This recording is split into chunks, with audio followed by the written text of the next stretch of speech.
Pushing this pipe, D12 a demon, I'm running these lights. I can't believe that she fit in them tights. Buying it once, or buying it twice. Swiping this card, don't ask for the price. Texting and red, she say I'm her type. I got a check, but I'm earning my stripes. Cheating no pussy like that shit advice. Baby, you know I'm not good at advice. Why would I go if I don't get advice? Taking these chances, rolling the dice. Starting from nothing, I'm hitting these heights. All because what I be spit on these bikes. Keep a few things inside of my Sprite. Better to sleep, you in my device. Thought I could trust you with my life. Can't even trust you in the night. If you talk to me, baby, then talk to me nice. You talk to me, baby, then talk to me. Talk to me, baby, then talk to me. Talk to me, baby, then talk to me nice. You talk to me, baby. You talk to me, baby. You talk to me, baby, then talk to me nice. You talk to me, baby, talk to me, baby. You talk to me, baby, then talk to me nice.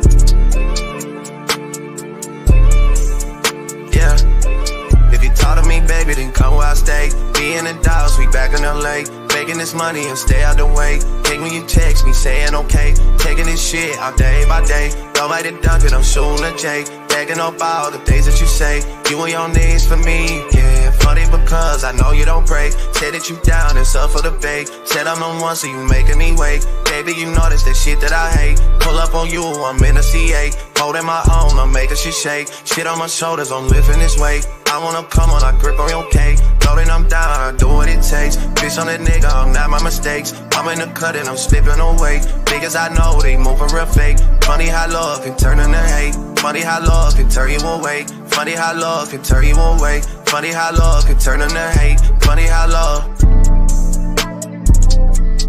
Funny how love can turn you away. Funny how love can turn you into hate. Funny how love. Funny how love can turn you away. Funny how love. They talk to me, baby, they didn't talk to me nice. You talk to me, baby. Talk to me, baby. If you talk to me, baby, then talk to me nice. Talk to me, baby, then talk to me nice. Talk to me, baby. Talk to me, baby. Get tired of me, baby, then talk to me nice. Talk to me, baby. Talk to me, baby. If you talk to me, baby, then talk to me nice. Talk to me, baby. Talk to me, baby. Get tired of me, baby, then talk to me nice. Tired of me. Tired of me.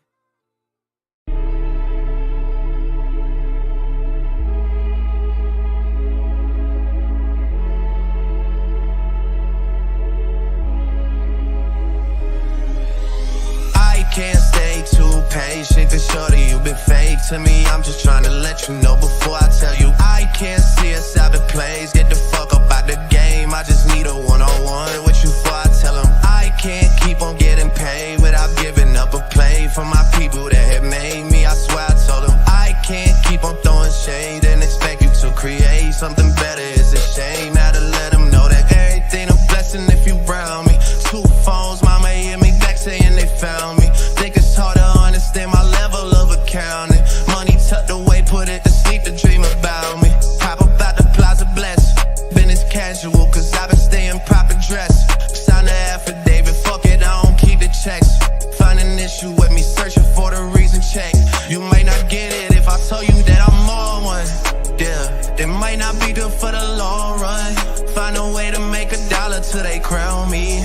It don't matter, it's the marathon we all run. It's been too long, I gotta let them know that I can't decide on the type of chick I want, cause I got options. And I try to let them know how I've been feeling. I said I can't stay too patient, cause shorty, you been fake to me. I'm just trying to let you know before I tell you. I can't see us out the plays, get the fuck up out the game. I just need a one-on-one with you before I tell them. I can't keep on getting paid without giving up a play for my people that have made me. I swear I told them I can't keep on throwing shade and expect you to create something better. It's a shame, had to let them know that I don't beat around the bush, I tell it straight. Ay, handle me like handling the truth. I know I'm intricate, but please, I might just need a sec. You losing every bit, you get the lessons I could teach. You made it feel like I got kids and I ain't worried about a thing for now.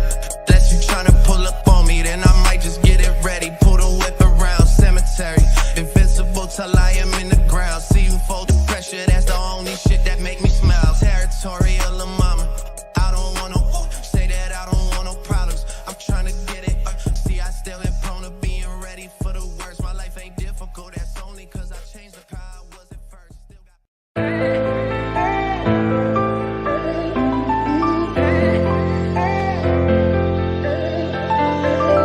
yeah, we done came from the bottom, mad that we up, but I don't hear him talking. Started with knowledge inside of my noggin. We took a dream and then we started blogging. Put my city on the map now, I'ma say how it is and I don't back down. On the road to 100K, we finna act out. We gon' show them that we not just in the background. We the main event, we the main show. We the one that people always gon' pay for. FYF, we the best, no debate though. Number one sports channel, every angle. I'ma show them all how we ride. Best sports talk show, we not like them guys. We playing it safe while they feather the lines. We pushing the narrative all of the time. Like who to go in the game is not MJ. Kobe Bryant top 10, not what we say. Akeem Olajuwon is very overrated. Keep it real, if it ain't fact, we don't say it. Now it's stable, we won't be ignored.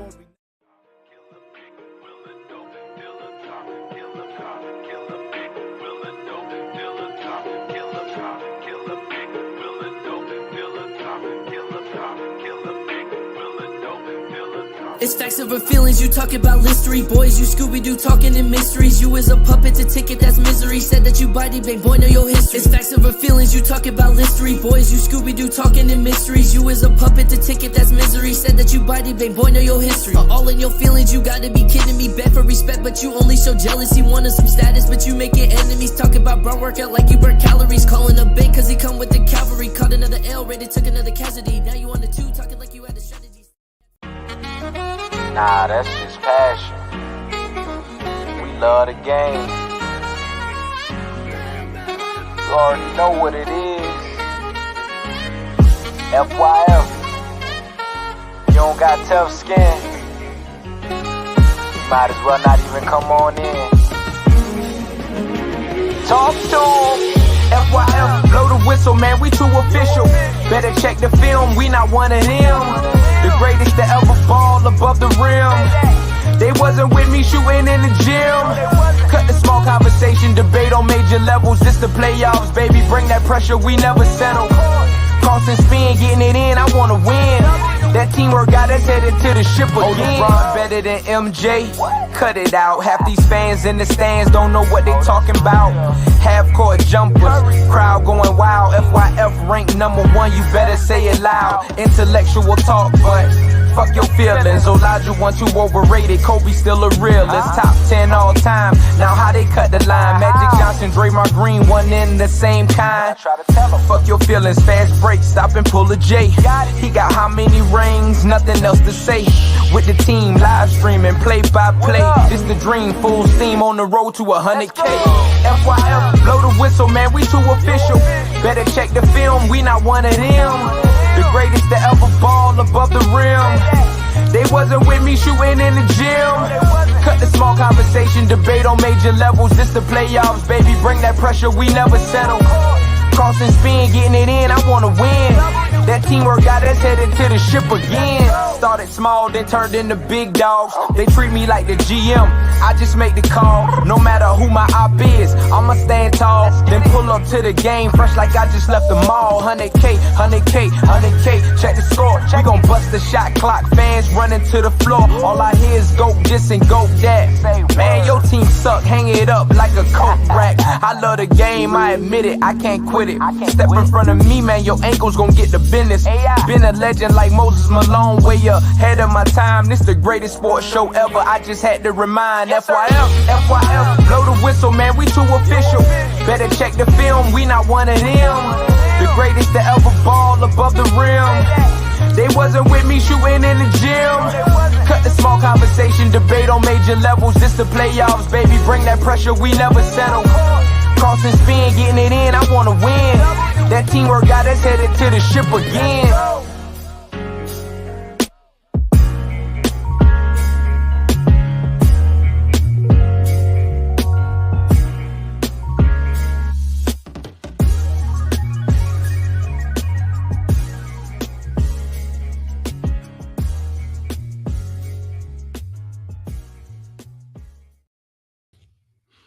FYF Sports, man. We We back, man. Another show for you guys, man. Appreciate everybody pulling up today. Man, we got to talk about it, man. It's you know, this WNBA thing. The WNBA and the people that are closely associated with the WNBA. If you talk about the definition of genocide, man, just trying to kill yourself off, man. That's what these women represent. I wanted to call them out by name because these women are on one of the biggest sports platforms in the world. And this is the direction that they choose to go. And you would think that being highly invested into sports talk, they would understand what was going on here. So before we even get into the meat and bones of what I want to say about them, let's just digest this basketball talk in its just pure essence and why low-level basketball talk mixed with high-level basketball talk has made the NBA what it is from a brand standpoint. Right? When you look at YouTube, the unfortunate reality of YouTube is that even the lowest level basketball minds, I'm talking about people who have zero basketball credentials. They have like, if you turn off YouTube and you look at a lot of these people's real lives, there's nothing in regards to basketball that surrounds their lives. They don't understand, like as far as going to the gym, hooping, understanding team dynamics, having played on a team, having played on a higher level, right? Having been recruited or even having been paid to play somewhere and having to deal with that pressure. I mean, or even from just the operations perspective, when you're from the outside looking in. But the reality is that from the fan and media perspective, that's the necessary evil with regards to the basketball community. Right? Whether people want to, and I think this is a harsh reality. I think the best example of this would be with Player's Choice.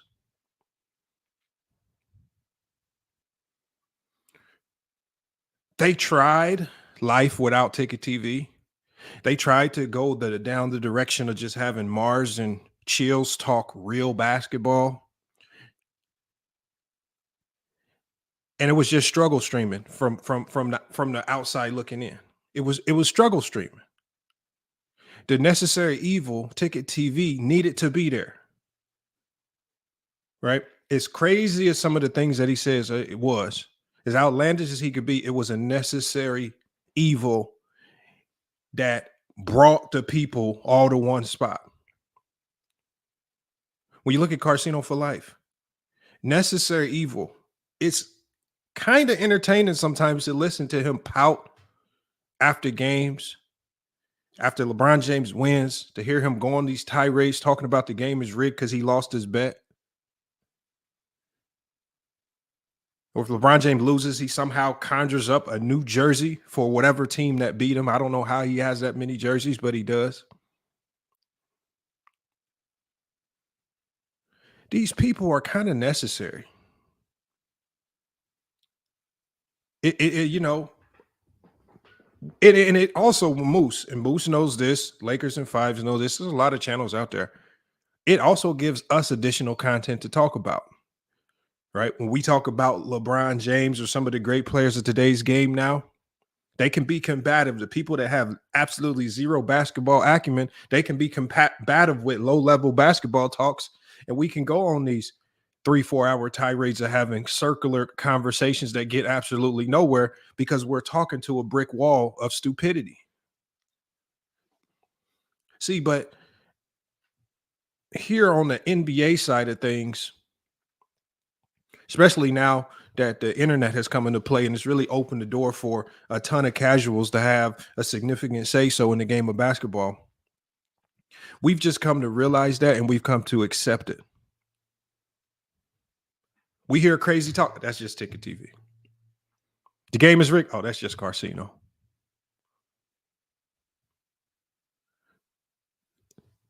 Sometimes it's necessary. And when I listened to the first clip that made me want to do this video, and I'm going to show you guys 2 clips. Obviously, everybody saw the storm on First Take, and I know ESPN took the video down for whatever reason. I still got some of it clipped, and we're going to play some of that. We're going to react to a little bit of it. But the first clip that said I need to do a video on this was actually an Instagram clip that I saw on ESPN on their IG page. And I said, what are y'all talking about? I said, are y'all stupid? This is example number 1 of one of the dumbest women on ESPN. You have to be one of the dumbest women on ESPN to really try to propagate this narrative and then try to act like you're emotionally invested into this particular take. Like, and you pretend as if you're really that bothered by what's going on with the WNBA. I want y'all to check this out. And this is a clip right here from ESPN. This is Elle Duncan of ESPN talking about her thoughts on this new fandom coming into the WNBA because of Caitlin Clark. Check this out. The new fans are sucking the fucking life out of the WNBA right now. It's just the truth. You are right, new fans. There has never been more viewership because of Caitlin Clark. There's never been more attention. But you know what there was in the WNBA last year and the years prior? There was other storylines. There was joy. There was talk of competition. There was talk of what was actually happening on the court. And all there is right now is a culture war. It is a them versus you, a you versus them. There is othering. It is gross. It is not fun. It is not engaging. There's no nuance in this situation anymore. So I'm done waiting for the next time because she's going to get fouled again, guys. The idea of talking about the W at this point, exhausting. I'm already exhausted, and we're a quarter of the way through the season. Now, do y'all hear the stupidity and the logic right there? Do y'all hear how stupid that was? The NBA saved its league with a culture war with Magic Johnson and Larry Bird. Just by creating that particular black-white dynamic narrative, whether it was really a racial dynamic or not, but just by just throwing little hints out there that potentially could play a part in this particular back and forth between Magic and Bird, you saved the league and you changed the league for its entirety. Right now, we have a dynamic of international players versus U.S. players. These narratives need to exist because these conversations drive viewership. The fact that, remember, look at this. Remember, the WNBA season, the funny part about it is that the WNBA season just started and it's actually already almost over. They only play 40 games. Then the playoffs start. Then it's over with. So it's not like they have a long 82-game season to really get out a whole bunch of narratives, give us a ton of content, and we really help popularize the league. They have a short window of time throughout the year to engage us, keep us locked in so we can come back next year. And coming back next year, that means coming back. That means being season ticket holders, buying merchandise, continuing to talk about the storylines, following draft or college prospects, things of that nature. You have a small window of time to captivate us, because if you don't figure out how to create a whole bunch of narratives that can keep us talking about the league while all the WNBA players are somewhere in Estonia or Australia or Russia trying to make some additional dollars, the league is going to go back to the oblivion that it was in before. She's sitting here talking about, did y'all hear what she said? She's sitting here crying about the narratives and the talking points and the new fans. Well, she said she's literally told us that there were storylines last year. If I'm the co-host of that show, I'm just going to ask her, well, what storylines you talking about? Because you might have told them to the 16 people that was actually watching. But the rest of us was paying attention to the big three, the NBA. It was more people watching the Drew League and the TBT tournament. So while you guys want to talk about your little friendship level, nice storylines, y'all can have that if y'all want to have it. Because all these casual fans, remember, these are casual fans. What have we seen that casual fans will do quick, fast, in a hurry? Casual fans will pack their bags and move on to the next thing as quick, just without even blinking an eye, if you open the invitation for them to do so. Oh, you don't want us talking about this? Oh, you don't like this? You don't like this black-white dynamic? You don't like oh, you don't? Casual fan, hello, let's go over here. We can go bug this sport. We can go be casual over here in this league. They actually like us being casual over there. They appreciate it. She's so stupid. She don't understand. This is what's driven sports throughout sports history. The fact that casuals are coming in, making a big deal about these hard fouls. In what other world would we have ever talked about Sinead Parker if it wasn't for her hard fouling? How would I have ever known that the Connecticut Sun had the best defense in the WNBA if they don't play against Caitlin Clark? How would I know this?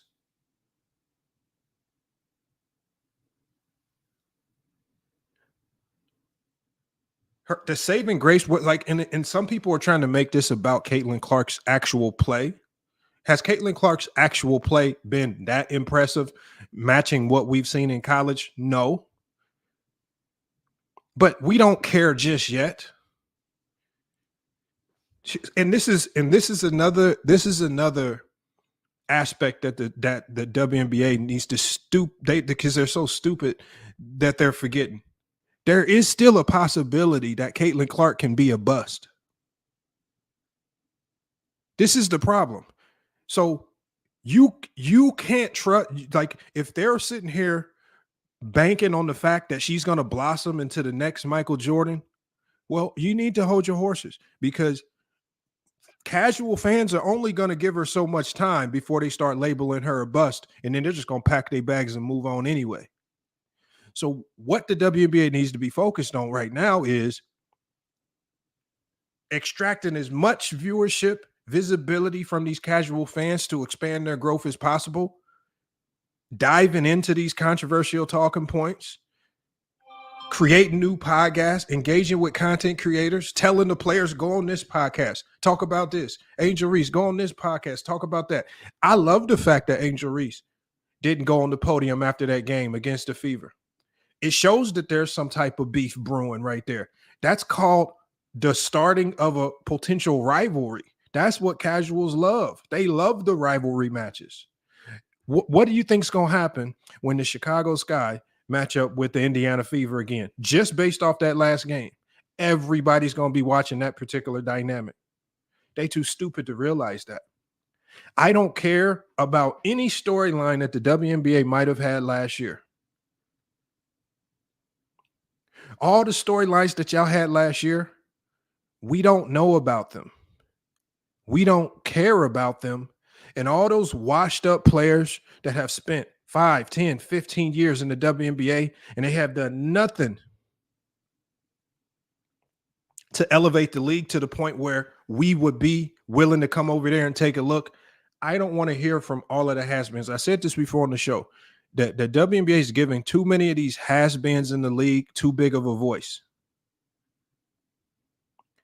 Let the casual fans be the casual fans.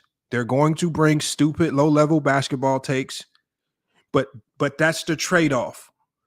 You're gonna get more money on one aspect, but you're probably gonna get a whole bunch of crazy fans and crazy narratives and crazy talking points on the other hand. That's the trade-off. Now, if you want the pure basketball talk, you just want it pure, you want everybody to be nice to each other, then the only thing that happens is money goes down, viewership goes away, but you guys get the game that you wanted. It's all nice and clean, and everybody likes each other, and there's no narratives getting pushed. So, because the thing is, we can easily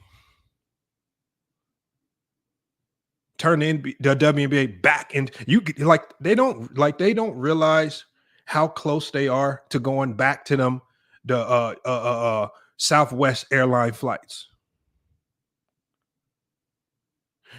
There are a few bad takes on ESPN away from going back to Southwest Airlines and Frontier. Them charter flights can be gone just like that.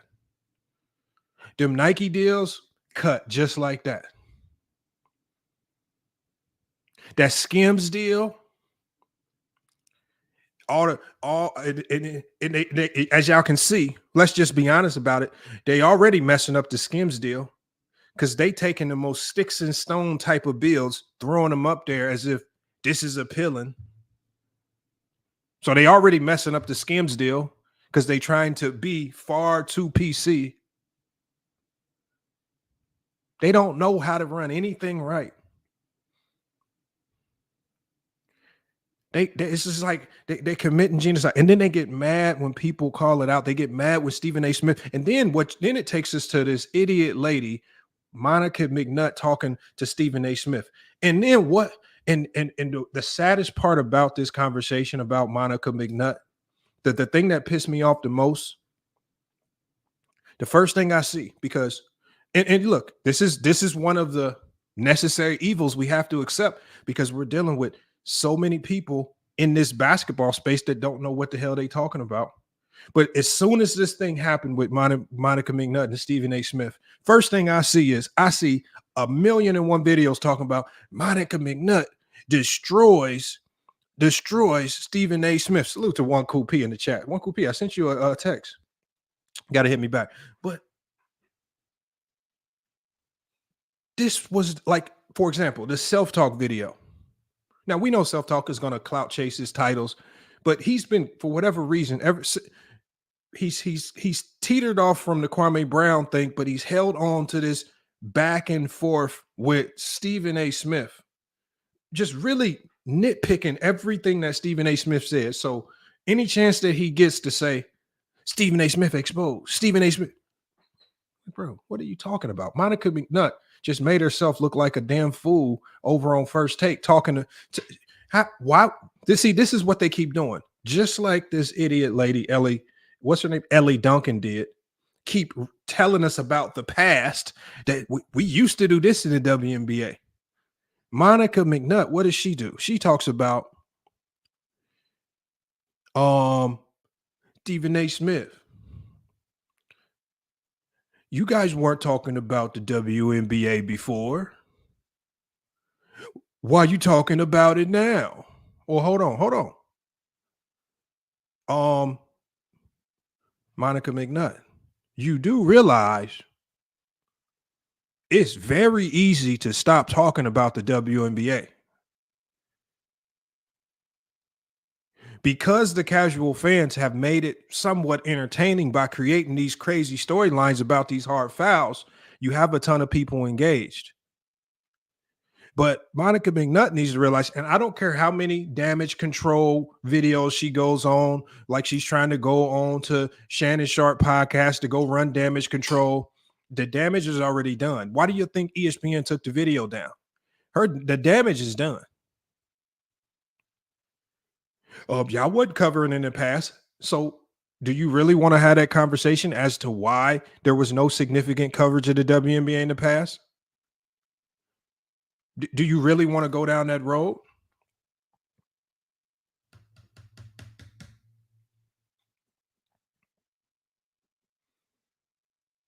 Whether Stephen A. was capping or not, because if we're being honest, outside of First Take, where else did we hear about the WNBA? I want y'all to think right now in the chat. Because we didn't watch that WNBA show that you guys put together on ESPN. I don't even know who you had on the panel, but nobody watched that. I want y'all to ask yourself, what other platform did we hear about the WNBA if it wasn't First Take and Molly Karam? Whether it was one video a year or not. Nope, there was nobody going to their phones, going to ESPN on their phone, hitting the sidebar menu and then clicking on WNBA. Even if you went last year, if you went to WNBA, if you went to that sidebar menu, WNBA was all the way at the bottom of the menu. Nobody was clicking on it. Was nobody going to go look for no WNBA takes? We didn't care. The only thing that was slightly entertaining last year about the WNBA was the Las Vegas Aces and Asia Wilson and the rolled up shorts. Outside of that, nobody cared. Because we still are struggling. Like, unless your team has played the Indiana Fever, I don't know about your team.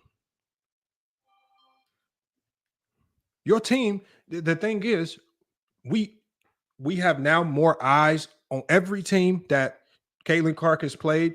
We are slightly more familiar with all of those players because they stepped on the court with Caitlin Clark. And salute to Pope B. Frank. I'm going to drop the link. I'm going to get you up here as well. I saw Maria in here. I know she wants to jump in here on this WNBA topic. We'll get y'all up here to cook on this topic. Let me see if I can get this clip with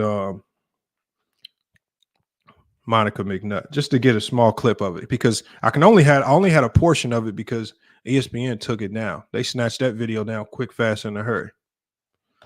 Here it is right here. Let me see if I can get this going. All right, let's see. Okay, yeah. It's a short clip, but at least gives you a glimpse into some of the delusion. And I think it gets cut actually before it gets spicy, but we'll see right here. Let me play this clip for you guys. Told you. Complete genocide of their own league, complete idiots that we're dealing with. Thank you, Mac Daffy. ESPN they had a WNBA show. Nobody cared. They tried to prompt it up and propagate it. Nobody cares. Like, what? This is the problem that ESPN is having right now. They're taking away from us the basketball people that we actually enjoyed, just to force on us a whole bunch of people we don't even really care to hear from. Like, at the end of the day, does Monica McNutt being on First Take change anything? Elle Duncan being on ESPN, does it change anything? Those two could walk away from ESPN tomorrow and nobody would care. If Shannon Sharp up and walked away from First Take, the whole world talking about it. If Molly Karam or even Stephen A. Smith walked away, the whole world talking about it. Some of these people that they try to force in front of us on ESPN, we don't even care about. And the fact that they be having such large talking points just be surprising me, man. Sometimes y'all need to shut the hell up, man. Just let this Caitlin Clark thing, just milk this Caitlin Clark situation for what it's worth, and hope to God that she pans out until Juju Watkins comes in the league. Because if we're being honest, that's the next Jordan. They need to figure out how to milk this thing until Juju comes, because that's going to be your complete package on and off the court. Game, style, finesse, everything. All you got to do is make sure you don't mess it up and send her to some team that's in WNBA oblivion. Let me show this. Let me share my screen.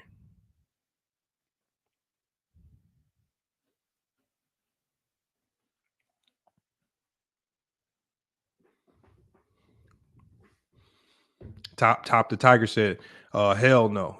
Juju is the next Jordan, man. I'm talking about, it didn't take me nothing but 10 minutes of watching her play to know that she was different. I watched her play for 10 minutes, and just her stride and the way she runs up the court is different. The way she plays so this is the number one indicator, at least for me. The number one indicator of a superior player are players, one, that make the game look far easier than what it is, and they play at a pace that makes it seem like everything moving around her is slow. Now, I think last year, as a freshman with complete hot garbage squad around her at USC, Teams were able to load up on her. But I'm telling you guys right now, USC just brought the whole cavalry in. They just got power. They got the number one recruit in the country, number one or number two recruit in the country, and they got 2 of the top 5 transfers from major colleges over there. They brought the cavalry. So good luck loading up on USC and Juju Watkins next year. If y'all thought she was nice last year, watch what she do this year. They went and got the cavalry. When you talk about a super team, because I don't hear y'all idiots crying about that super team. And I know it's little known right now, but y'all gonna see here in a minute. I did my research on it. They about to barbecue everything smoking. South Carolina, UConn, Iowa, they about to barbecue everything smoking, man. So y'all better jump on that bandwagon right now. And don't try to jump on it a little later after they 29-0 and they done baked everybody. I'm telling y'all right now, they got a God squad over there, and they about to blow through the whole NCAA. Boy, and I'm telling you, this is somebody who I've seen in real life barbecue grown men. All right. Watch this. Check this video out. Let's get back to these this low-hanging fruit chaser, Monica McNutt, man.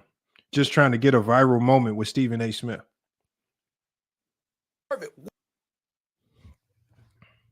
We're talking about them maximizing their great potential. And because we bring that up and talk about what potentially might get in their way, which we do to men all the time. I'm sorry, y'all, stopping this. Top the Tiger. Cynthia Cooper is to me the GOAT of WNBA right now. Maya Moore's number 2. Lauren Jackson was completely overrated. Take her ass back to Australia. Diana Taurasi is like the Iverson of the league. Just put up a whole bunch of numbers. Never really had any significant impact. It looked nice. It looked flashy. It looked frilly. But they be getting baked. They be getting barbecued over there in Phoenix. And she at the front line of it. She just needs to, if you talk about one of the star players that needs to retire, she needs to retire. She just right now, she just an emotional wreck getting ejected every other game right now. So Diana Taurasi, her time is up.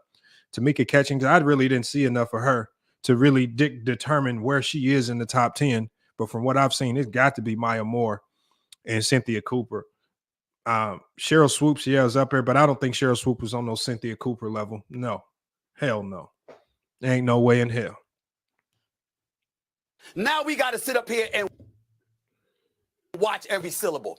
I resent that, and I'll leave it at that. All right, so let me. I know we got to go to break.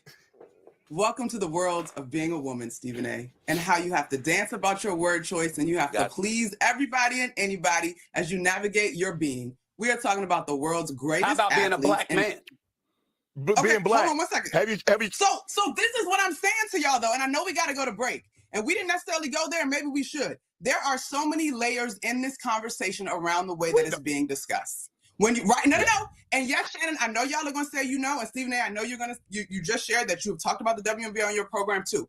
You guys may not have said everybody, but the prevailing sentiment for folks that are just joining the WNBA and following women's sports is unfair to the women of this league, to your point, who have laid the groundwork for Caitlin Clark to come in and now take it to the next level. That's all I'm saying in these conversations. Kennedy Carter's behavior is not indicative of the entire league. We are still talking about competition where you are allowed to get a little extra elbow in if you are competing and you do it within the parameters of the game. The game is physical. Caitlin is helping to grow the league. These women understand that, but she cannot be babied as a rookie. That's all I'm at. All right. Who talks about the WNBA? Who talks about women? Who talk about women's sports more than First Take? Stephen A., respectfully, with your platform, you could have been doing this 3 years ago if you wanted to. See what I'm saying? See, this is the thing. This is where the stupidity starts for people like Monica McNutt. This is where the stupidity starts. And this is what I also tell people here on YouTube as well.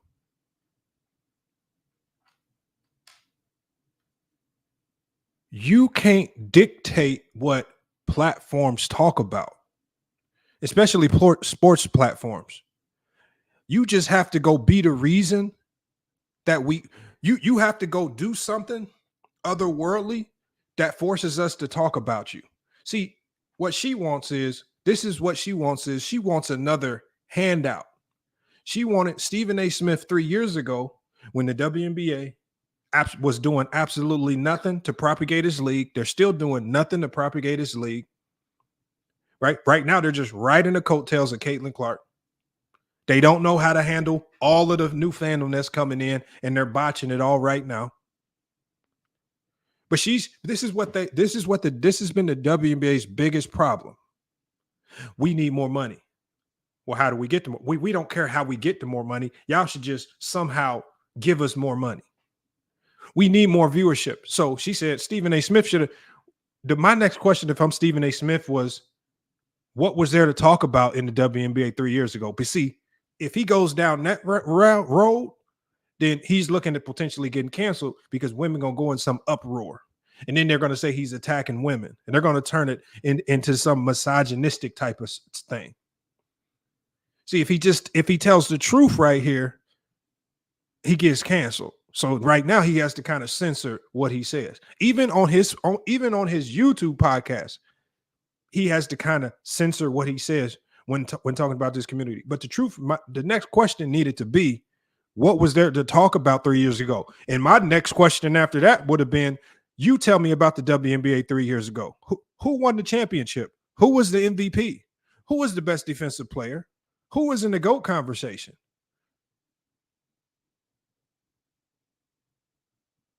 That's what I've been asking. Then the next question would have been was, well, if we would have talked about it 3 years ago, that means we would have talked about the story where one of your best players came out and said that she was getting bullied in the WNBA because she was a straight woman and she was getting bullied by all the plethora of lesbians in the league. Oh, but let's not talk about the fact how ESPN had to go do damage control just to push that storyline under the rock so it didn't blow up. Let's not talk about how ESPN did damage control pushing all of the domestic violence cases in the WNBA under somewhere in the closet somewhere. Because the one thing that ESPN will never tell you, because they kill all these men's leagues, is that what league has more domestic violence in it than the WNBA by the percentages? Not the NFL, not the NBA, not the NHL, not Major League Baseball. By percentage, the WNBA has the highest percentage of domestic violence. Never heard Molly Karam talk about it. Never heard Monica. See, the thing is, if we would have talked about that, then they would have been wrong. So there were some things to talk about, but she needs to just be happy that ESPN was able to sweep them under the rug, ignore them, and not turn them into shitstorms like the way they did with some of the players and like the men in other sports. And that's why Stephen A. Smith and Shannon Sharp said, well, what about being a black man? Because how many times did they give Brittany Griner, Monica McNutt, and Molly Karam a pass for domestic violence? But they didn't give none of the men a pass. Even based on shaky allegations that lacked a ton of facts. Don't matter. It could have just, it could have been a story that got peeled off the back of a National Enquirer and they running with it like it's fact.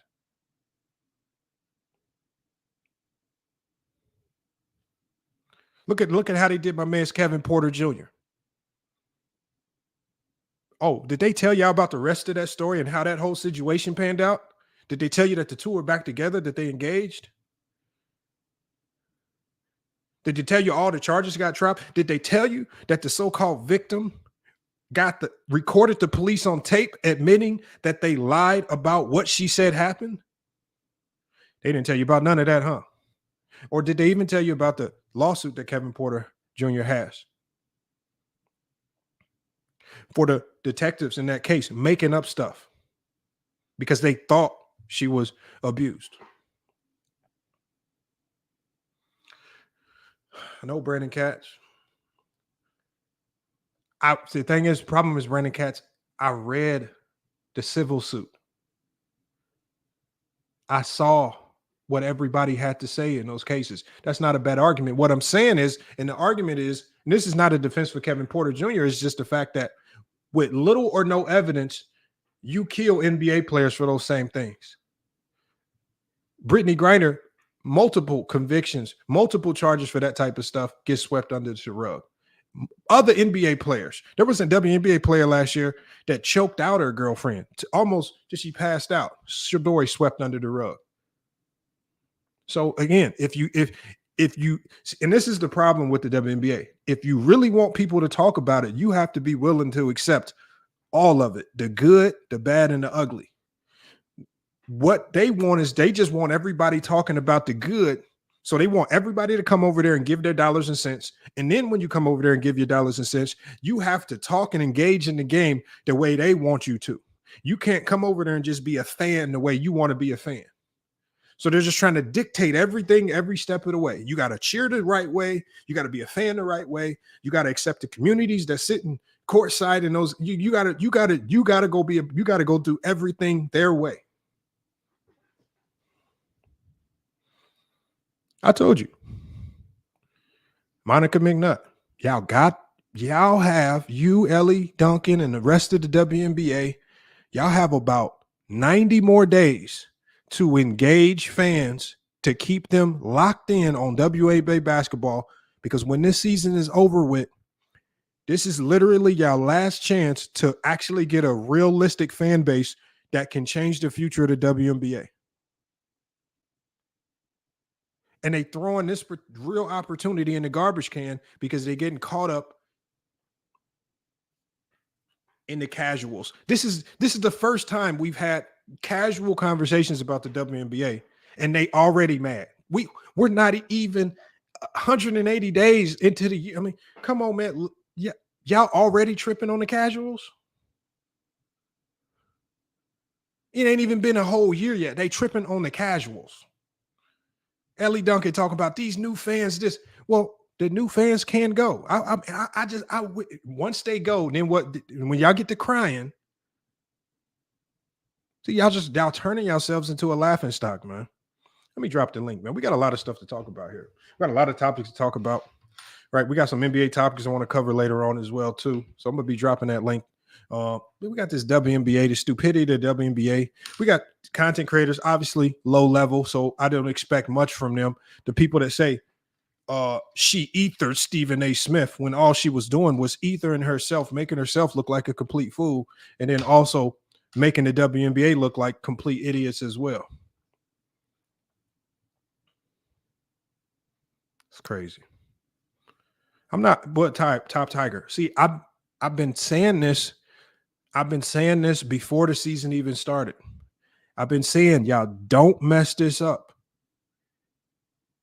Y'all have an opportunity with Caitlin Clark. This should be a Magic and versus Bird dynamic. I mean, if anything, the WNBA should be paying media outlets to spark up and add to the fire of these conversations. The WNBA should be an active participant in pushing all these narratives so we stay hyper engaged in talking about the storylines around the league. Because what's going to end up happening is if they don't push these storylines,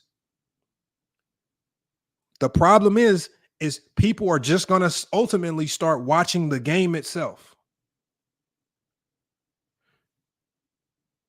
If they stop pushing these storylines and we sit there and just start watching the game,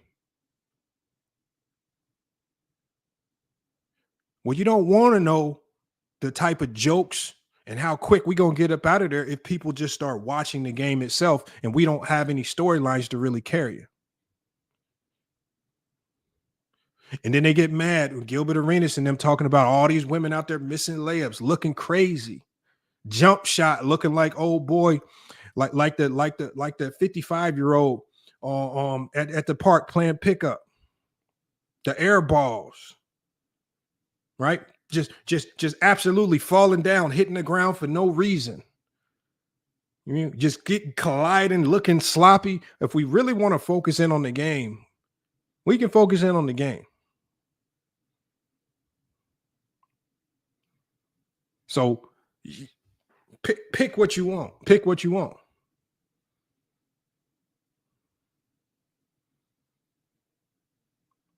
But I don't think they want the latter, y'all.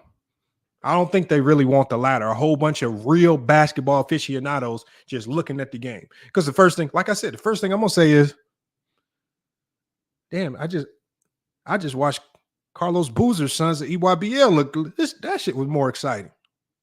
And it probably was. I just watched Cooper Flag. I mean, look. Let's take away all the storylines, all the names. What's more exciting? Any game that includes Cooper Flag or the WNBA.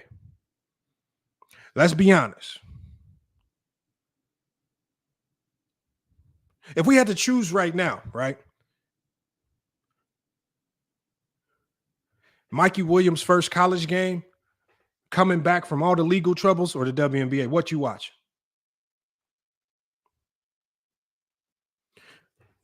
Put it to you like this. LeBron James goes live on his channel playing one-on-one with his sons. Y'all watching that or y'all watching the WNBA?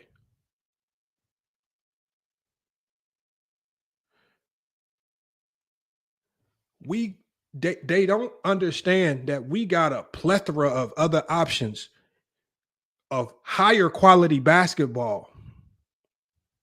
Don't give the fans a reason to go seek out the better options.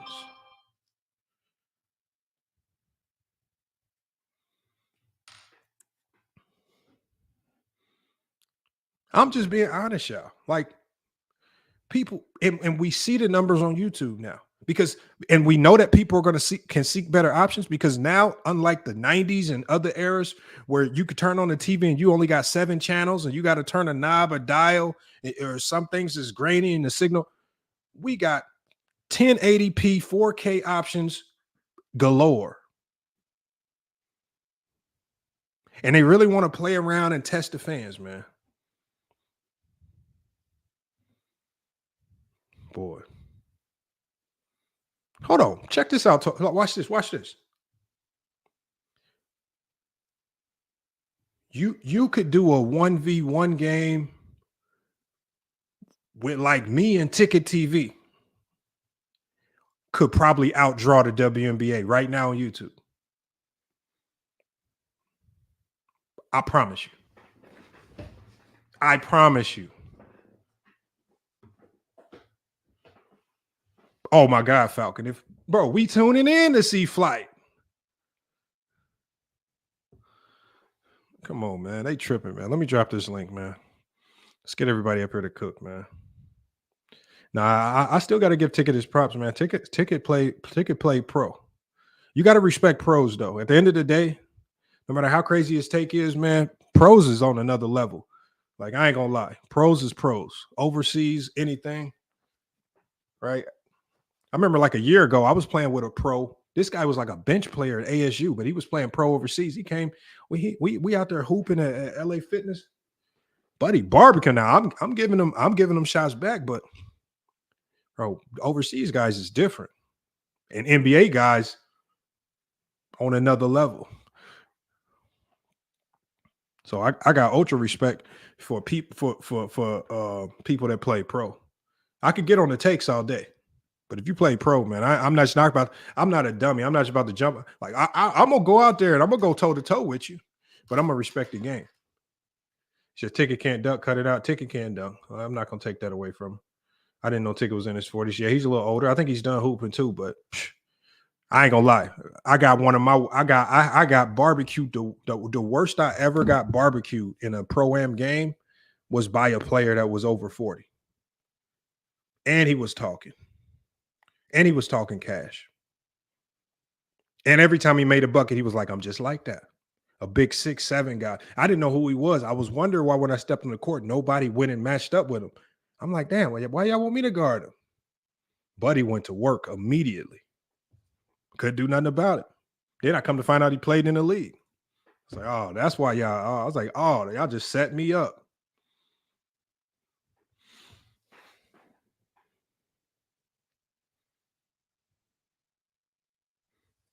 Link is in the chat, man. Link is in the chat, man. Let's get you out here to cook on this topic, man. WNBA.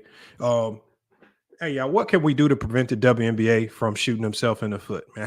How can we, like, just, it's, to me, it's sad that people like Monica McNutt, that they're always going to go on platforms, PC platforms like Shannon Sharp to a certain degree. They can only take it to a certain extent. When are they going to get to one of these unfiltered platforms where we could just unleash on them and just be like, look, y'all need to cut it out. That was stupid. That was dumb. Like, we the real fans. They keep going to these PC platforms where they a step below ESPN. Come down to the real fans level and come hear what the real fans are saying. When are they going to really come what the real fans are saying? Right? When are they going to stop being scared to engage with us? It's a reason why these WNBA players are extremely scared to engage with the people. They don't come down to this level. It's more NBA players that come down to this level. WNBA players will not stoop to this level. It's a reason why. Because when it gets to this unfiltered sector and we get to asking them tough questions, they barbecue chicken. Let me get everybody up here. H from the UK. Wody Mac, man. The Pope B. Frank, man. Salute to everybody, man. Pulling up, man. Pope, man. I saw you in the chat, man. What you got on this? Oh man, appreciate you for having me up, man, and cooking on this topic, because you know that I've been cooking on this topic for quite some time, man. So, yeah, just the stupidity of all these women. It's starting to be shown. It's really women on women crime. It's starting to show. This is more about women on women crime, and then the sucker ass men that probably let their girls wear the pants in relationship. You know, they go for the against the Caitlin Clark. But I don't know, man. It seems weird to me how they getting down. But I want to hear somebody else take, but I appreciate you letting me go first. You know, I got a lot to say about it, so I don't want to go be long-winded. I'd rather come in off somebody else's take. I was joking on X, and your salute to the panel, salute FYF Lamont. I was joking on X, yo, that the way that how high Yellow Kennedy is, right? That little bump she gave Caitlin, it really looked more like white on white crime, because you know they like to say, you know, if you're too high yellow, you really ain't black. And she had the blonde wig in too. That was more borderline white on white crime, my G. Man, all I'm saying is, look, we need this right now. Like, when I saw it, I'm like, okay, she got her shot in. It was a cheap shot. But I'm like, okay, I know the casuals are gonna run with it, but that's what the casuals are gonna do. The casuals are gonna take it and run it and make it something bigger than what it is. But from the NBA sector, it's normal. My bad. Go ahead, Pope. Go ahead, Pope. My bad. Well, the reason why it's bad, I didn't mean to cut you off. My bad, brother. The reason why it's bigger than what it is because the ref is standing right there. And he allowed her to get away with it. And the fact that it was just called a non in-game foul, it didn't get reviewed. It like that's an automatic review. The ball is not even in bounds. And I'm sure the ref, if he's standing there watching what's going on, heard her call her little bitch and put all shoulder into her backbone. That little gave her a little shoulder. No. She gave her a good wide receiver to a DB cornerback bomb. So, you know, the fact that it didn't get called is my biggest issue. Because yes, you're right, Lamont. If it's good for the game, that happened, but it get caught, it get checked. Because if Draymond Green do anything like that, or anybody, Patrick Beverly do anything like that, which they have before, done some dirtiness, it gets called. It gets called. That's all. So the fact that they just let it go, man, it gets bigger to me than just basketball and hate from girls. Man, and look, I don't mind that it didn't get called. I mean, look, that's just the game. You got trash refs, you got good refs. That happens. They don't call it. I like the fact that they didn't call it. It just makes it more of a storyline for the casuals. Because now you know what the casuals will say. It's a conspiracy against Caitlin Clark, and they're going to turn it into a whole new storyline. But see, what all I'm saying is the WNBA doesn't understand that element, that the casuals are going to take minuscule stuff and they're gonna turn it into this craziest talking points that's gonna keep eyes and ears on your league, because they're gonna take these situations and blow them into the world is ended. But that's what you need right now. You need these stories to get blown out of proportion so people can keep talking about the league. That's what Caitlin Clark is doing. And like I said, the possibility of Caitlin Clark being the bust is still kind of realistic. If she's a bust and you don't milk her for what she's worth, if you don't milk all this fandom and this engagement, then she just came into the league for nothing. All that fandom to waste, because y'all relied on her game to sell the tickets, and you didn't sell the storylines and sell us anybody else. So I think that's the biggest issue right there. H, what you got, man? Yeah, salute Lamont, man. Blessings, blessings, blessings, everyone. Bless the Pope. Blessings, blessings, blessings. Just give me some time to make sure that I'm saying my thoughts correctly. So as you probably already know, as a few conversations we already had, Lamont, I understand business, and it's poor business from, how can I say, a long-term game, but a short-term game, it's good business.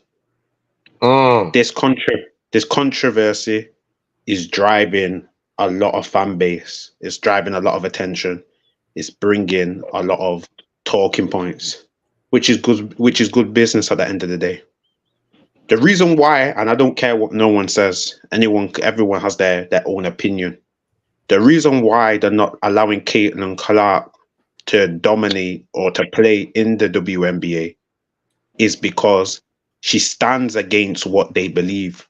Her orientation is against what 98% of the WNBA is, and her fan base is a very conservative fan base, and the WNBA don't want that. Yeah.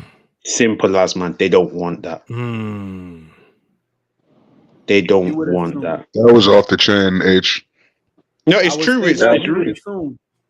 Just taking to the aspect that she's from the state of Iowa, which is a heavily conservative state, and so if you grew up like that most of your life, and the people that are around you, you're getting your ideals and your morals from them, it would lead you to believe that maybe she is conservative leaning, right? Plus also on the fact that she doesn't speak on any type of particular social issue, I guess because somebody's already gotten in their ear like, yeah, your thoughts and opinions and views are counter to what is the mainstream, and you know what I mean, what's popular in entertainment today. Yeah. Just to lead off the back of that, the poll, you got to remember, her dad's her manager.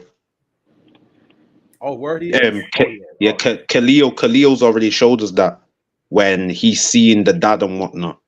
He has a big, I won't say her manager, but he has a big part in what she does, her parents. And she's from a Catholic. Yeah, she's from a Catholic background. So their standard on certain things ain't what the WNBA are pushing. The WNBA is a 17 sustainable goal league. I don't care what no one says. If you want to know what the 17 sustainable goals are or development goals are, go type them up, go look them up. You'll see what it's about. Now moving on to Stephen A. Stephen A. I'm sad that it happened to him, but as I mentioned on the crossover, his time's done, and they are going to cook him, and they're going to cook him every single day until he says, I quit and coming off the show. Simple as, man. They are treating him like cabin fodder, and it's on at the end of the day. This what happens, and this is a lesson to everyone. When you do a deal with the devil, expect the contract to be bad in the end. Don't dance with the devil. Simple as, man. Stephen A, for the man, he snitched on people who were close to him, let him in their circle, and now when he got to the top, he started doing dirty, and now it's flipped back on him, and they're doing him dirty now. And sisters, I'm so sad that the industry is allowing us as black people to disgrace ourselves on a platform. We got a young black female talking to an elder with such disgrace, such disrespect, shouting at him, no respect. And we need to do better. We need to be uplifting our people. We need to be putting our people on a platform. We need to be coming with respect. But for the green paper, everybody starts twerking. And this what happens, man. As it says, man.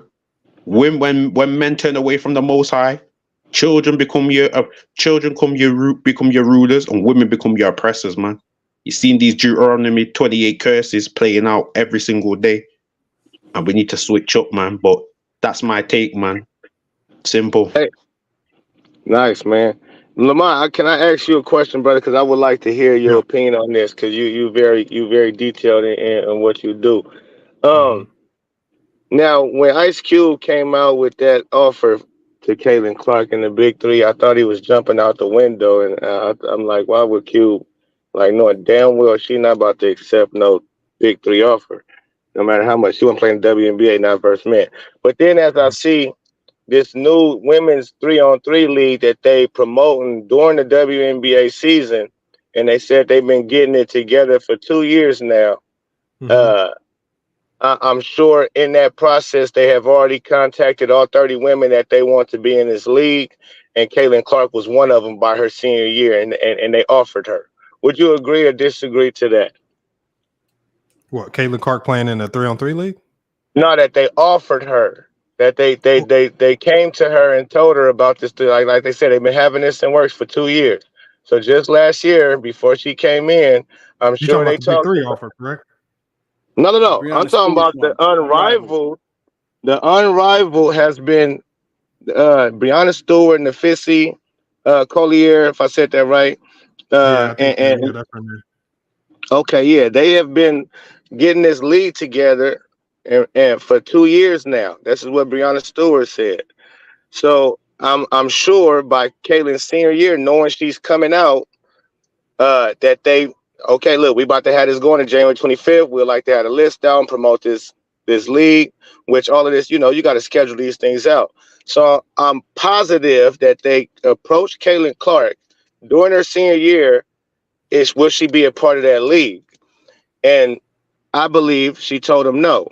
Now, this would make Ice Cube jump out the window and say, look, they ain't even offer you enough money. I give you $5 million. If we're going to play some 3-on-3, I got a 3-on-3 league.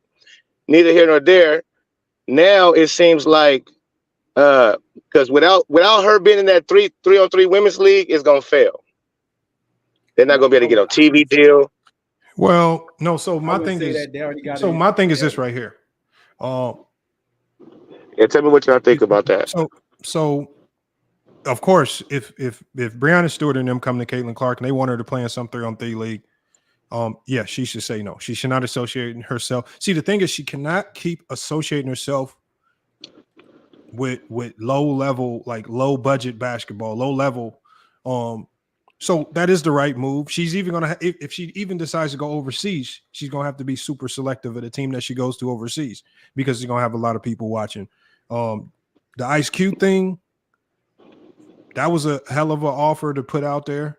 I always knew she wasn't gonna take it, because the one thing is, like, if I'm Caitlin Clark's manager, her whole brand is built around her being elite. Her brand isn't built like Angel Reese's or Cameron Brink's, right? Because they have two brands. One is basketball, and for both of them, the other is kind of like modeling to a certain degree.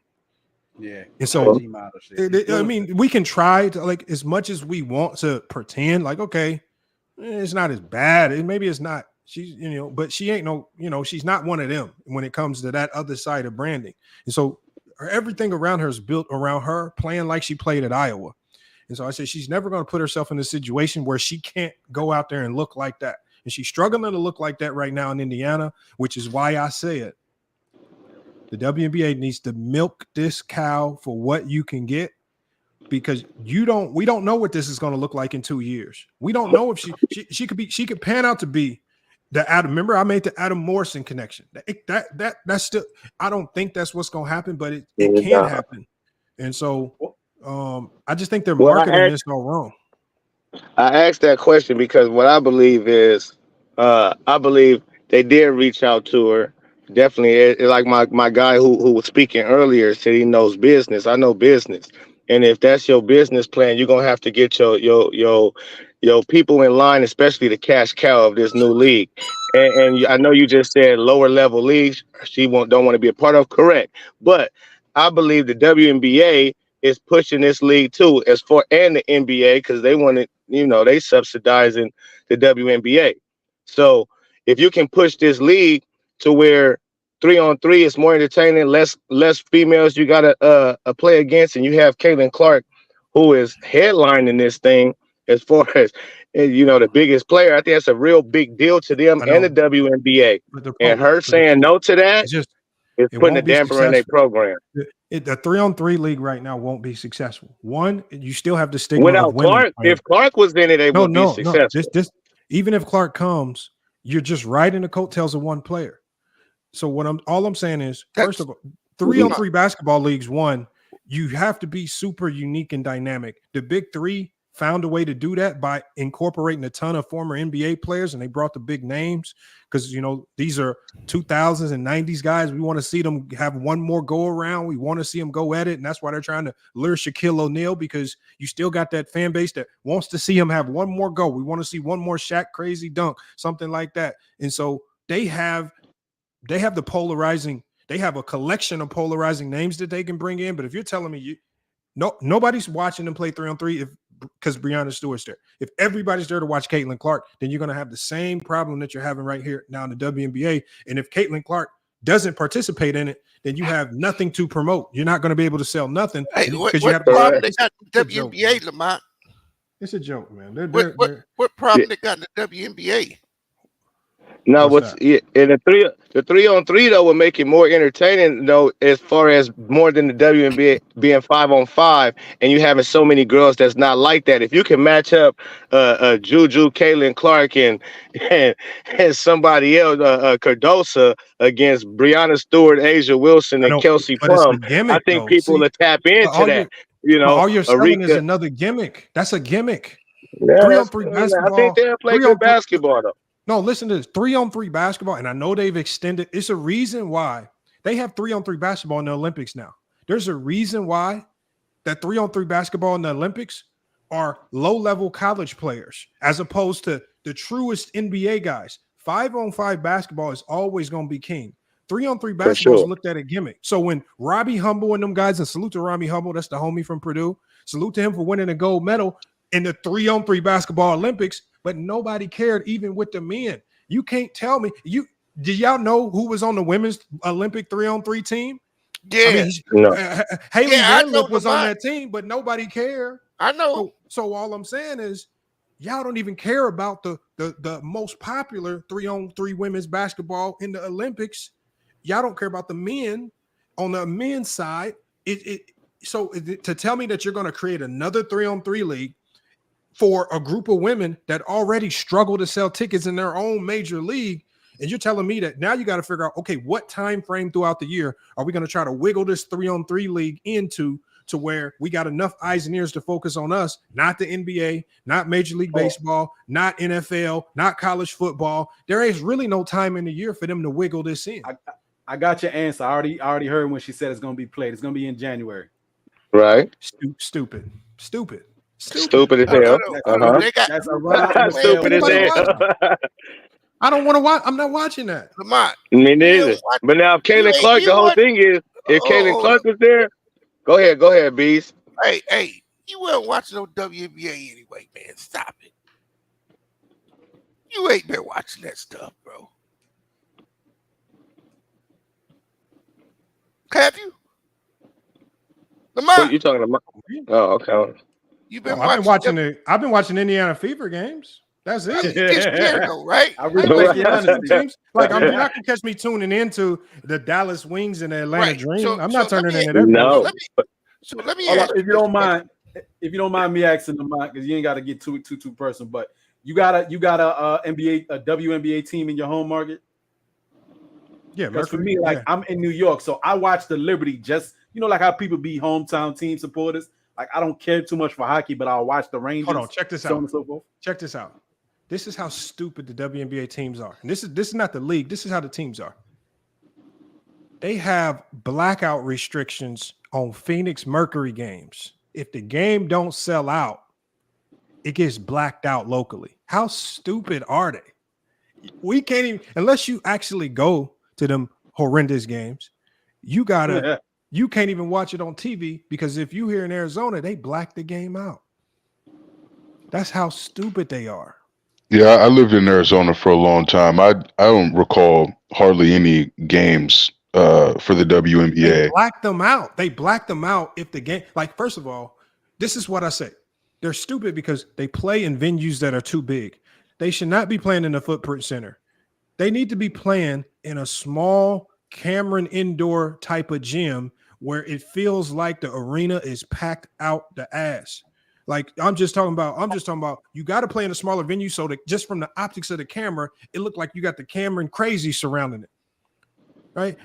You got to give the game a different feel. One, they try to go into these NBA arenas because they want to be NBA players. And then when that camera get to panning around, you see all these empty seats and they have to do these weird angles to make it look like it's filled up. And we know it ain't filled up. Come on, man. Go to a different venue, smaller venues, make the tickets harder to acquire. That in turn raises ticket prices. Right? It gives you better optics on TV. Don't black none of the games out, and you allow these crazy storylines to play out. Like I said, the WNBA needs to be playing into all the storylines, even if they got to go pay smaller media conglomerates to push these narratives and push these crazy topics even more. But they don't really know how to sell it. Get it on local. You would hope you get it on local, and I like that idea that you said as far as smaller venues. And I'm going to be brief because I don't know everybody's familiarity with like some of the stadiums, but Dallas plays in like a 7,000 seater. The Mystics play in a small stadium, and the Sparks, you think they would play like, in Staples or something, but they play like at a college stadium too, a college arena too, as well as Chicago. They played in the event center, right? So as far as all of them getting a stadium, they're going to have to basically go find a college that will let them, rent out the space or whatever the case may be, do a little deal with a small college that got a basketball arena, hopefully to get like a smaller seating arrangement type of thing going, especially if they're not selling more than 10,000 tickets on a regular. And a lot of the teams are doing like around 8 to, you say about 7 to 9,000, maybe the bigger markets, smaller teams that is trash, they barely getting 3,000-4,000 people in the building. Yeah, because the game is trash. So, hey, why they hating on this girl, Lamont? Look, I don't know if they hating. Well, so man, stop. No. So look, right. Look, I'll be fair. The current players in the league, rightfully so, they have a reason to be mad because Caitlin Clark coming just means their days are numbered.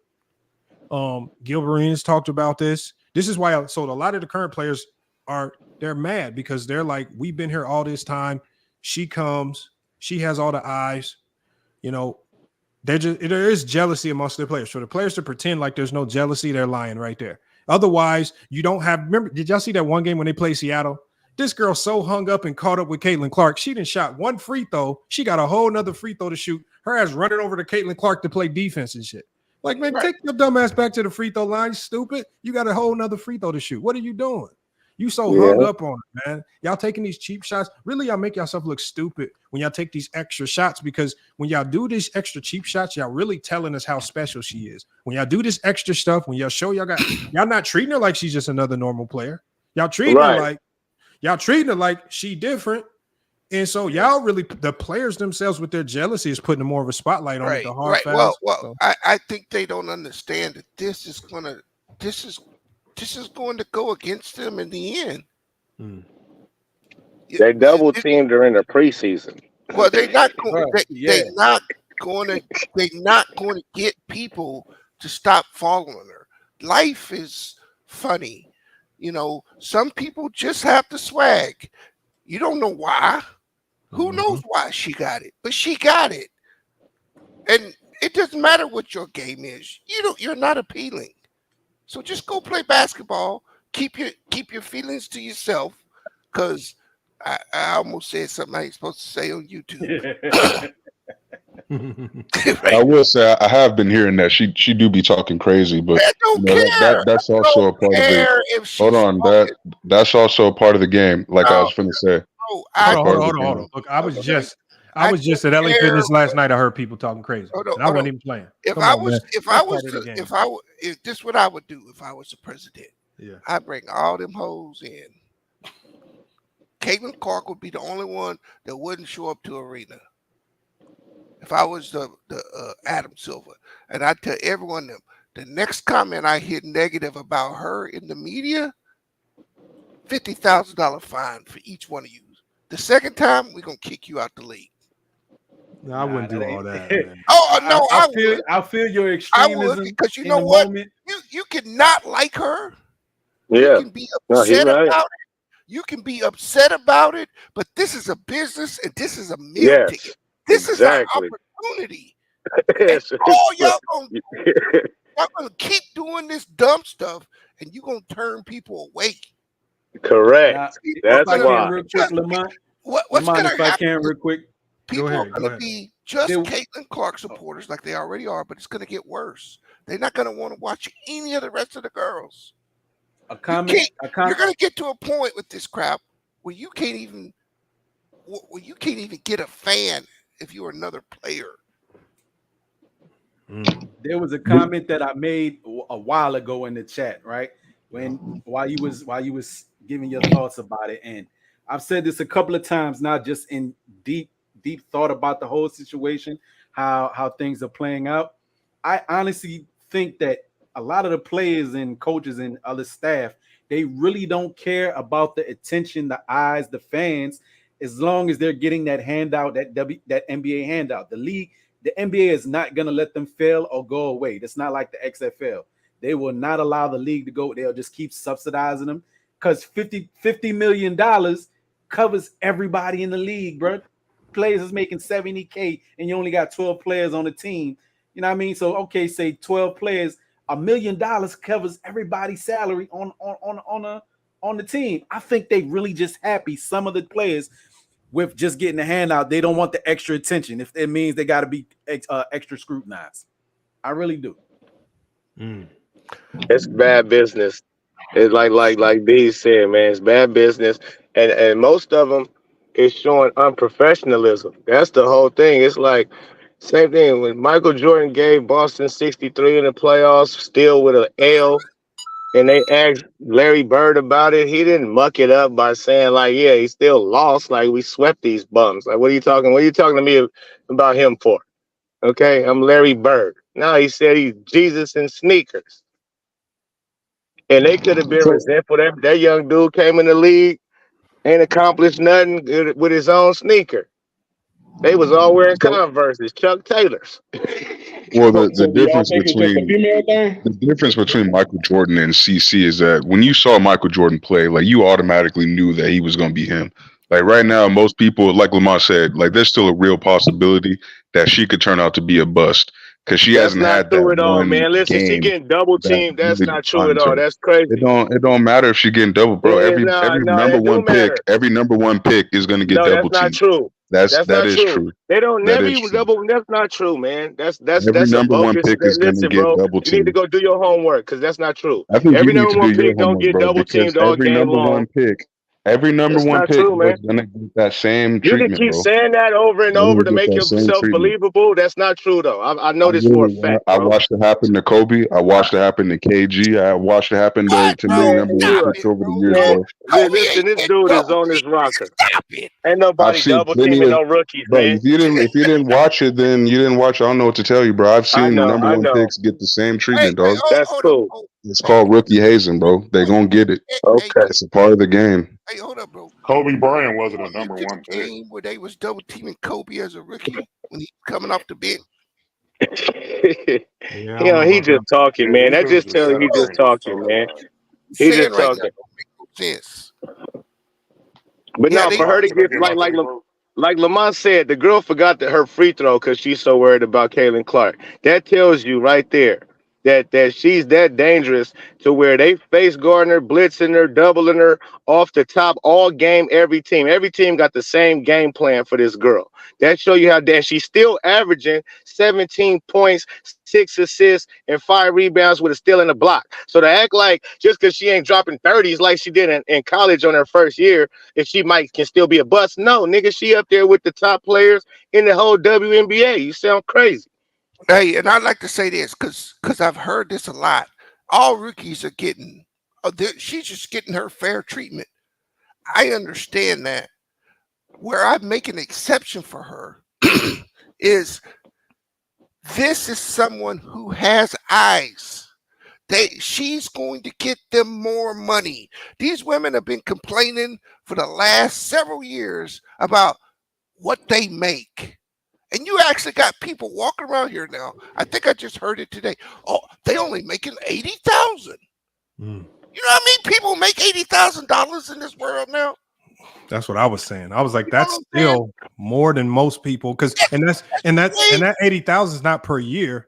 That's for like 4 months. Yes. Correct.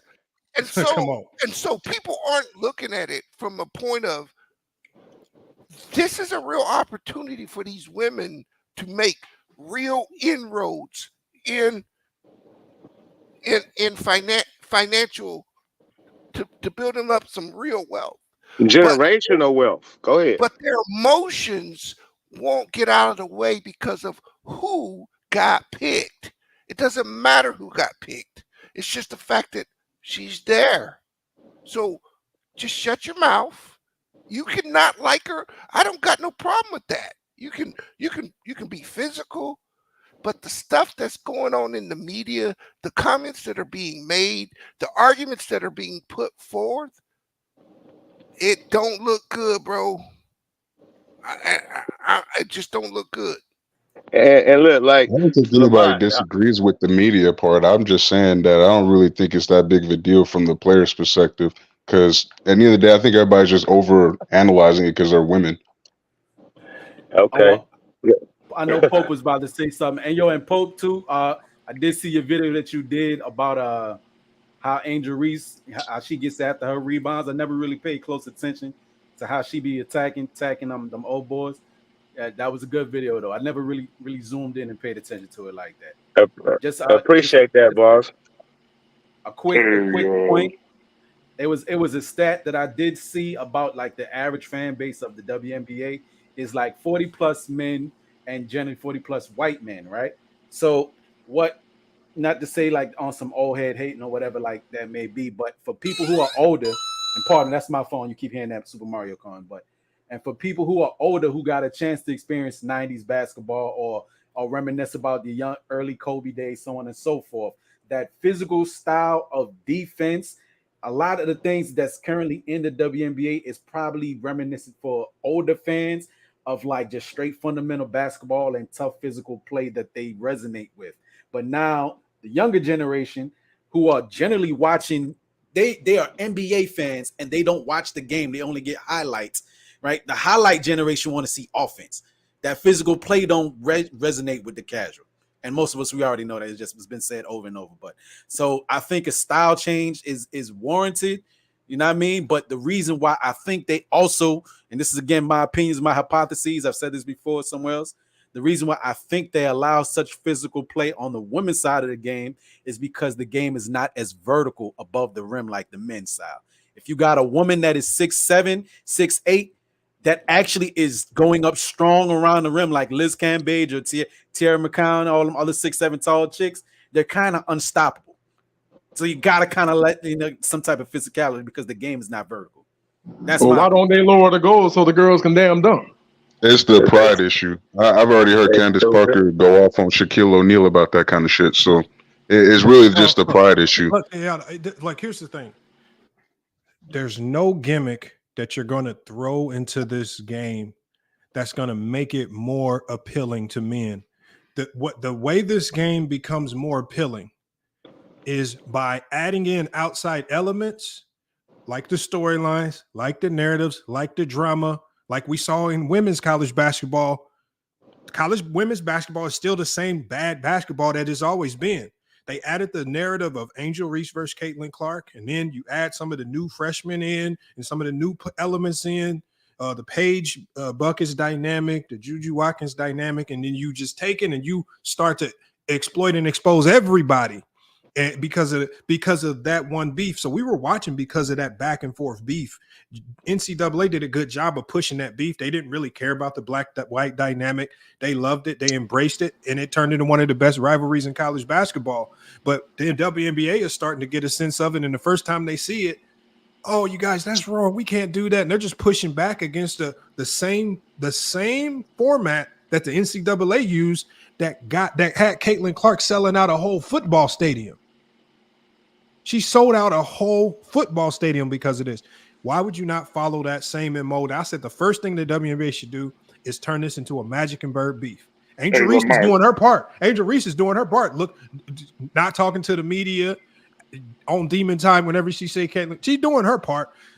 Caitlin Clark's not doing her part because what she's doing is she's starting to try to run around acting like a victim. No, because you can't be whispering and calling, chalking trash in people's ear when they get to chucking you, just like she did in college. You want to throw your hands up and you want to try to act like the little innocent little white girl that ain't done nothing when we know you've been out there talking shit the whole game. So she got to just go ahead and just woman up or man up, however you want to say it.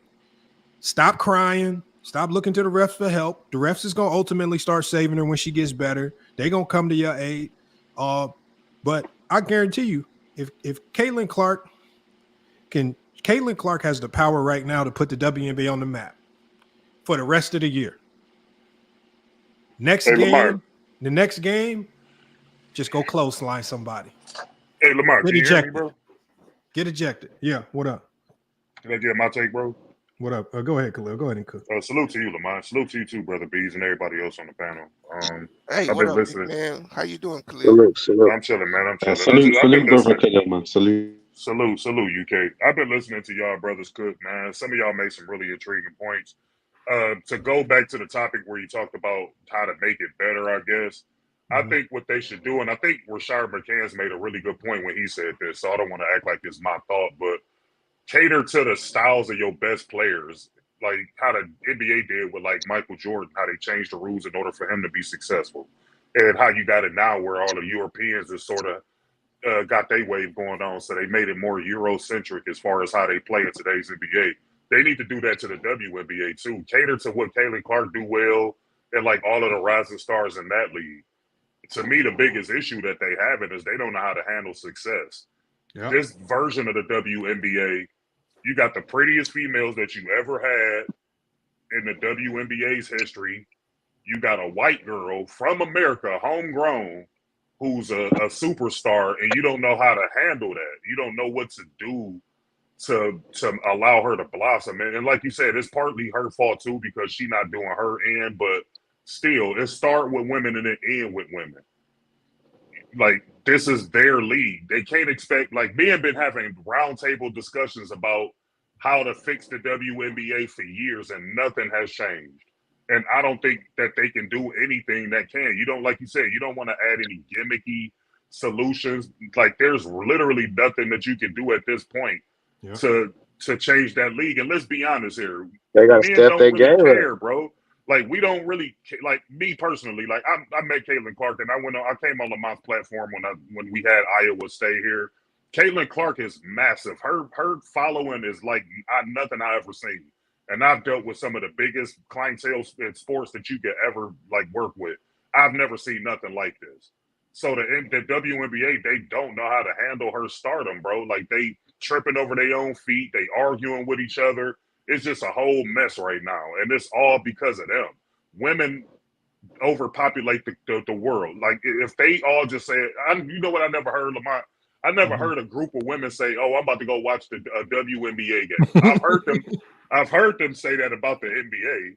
You know what I'm saying? But I've never heard them say that about. So if they don't even want to watch their own league, then how can they expect the men to want to watch it? And I don't care about you rolling up your shorts and trying to show your butt and all this. Like, that's not going. Okay, that'll look cool for now, but like, I want to see some good basketball at the end of the day. And if I'm not getting that, then I'm not interested.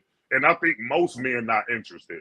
We don't have discussions on who the GOAT female basketball player is, or who can beat this person in a one-on-one. Like, we don't have those discussions. Like, everybody talk about LeBron every day, and you know who how he rank in the history of the league.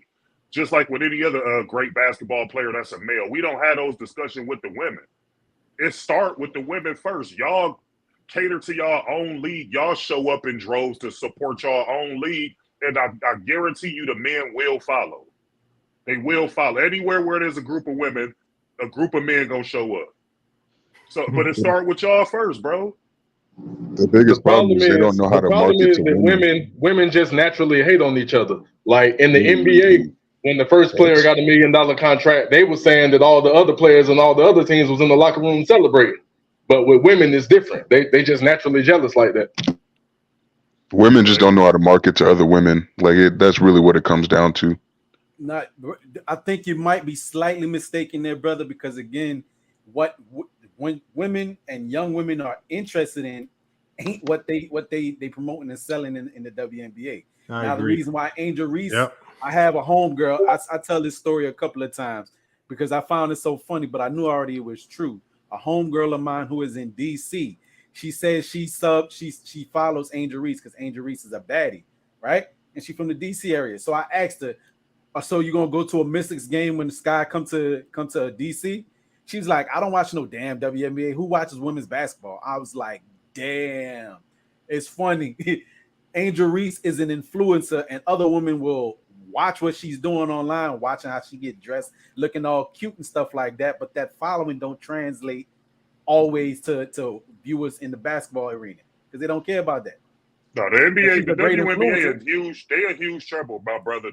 Because like I said earlier, you got a white homegrown superstar. This is what America always wanted. Like, you got Luka and all them. They're not American. Like, I guarantee if Luka was American, he would be the biggest thing on the planet right now. They'd carve out one of them presidents to put him on Mount Rushmore. No, I'm telling y'all, like, because I travel this country, bro. I'm in these areas, in these major cities. Like, all you hear is this girl, this Caitlin Clark. And like I said, I saw it with my own two eyes. We had them here for a whole 8 days. So I saw it up close and personal, the following that this girl has. Like, the WNBA is dropping the ball because you got to cater to her skill set and make the game easier for her to dominate. Everything revolves around her. And unfortunately for these other women, they going to have to fall in line because this is what's getting them those charter flights and all this other stuff that they didn't have prior to her showing up. And it's only going to benefit them if she's actually good. That's the kicker. She has to be good. She has to lead the league in something, whether it's points or assists. It has to be a breakout in order for this thing to go, because the better she plays, the more people are going to watch. But like Lamont said, if she starts to fizzle out, it's only going to be because of the other women. Because the level of attention that they're paying to her every time she get on that court is like nothing we've ever seen. I don't remember Maya Moore getting this level of defense put on her or any of these other. And it is a racial element to it because you got a lot of these black women that's been fighting and scratching and clawing to get into this league and have some level of financial stability. Where here it is, you got this little white girl that come in here that ain't did nothing, that's getting all these endorsements, got a shoe deal and all these other things that she accomplished. Yeah, there is some resentment, and that's okay. That's human nature. That's always been the case. There's nothing wrong with them hating on that because that's within their pathology. Women are natural born haters. Yo, you said it's kind of hard to bully Maya Moore. She built like a PT Cruiser, my G. Yo, Khalil, I'm just giving you an example. I'm not singling her out. I'm saying just any of them, even dating back to Shamika Holesclaw. I'm 42, so I'll go back that far. But even then, like just pick any random number one pick. And I don't remember them getting this level of attention on them. But the question is, has any other female came in like with a Steph Curry like game? Because if there hasn't, then she's bringing something different to the game, and what she's bringing to the game is what has the NBA flourishing right now. So I think it's more that than the fact that she's a certain color or a certain race. Exactly. Nah, The My racial boy got his imbalance head on. is Listen, hold on. Hey, my boy said it right on the nail. He hit the head. So just like the NBA players, they transformed their game when they seen all the love and everything that was happening for Steph because of his long range shooting. What did everybody start doing? They became more efficient at shooting threes from the big man and everything else. All these women got to do is go get in the gym. Go get in the gym, work on that shot, work on certain floaters and things of that nature. And that's what can change their game around. And when we say what can hype in their game, it's because they really don't like. You can tell nobody really dedicated being in the gym 24/7 like how the men do, working on their game off No, season, well, during season. but this is the problem. This is just comes to just pure DNA. I don't care how long a woman stays in the gym. I'm talking about she can get in the lab with you can go combine the greatest NBA trainers in basketball history. You can put her in the gym 5 years straight and try to create the best woman. At the end of the day, there's a certain cap as how good she can get because she can go get in the lab with the best trainers for 5 years straight.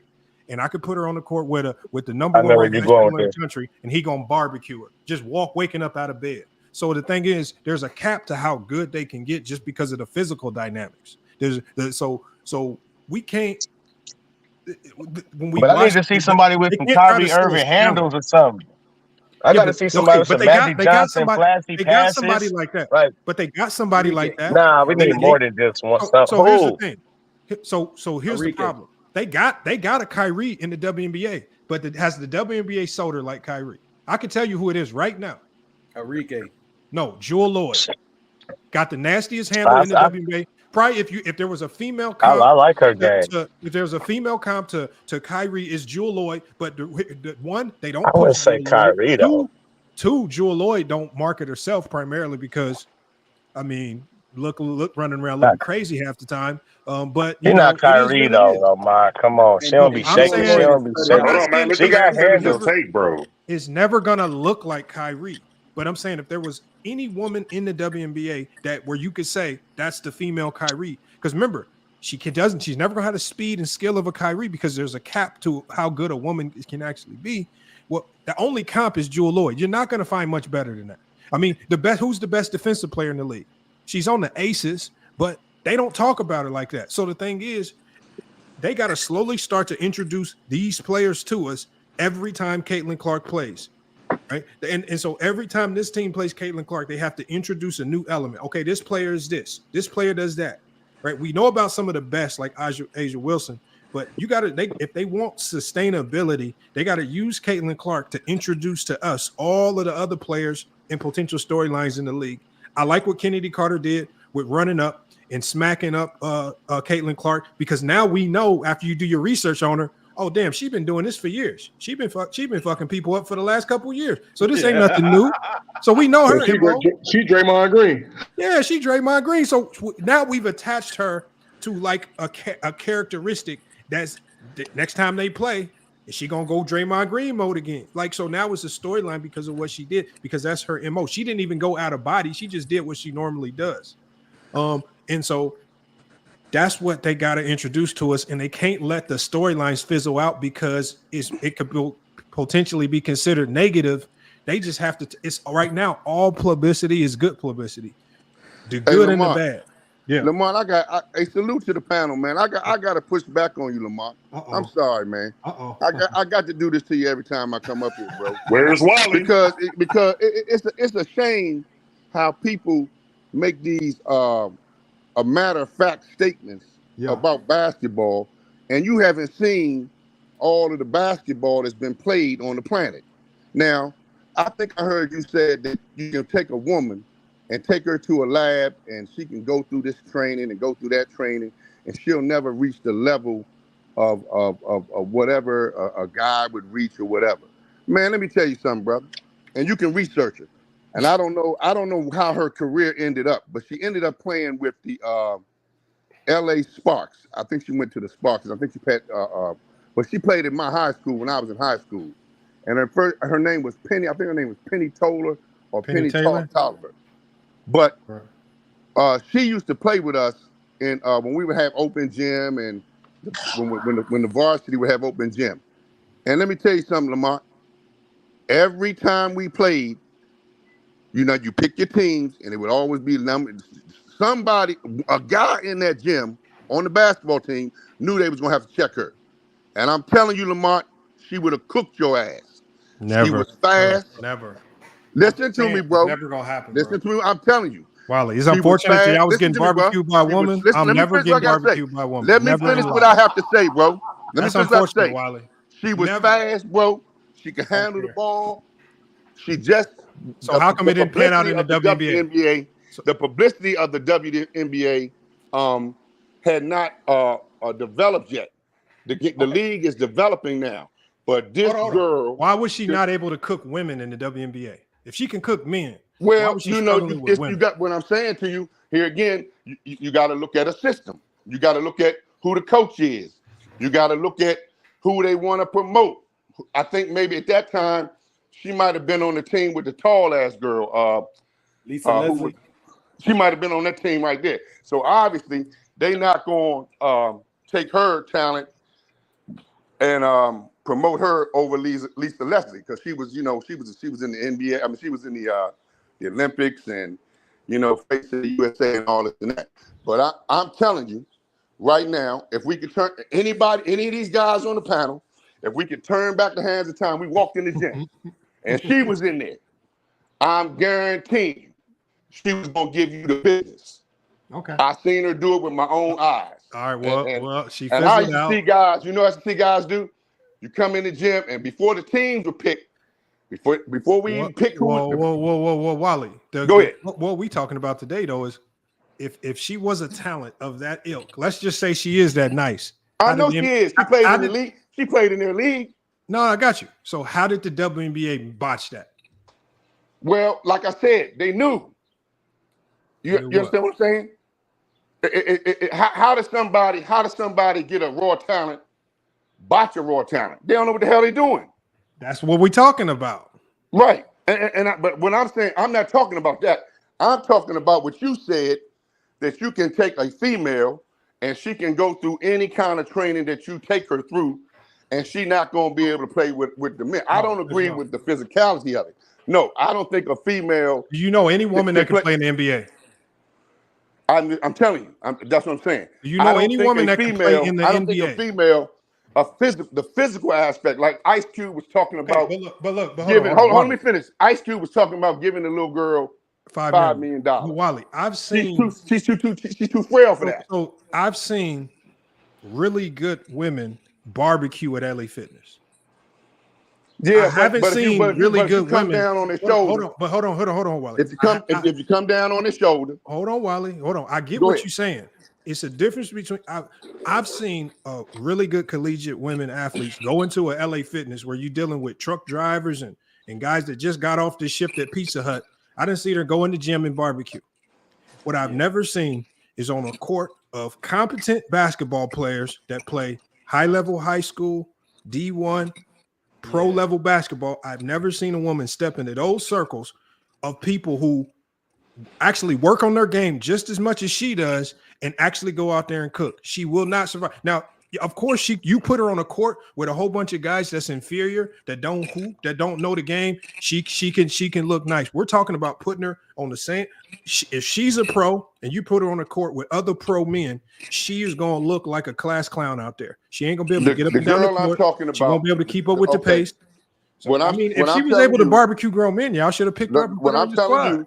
When I'm telling you, the girl I'm talking about, right?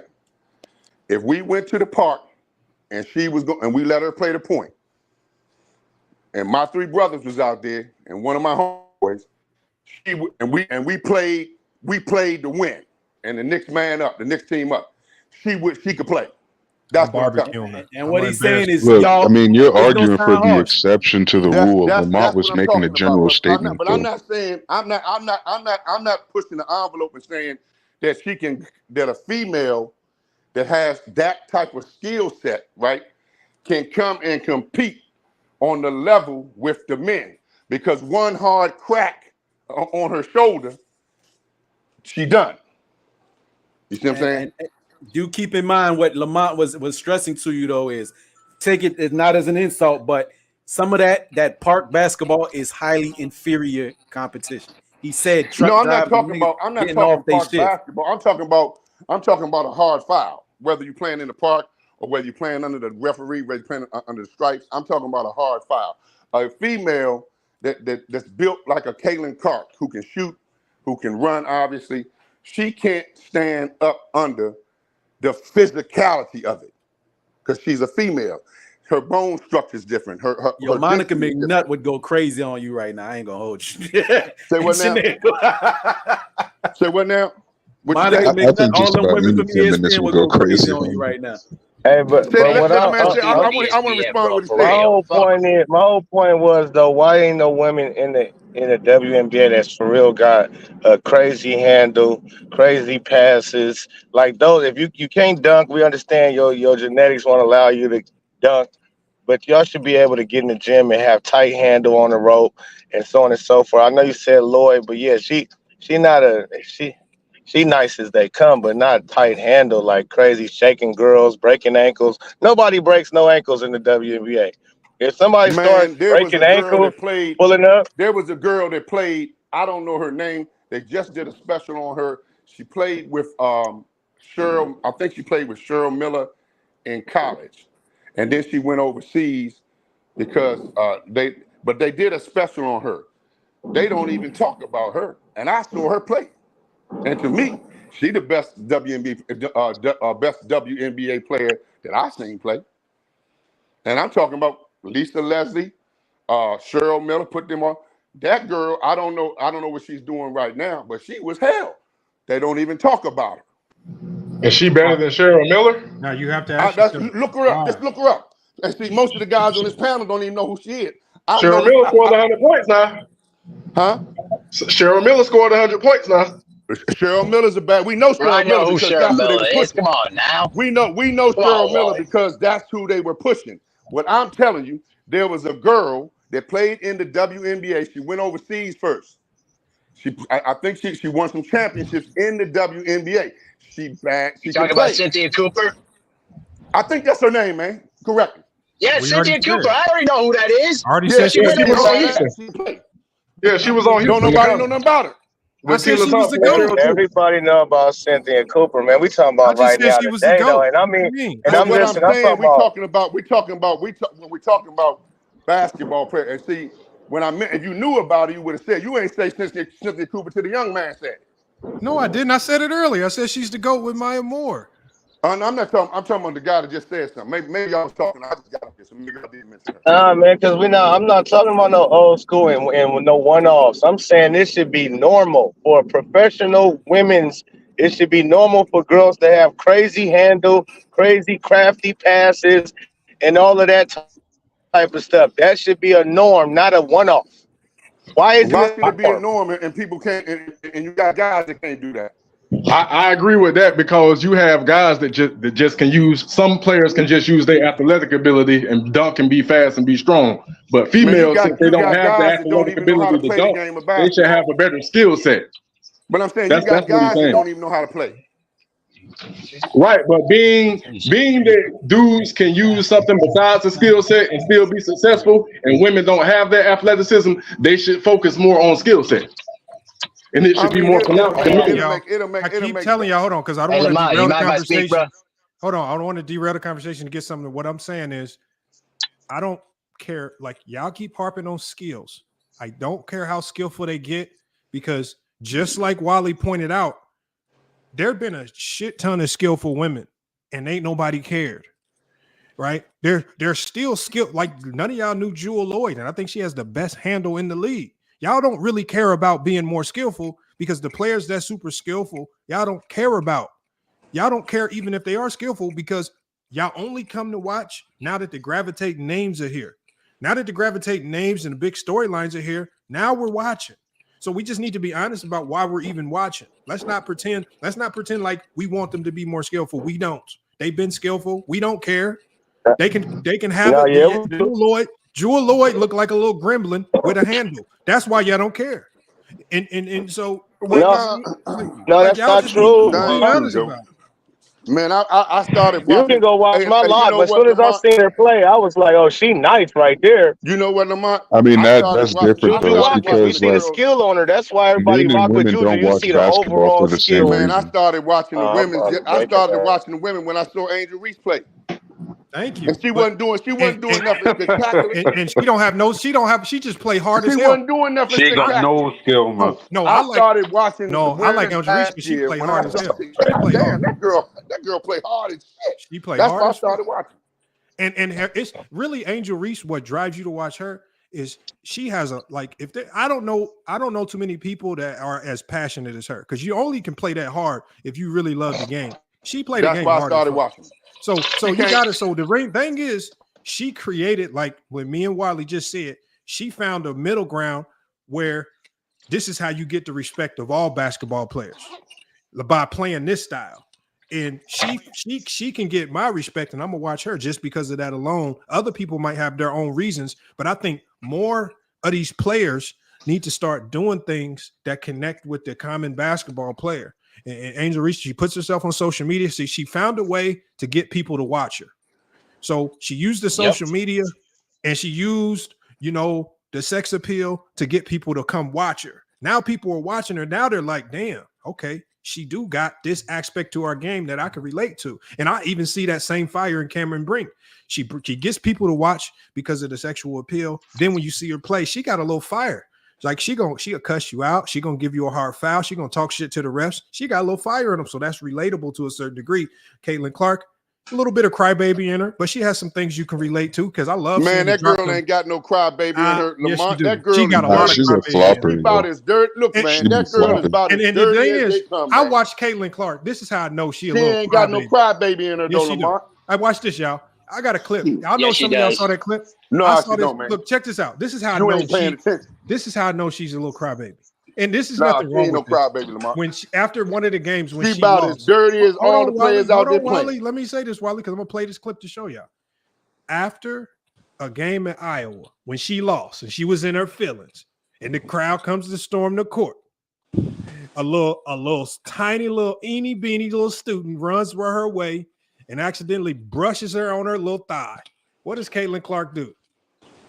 Fall on the ground and act like she hurt. I'm talking about fell to the ground. You would have thought somebody shot her like JFK or something from a long range with a shotgun. Fell to the ground. Everybody had to come help her, carry her out. She was looking like, you might as well thought she would put her in a wheelchair like they carried Paul Pierce out when he had to go take a shit. And it was the sorriest, pathetic thing. I said, oh my God. But you know what? that girl be talking trash, man. It don't matter. Don't mean she a little playing crybaby. basketball, Lamont. I don't understand crybaby. I don't understand what the hoopla is about. The media fucks shit up. The girl been talking shit from day one. That's how the issue started with her and Angel Reese. But the girl is a competitor, man. The girls ain't doing nothing but playing basketball. That's all they doing. But she's still a crybaby. I'm not changing on that. She fouling. She's doing There's everything. nothing wrong with being a crybaby. Doing everything that a basketball player supposed to do. But she's still a try to gain crybaby. an advantage on the court. That's all she's doing. And she's still a crybaby. That don't change. Well, I don't see her like that. I think she's a phenomenal talent, and I think she's just as dirty as she is a phenomenal talent that cries a lot. I don't see it that way, Lamont. I mean, one of my best players on my team cries to the ref every play. I think she's getting bumped around like everybody else get bumped. It's basketball, man. What the fuck is? They ain't got helmets on. They ain't playing for they fouling. She a crybaby though. Nah, Joe. She I is. don't see it like that. Not. That doesn't take away from her. I think she got a phenomenal talent, and she's the focal point right now.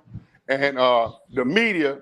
See, the problem, if the non-basketball people would be quiet, man, them girls can make some money. No, they need us to talk. They need us to have these opinions. The fact that I can say she's a crybaby is actually a good thing because it means I actually watched to a certain degree. Before, we didn't even know what they was. One thing about it, I seen her foul the girl Kennedy. I seen her go across the girl Kennedy face. She did. Bam, try to slide out. And the girl Kennedy said, oh, no. You're not going to slide. I'm going to crack you real quick. And then we can come on back to playing. And what'd she do after she got cracked? Say what now? What'd she do after she got cracked? She fall on the ground like everybody else do. She cried about it. She was flopping. She fall on the ground just like everybody else does. That's part of the game. Man, she was crying. You're trying to gain an advantage. So let me ask y'all a question. Who do y'all think the WNBA's target audience is, and who do y'all think it should be? Well, the LGBT. Can I answer this question, guys? I've been silent most of the time. Everybody like basketball. Go ahead, Mahar. No, let me tell you something. And actually, Lamont did a live stream about this. I think it was last year. You remember that WNBA live stream that we talked about? That you talked about? Yeah. Here's the deal: the WNBA wants to target the LGBTQ audience. That's what their main target is from the jump. You wonder why many casuals have not even watched a WNBA game. It's because the WNBA makes it clear they're targeting that agenda, and because of that, they've lost viewers. They've lost millions of dollars. They haven't gained any sponsorships. I mean, come on. Without Kathleen Clark and an Angel Reese, you would not even see charter flights coming to WNBA games. There was a time when the WNBA came in the mid-'90s when they didn't even do charter flights. They never had charter flights because the league wouldn't allow it. So my point is that's what they want. That's what they've been wanting to target. But now the target audience has changed where now you bring in different people, different casual fans, and bring in different eyes. And this is a good thing.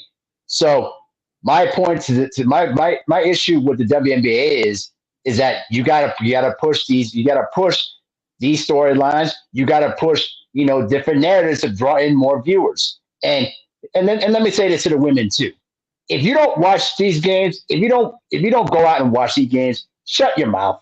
Like these reporters that's basically say, "Oh, we're trying to stand up for women's rights." Oh, you guys never watched the game in years. They shut up. A lot of you guys have never even watched the games yourselves. I can tell from your hypocrisy. So without Kathleen Clark, without Angel Reese, you wouldn't even not watch a game to begin with. You would not know any of these players if it without them.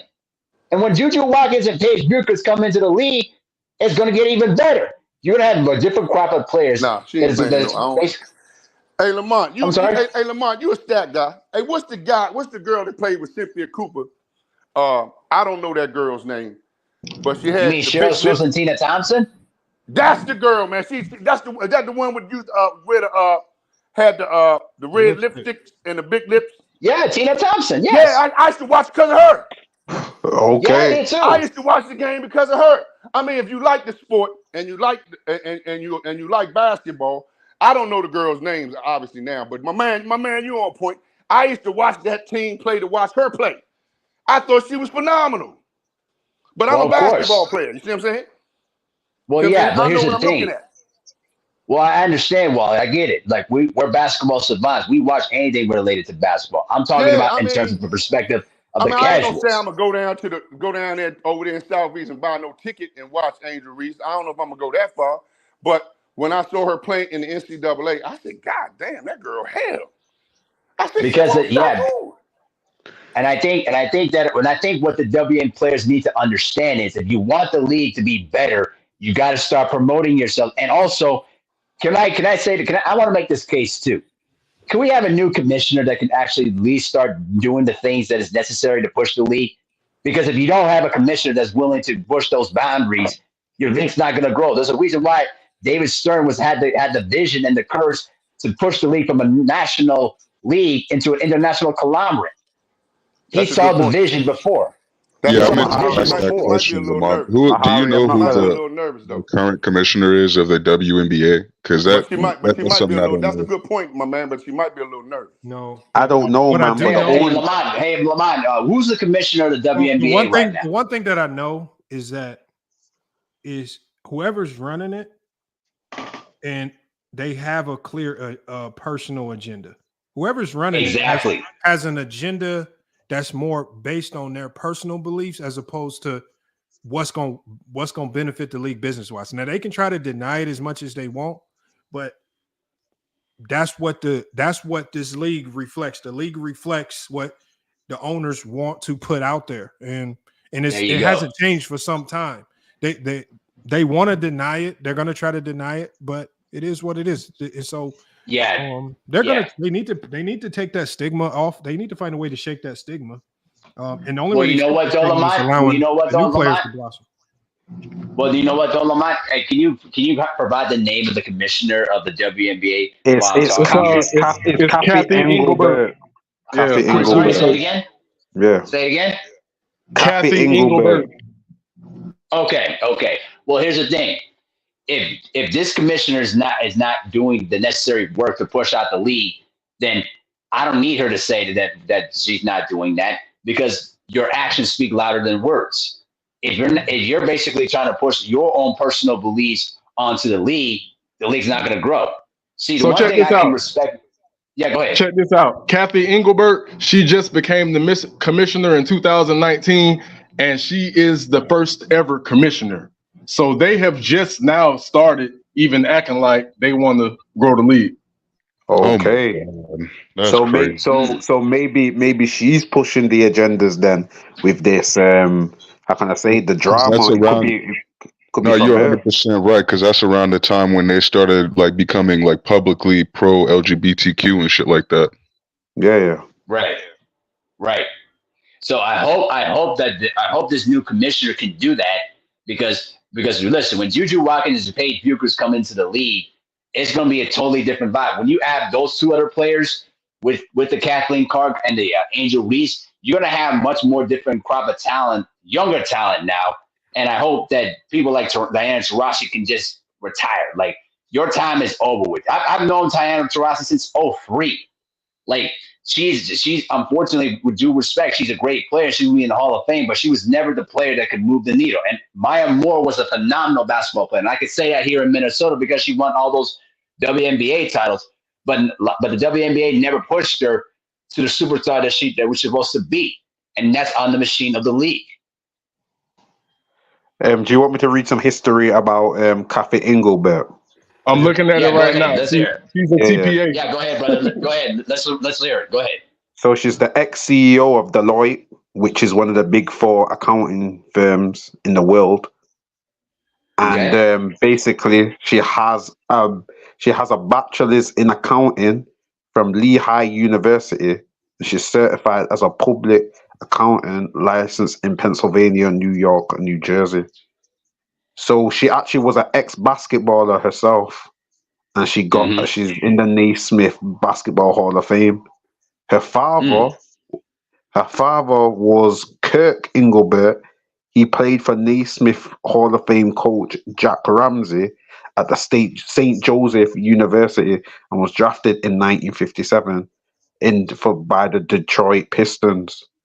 So when you look at it from her acumen or her business background as an accountant, and for the fact that she was a CEO for Deloitte, this woman, I'm assuming, knows money. She knows how to make money, how to handle money, just by being an accountant, just by being a CEO of Deloitte. Like, Deloitte's like a multi-billion pound company. Like, they're one of the big four accounting firms. So in terms of generating money, I believe her acumen in that will be able to generate. Go on, bro. Sorry. So the question is, no matter what your background is, ultimately, you're going to have to start producing tangible results where people can sit down and say, okay, you've been here since 2019. Caitlin Clark's in the league. Angel Reese is here. When it comes time to sit at the table and we have to say, okay, what have you done for me lately? No matter how nice you have, your background might look, I have to start seeing some results. And the one thing that I've still seen since 2019 is that the WNBA has been operating at a loss every single year. They still have not found a way to be a profitable league on their own without being subsidized by the NBA. And then that's heavily subsidized because the NBA just said, well, look, we're going to throw you an extra little trinket. We're going to add you into our TV deal just so we can look more inclusive for women's sports. So they just threw them an extra bone right there, and they still haven't found a way to capitalize and be profitable. So it's going to get to a point where, yeah, you might be nice and all, but whatever you're doing, it ain't getting nothing done. And that's my biggest thing. We're pretty soon, what, 2019? It's about to be 2025. Okay, I mean, you've been here for a nice little chunk of change. It's time. If you ain't got no results, man, it's time for you to move around. But when you when you look at the actual league itself, because I'll be honest, man, the only time I've really heard about the WNBA, I heard it when Skylar Diggins was around. I ain't really follow it. It ain't the one. I'm not gonna lie, it's a dead league. But now it's picking up pace. The league's only as good as the players you have at the end of the day. Your market or your business is only as good as the product you have. You have good products now that you can actually market, that you can actually push. At the end of the day, drama sells, man. Chaos sells. I don't care what no one says. Whether it's good publicity or it's bad publicity, it's all publicity. And that's what they're trying to build right now. I don't think the league's good. I'm not going to watch it. But at the end of the day, if it's pushing right now and the building from somewhere, so it is what it is. I'm not gonna lie, it's you're talking about making it globalist straight away. You talked about having the right CEO or the right commissioner. Look, man, Vince McMahon's gonna get kicked out of WWE soon, man. Yo, man, give Vince McMahon this role, man. It make it famous very quick, man. He'll do the right moves, man. Yeah, that he's already been kicked out of WWE, man. There you go, man. Yeah, I don't think it's gonna happen for a while because of all the losses he's going through. That's a tongue-in-cheek joke, but I'm saying the moves you want to make it worldwide, man. Vince McMahon would definitely do that, man. I can see what you're saying. I see what your point is. Yeah, but I see what your point is. You need like a guy with a huge vision that could try to push the league to farther than what it is right now. So yeah, I see what you're saying. So yeah, I get it. They're gonna have to get They're gonna have to get some more exposure. Hey, Lamont, you know the girl Cameron Brink, right? Mm-hmm. Her father, right, was my center, was with a center on the team that I played in college. Yeah. Both of those people went to Virginia Tech with me. I know her mother, and her mother couldn't play that good, but her father was a hell of a goddamn athlete. He was about 6'9", 6'10", could jump real good, could shoot. So when I looked at her, I said, damn, she looked like her mother, but she's tall and skinny like her father. That's crazy. That's a small world connection too, because I forgot all about the Currys being out there, and she has a close connection to Steph Curry and them. Yeah, they real. Her and Sonia were roommates.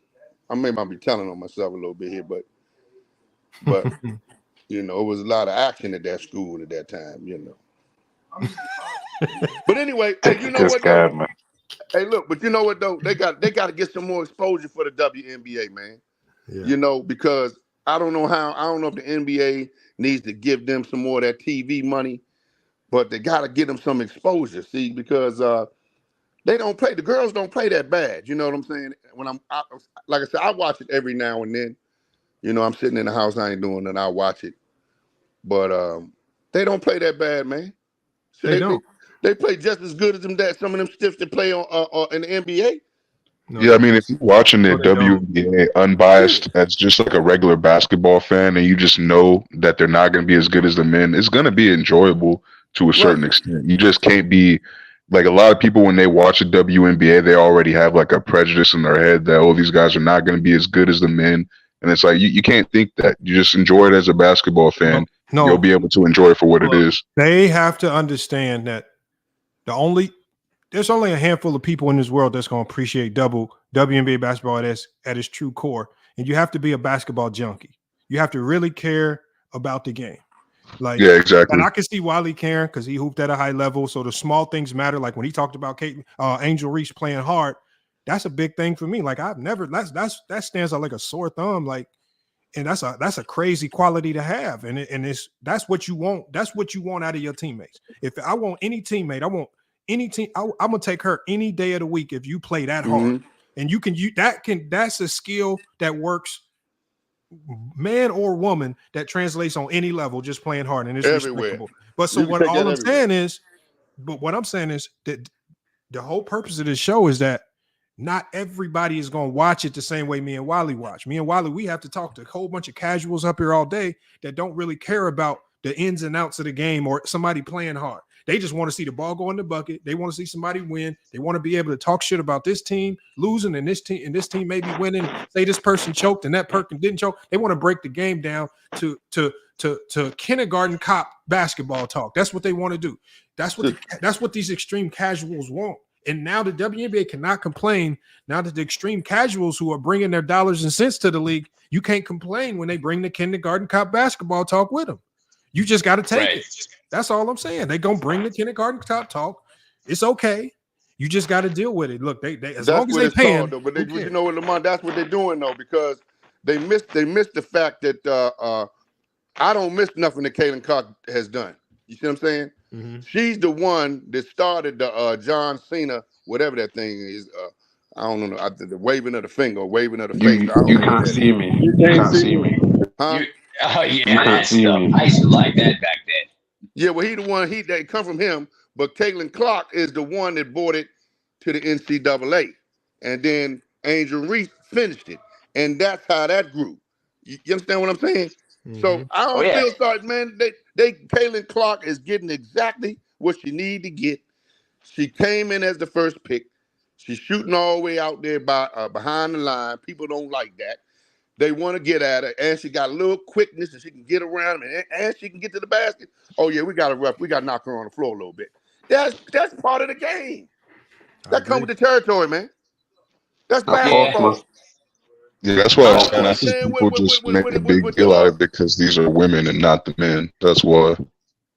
Man, somebody come out there shooting threes.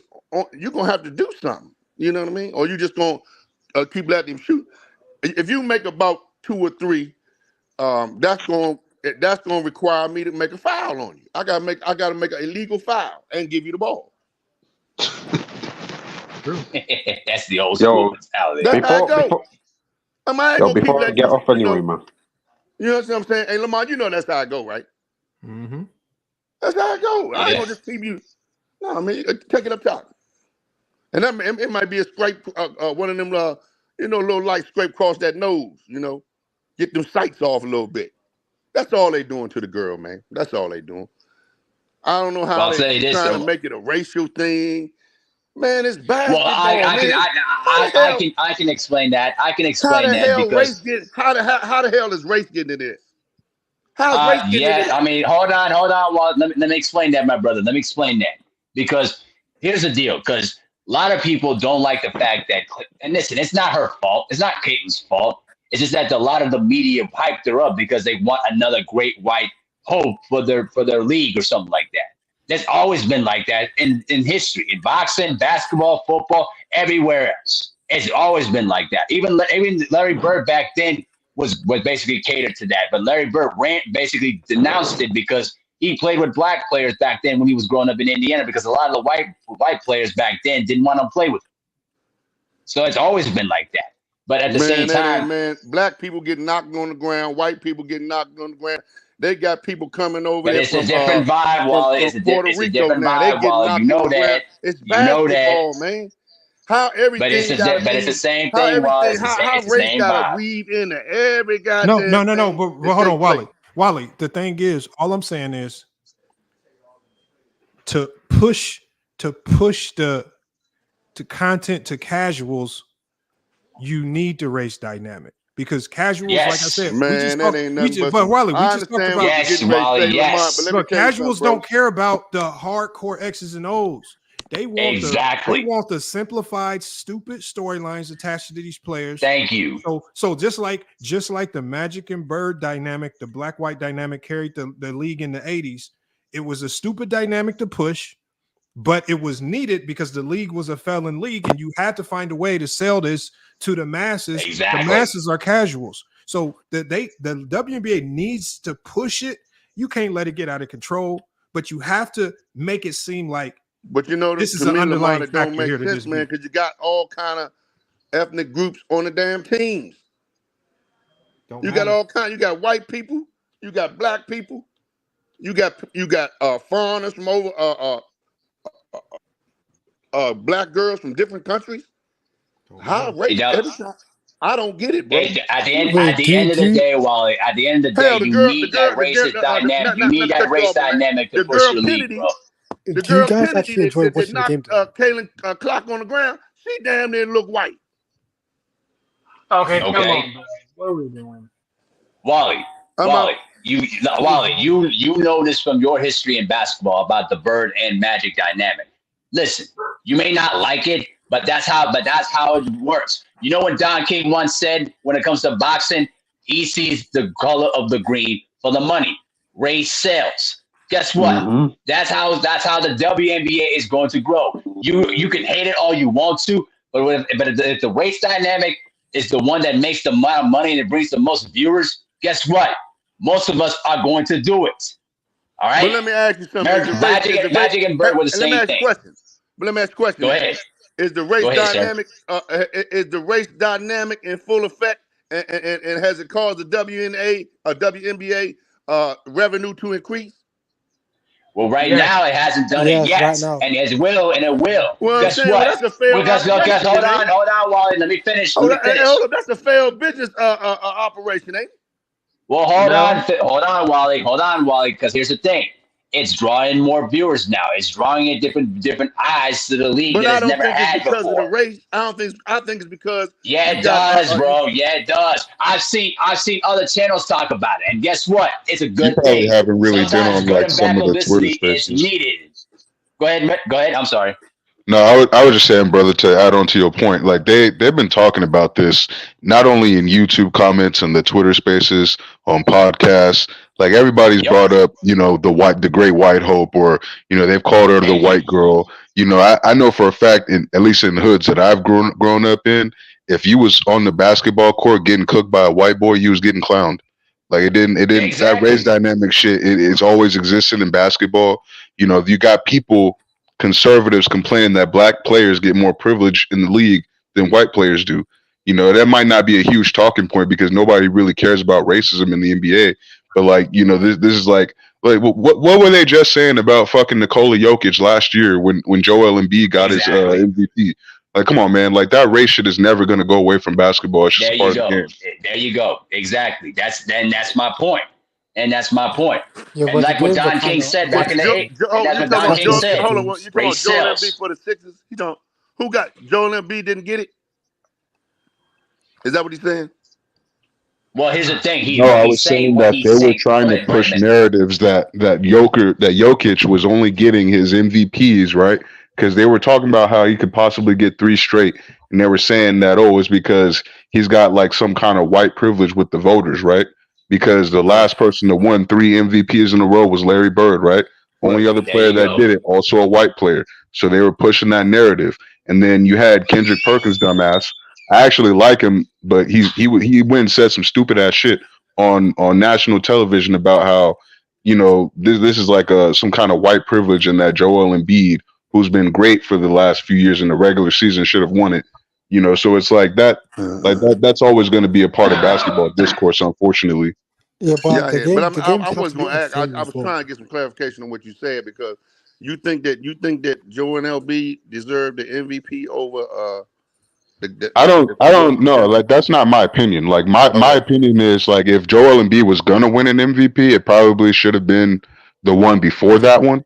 Like I do think he should have won an MVP, but I just think the one that he won specifically, that should have been Jokic's MVP. Like that's what I believe. And here's the problem with the MVP is that now the NBA MVP discussion is, we got to give it to the guy that should have won it the year before. And again, you're going to discredit all the other players that are putting in the work in. But that's another time. This wasn't even about the MVP. I was just bringing up the racism narrative. You were just bringing up a point.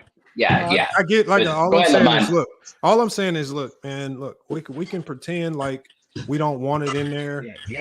I know it's not the most popular thing, but at this point, the WNBA don't really have many options with regards to marketing in this league. They have to find a way to make it more appealing.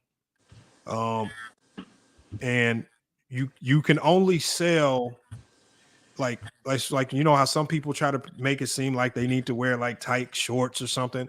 That can only get you so far before that gets old and played out. Like you need something more long-standing, something more long-lasting, something that's going to create more narratives and storylines. And I think pushing the beef. See, what happens is you don't have to push the black-white dynamic. The people, the fans will create that dynamic. They just need to propagate and push the beef between Caitlin Clark and Angel Reese, and then just let the casuals go to work with the rest, because they'll take care of the rest of the narratives and storylines. Do you think the play style is also the problem as well? It doesn't matter about the play style because nobody cares about the play style. No, because when I try to watch these games, and when I'm seeing Caitlin Clark take like 10 shots, the game's boring. Like I cannot watch that. I cannot watch other players take. So right now, the games are going to be boring primarily because you don't know who's on the other team. You don't know any of the players on the other team. You don't know who's good at what beefs exist. Is there any team rivalries here? Do you have any money on the line because you bet on Prize Picks or FanDuel? Because you wouldn't believe how many games I found myself watching baseball, hockey, because I done made a little stupid bet on fantasy sports. So the thing is, they need to engage themselves in almost every community. You got to find a way to integrate with the sports betting community. You got to find to integrate with the basketball junkie community. You got to find a way to integrate with the casual community. It's not going away no time soon. The NBA is not going to let it fail. So because it's not letting it fail, then NBA, because if I'm the NBA giving them all that money, I'm going to say, I'm just going to put my people in place to run the league since you guys don't know how to do it the right way.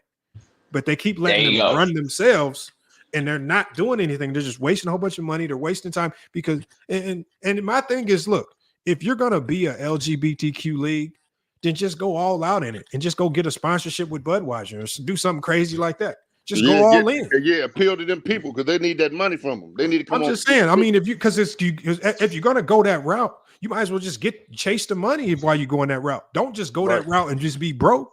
So it's just stupid to me, the route they're chasing. They're not even marketing. They're not even making money off the marketing strategy that they do have. They're not even capitalizing on that. So that's what makes them clown. It's like a clown league. So Brandon is right. This is kind of a clown league, but I think it's salvageable with smart people. That's all. I just don't think they have any smart people at the top, and I don't care what type of degrees they got. Well, that one lady, she got access to the money. Sound like the commissioner. But Lamont, so just a quick question, bro. Working, but she got the money behind her, and if you got money, you can do something. If you ain't got no money, you can't do nothing. You pretty much just blowing in the wind, you know. But if you got some big money, you can and then you can, like you say, you get the right sponsors. But like I said, I don't know, man. Should they be having parades around in DC all the time? So I don't know why they can't get some of them people. They be having the LGBT people parading all, I stay in the house, but they be parading out here. So I don't know where they can't get them people. Like they just, like Lamont said earlier, they got this label on them, man. Like a conservative fan base that actually do enjoy basketball, they're not gonna watch the WNBA just because of that shit. So we all saw what happened to Bud Light. Was it Bud Light when they decided to have that trans person be like the face of like their commercial base and their marketing and shit like that? Like they immediately dropped off and lost hella money. I don't know anybody that drinks that shit no more. But it's just the simple fact that it came back to life. It came back to life. Oh, yeah, they came back to life. Okay, I don't really be paying attention to shit like that. But they did lose a lot of money. Yeah, man. I mean, the WNBA, like Lamont said, they just got some stupid people running it. If I were Adam Silver, constantly having to pay money to this league to try to get them deals, TV deals, and endorsements and all this shit like that, that's just man. I'd have been like, I might as well be the commissioner at this point because y'all ain't doing shit but losing me money. Sorry, I just want to ask, why are the people stupid who are running it? Because I've heard a lot of people say they're stupid, but I've not heard a definitive reason.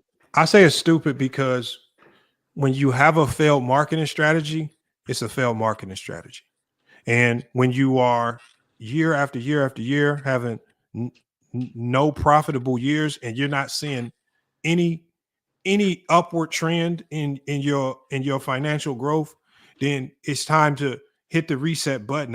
Like they say, man, when it's kind of insanity when you keep repeating the same thing over and over and you ain't getting no different results. And I think they're doing the same thing over and over. They're not getting no different results. And then they get mad at the fans because the fans ain't coming to watch.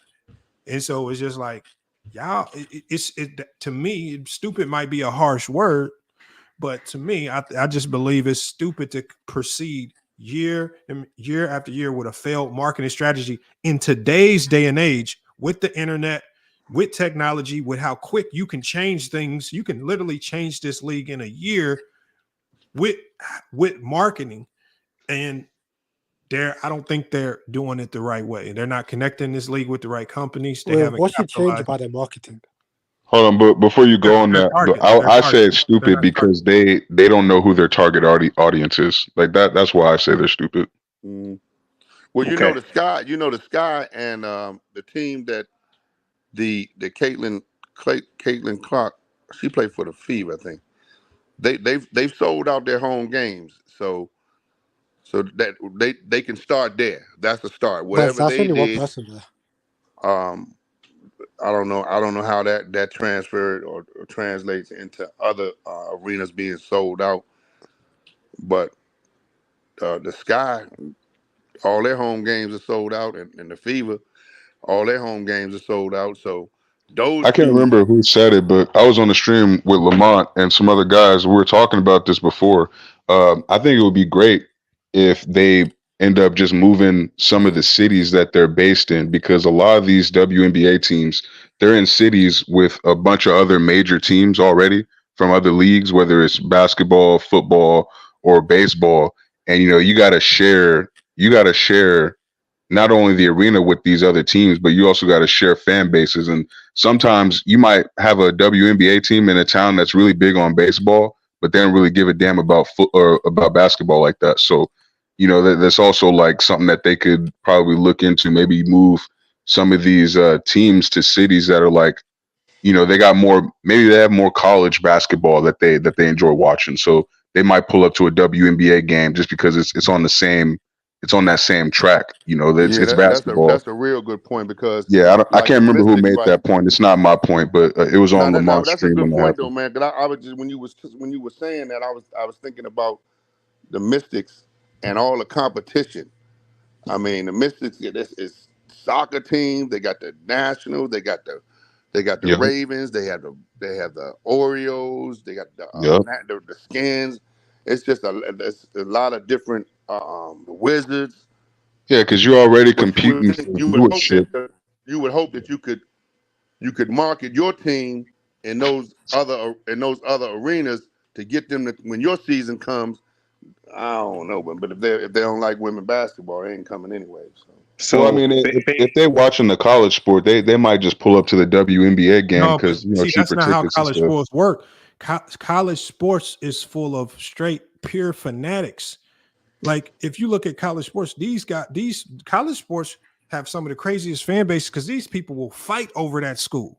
Them Alabama fans go walk around with an Auburn hat on. They're gonna beat you up. It's kind of tribalism. And some of these guys wouldn't know how to throw a football 5 feet. It's because they've turned their fans into straight pure fanatics over the team, and it's embedded in the culture. So when we heard that dummy Elle Duncan talking about we're culturalizing and it's just all this stuff going on, these types of crazy narratives, the race factor, it turns regular fans into fanatics. Yeah. That's what you need. They blind followers of the team and they're delusional. Like overseas, I'm talking about, I have an Israeli player. He talking about, boy, his team won a game one time. The fans get to throwing bottles at the players. They fanatics. They crazy about their team. Don't come in here beating our team by 20, showboating. We about to throw everything in the stands at you. That's you're about to leave with it. You're about to leave with an injury, man. That's what's gonna happen in the UK. Yeah. You're gonna leave with an injury.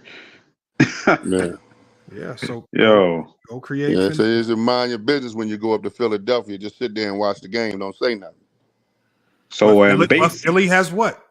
Fanatical fans. They got fanatical fans up there, man. I'm trying to tell you. Like them fans. I'm talking about the football team, Lamont. I'm talking about Philadelphia. That's what I mean. But a lot of them Philadelphia fans, sometimes them kids, they born into Eagles families.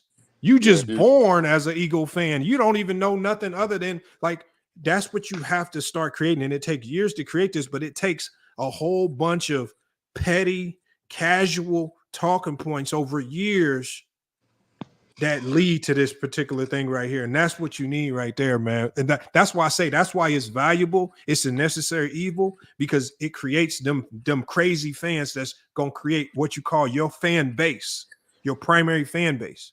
That's what the WNBA has no primary base other than the LGBTQ community. And they not even that staunch of a base.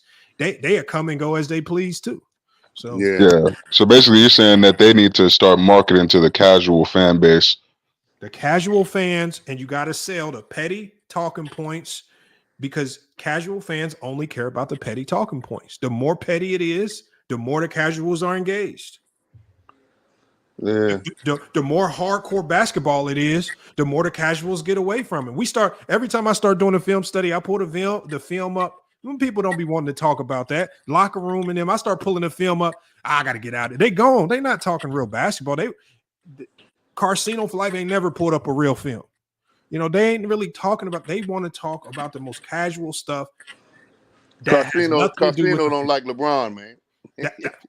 But he knows. See, the problem is because he's a casual. He knows that if he plays too much film, well, people go see. Well, hold on. I mean, the man just dropped 49 points, 19 rebounds. I mean, that's what the film show up. You telling us he trash? What you doing? So they got to stay away from the hardcore basketball talk to stick to the low-level casual talking points. That's what the casuals do. That's why I say they necessary, but it's necessary because they also fans as well. So they need like a Skip Bayless type reporter for the WNBA. If they can find one, but the thing is, you got to get people to watch that show. Yeah, true. Well, they're gonna be around, man, because they got the corporation backing them, Lamont. They got the NBA backing them, so Especially coming back. they're gonna be around. But I don't know, man. I watch them every now and then, Lamont. I just came up here to drop that on you, Lamont, about that what you said about that the young women can't play with the boys. I know a girl, man. I'm telling you. I've seen plenty of women go cook in gyms. I've seen women cook in open gyms. That's not what I ain't talking about no open gym. I'm talking about she could play.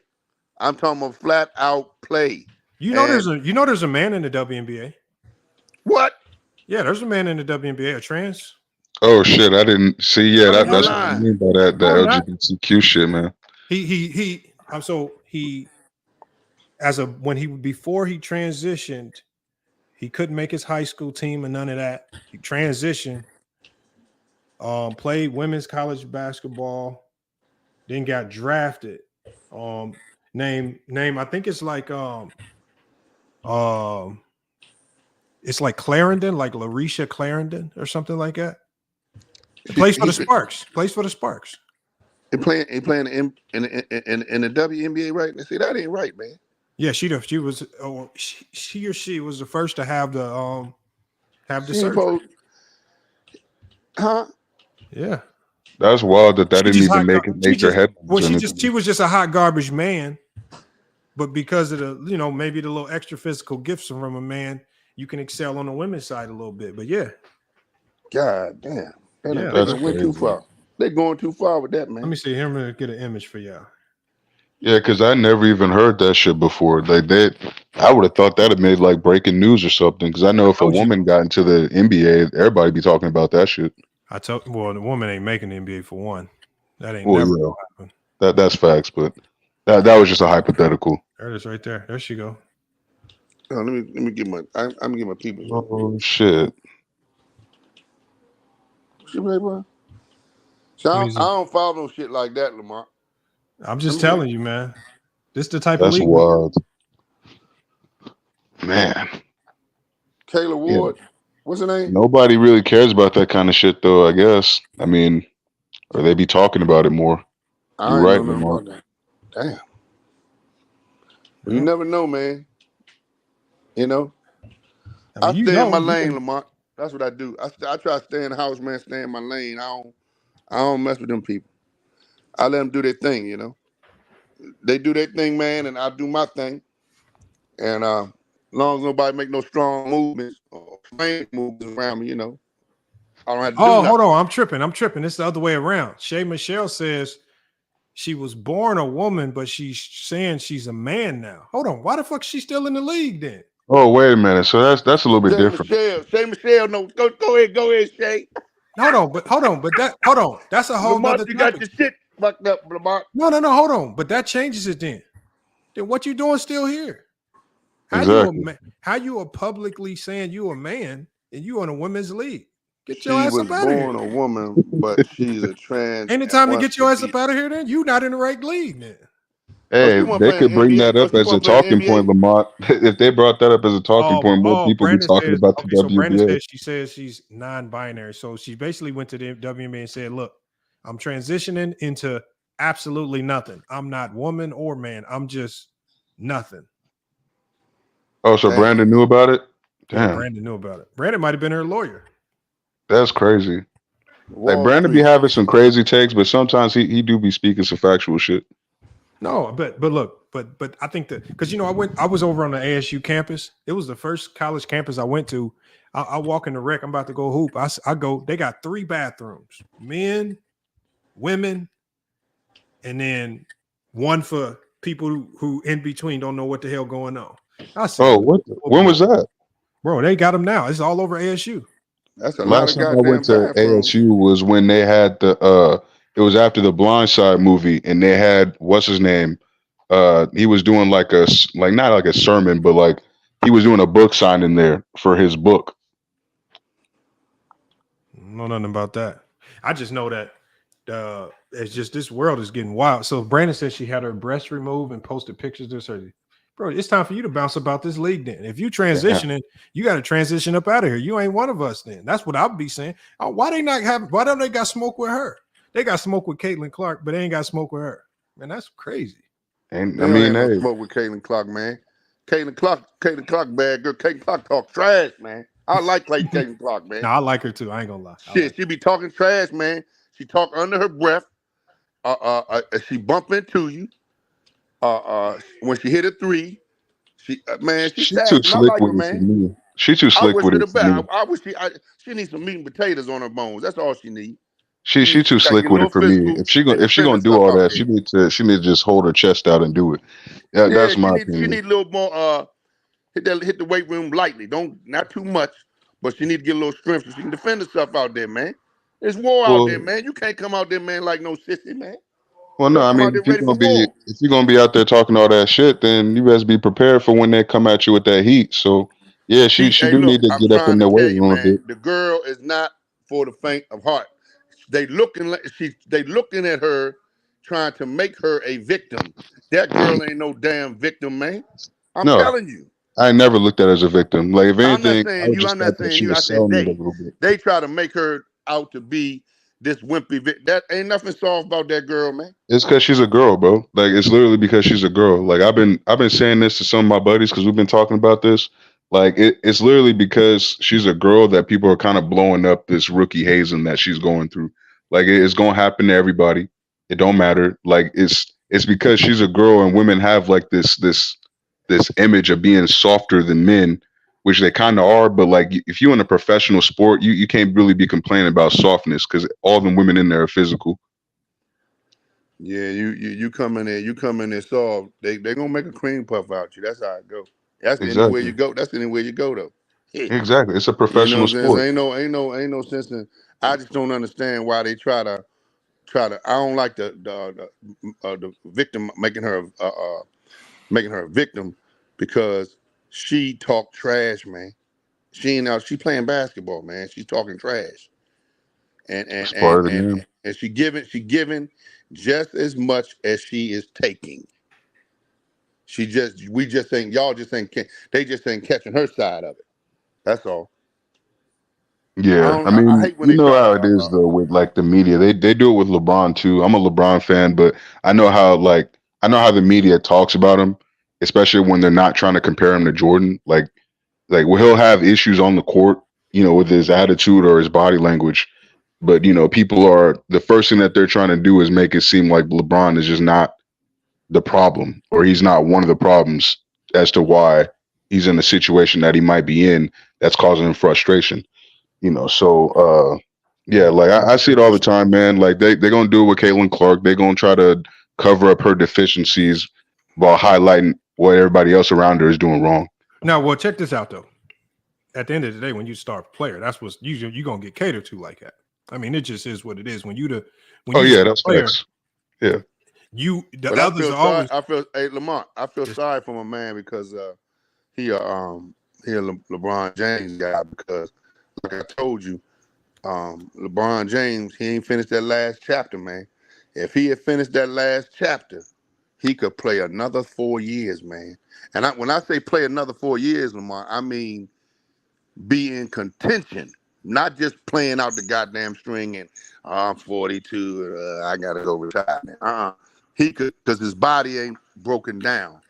But if he ain't mastered that last chapter that I was telling you about, ain't nobody understand what I was saying. But if he had got that, and I think you put up that stat about my man, what's the dude? You put that stat up about Luka and all them damn. When I let me ask you something, Lamont, real quick.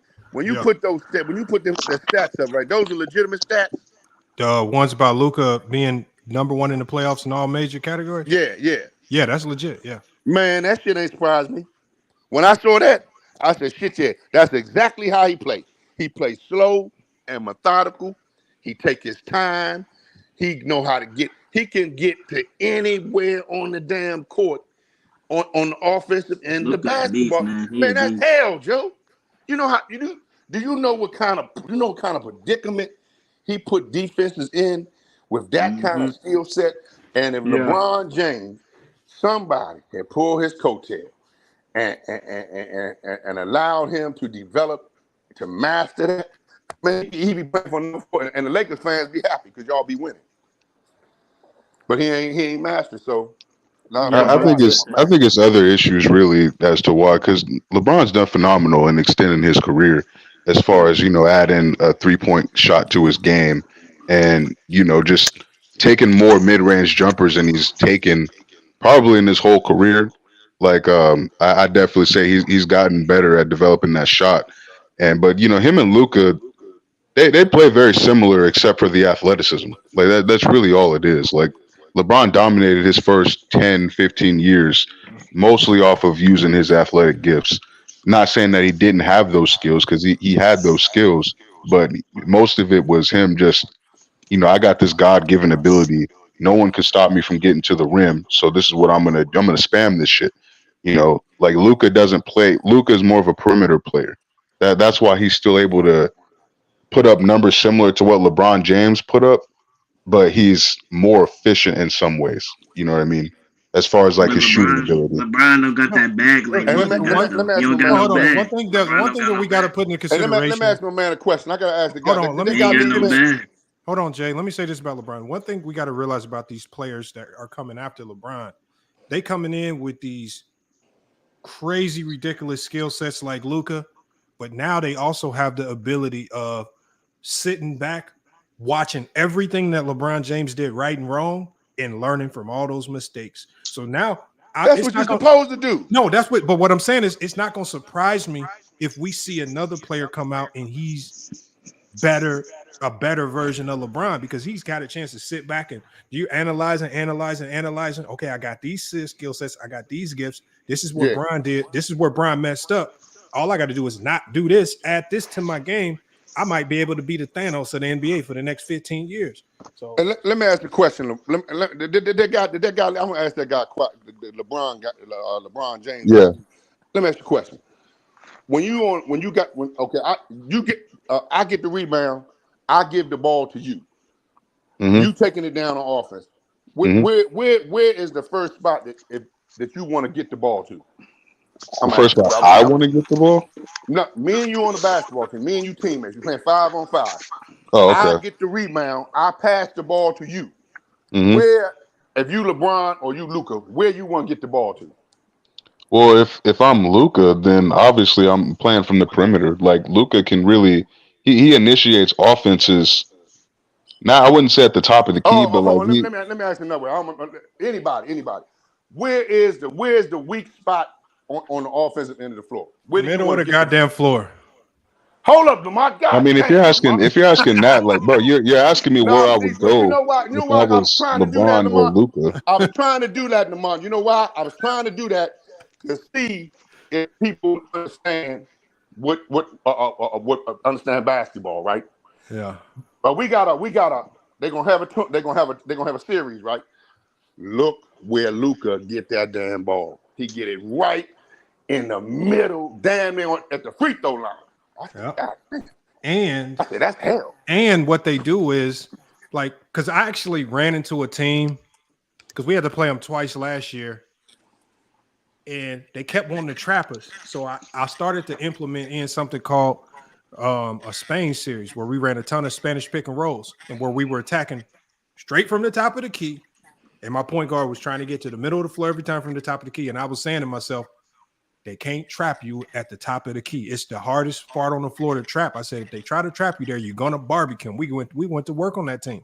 And so that's what Luka and Kyrie are doing. That's why Minnesota got in trouble. It's because they said we ain't about to drive to these wings and corners. Because remember, that's where Denver got in trouble against Minnesota, because they kept trying to operate out of them corners with Jokic. And as good as Jokic is, they had the defenders to make life hell on you if you wasn't getting to the middle of the floor with the basketball. Jokic does a good job of dumping the ball off to guys cutting into the middle, but that's easier to defend. You can defend those passing lanes as long as Jokic has the ball on that elbow or them short corners, or you know, they can defend the middle from there.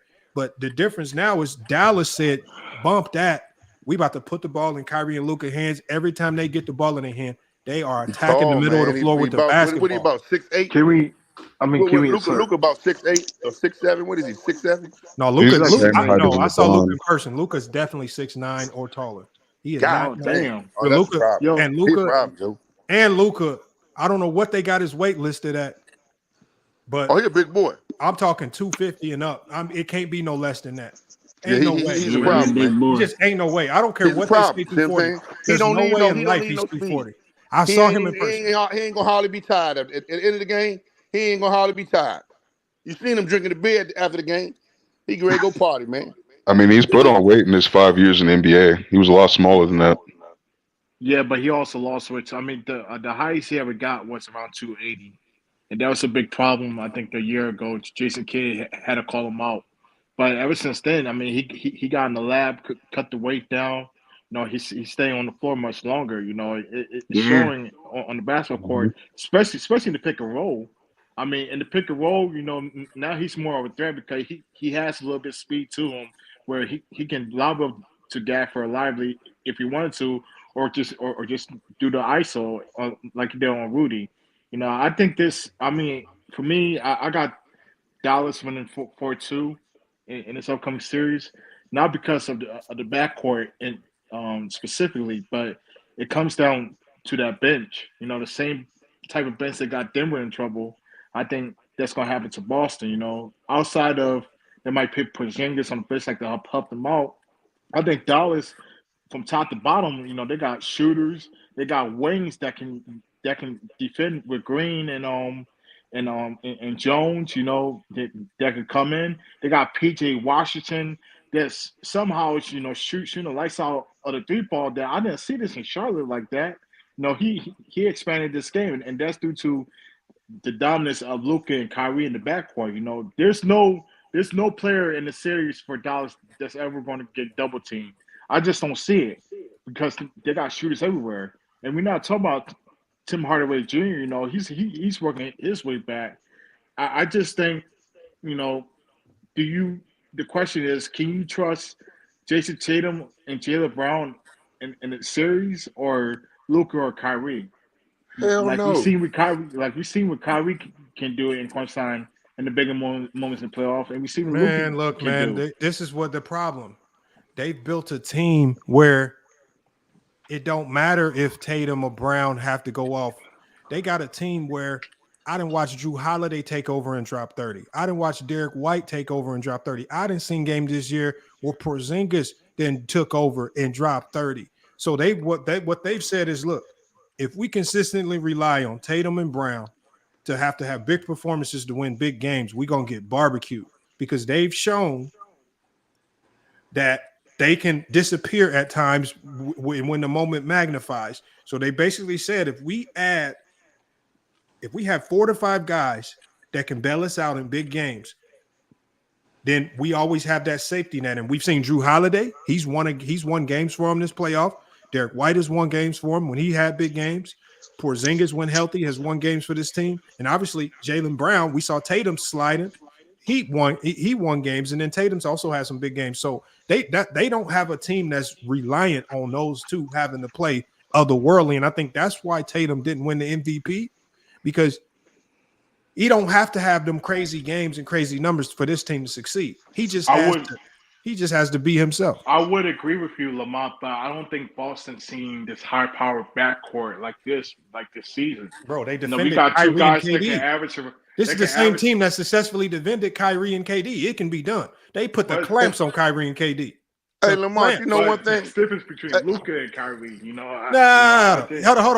Nah, they had KD taking 39 shots, bro, just to get his points. Matter. Hold on. Yeah, what they did was they had a very unique strategy that forced Brooklyn to have KD and Kyrie swap roles. They forced KD to operate at the top of the key, where he had to be an ISO scorer. Hold on one second, Avion. It doesn't matter. Their defense dictated what Kyrie and KD did, because they had a defensive. And now, obviously, Udoka played a humongous role in that, but they forced Kyrie to operate in those corners, and they didn't let him get ahead of steam anywhere. And they had KD operating late shot clock situations at the top of the key in the ISO, where he's not good at it. And they were swarming in the shot clock. That was great team defense. So to tell me that they can't do it, you must be out of your mind, man. Well, Luka is a different offensive player than he is, but the thing is, let's not act like we haven't seen.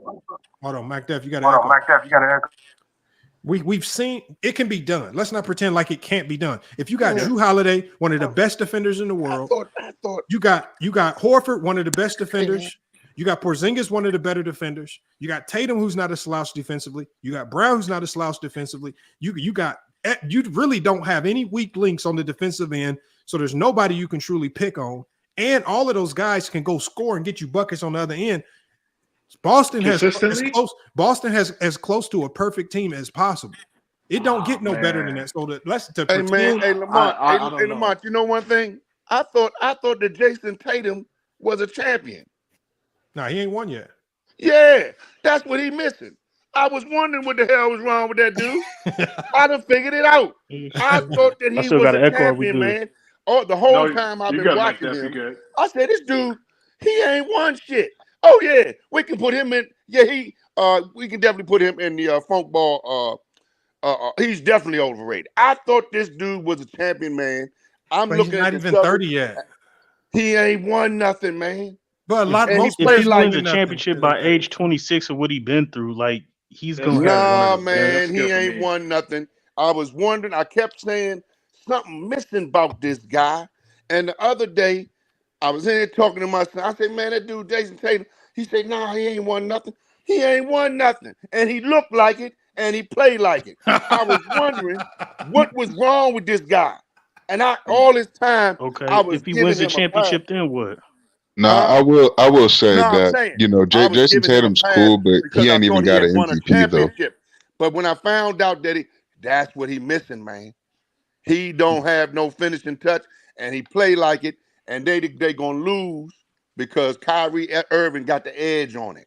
That's not even my whole premise. My premise is I get the defensive end, but to ask Drew Holiday and White, and then to show some type of offensive consistency.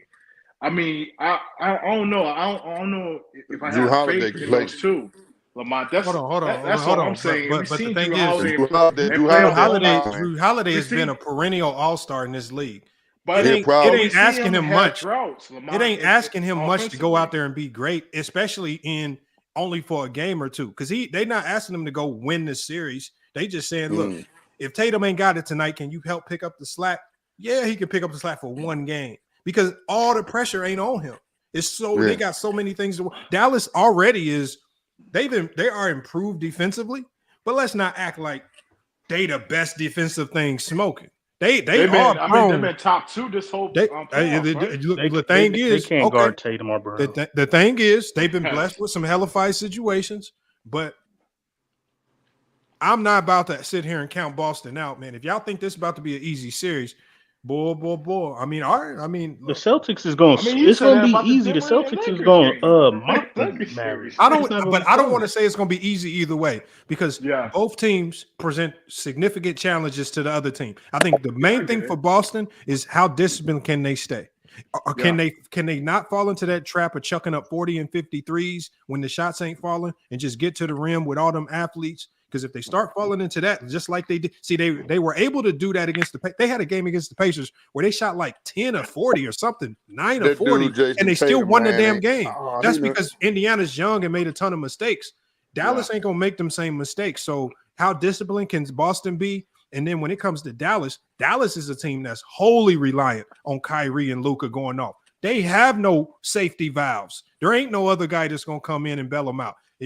Unless if you telling me PJ Washington can be that guy, well, you can have that one. So that series for Dallas is going to be wholly reliant on Kyrie and Luka barbecuing every single game versus the Celtics' depth. And you tell me what wins out. Jason Tatum. I take Dallas, bro. I ain't gonna lie. I mean, you're gonna have you might be right. Corbett, Gavin, and Lively, man. I think that's the biggest difference. I've never, bro. Yeah, I mean, y'all putting a lot of faith in a rookie Lively who ain't never been in the playoffs, and Gafford, who been in losing his whole career in Washington. I mean, come on, man. These guys. But it takes a change. I mean, it takes a change of team. I mean, look. Team. I mean, look at Rasheed Wallace, man. He came from Atlanta. All you're doing is setting yourself up for if Dallas something like that if Celtics lock in, this could be a sweep.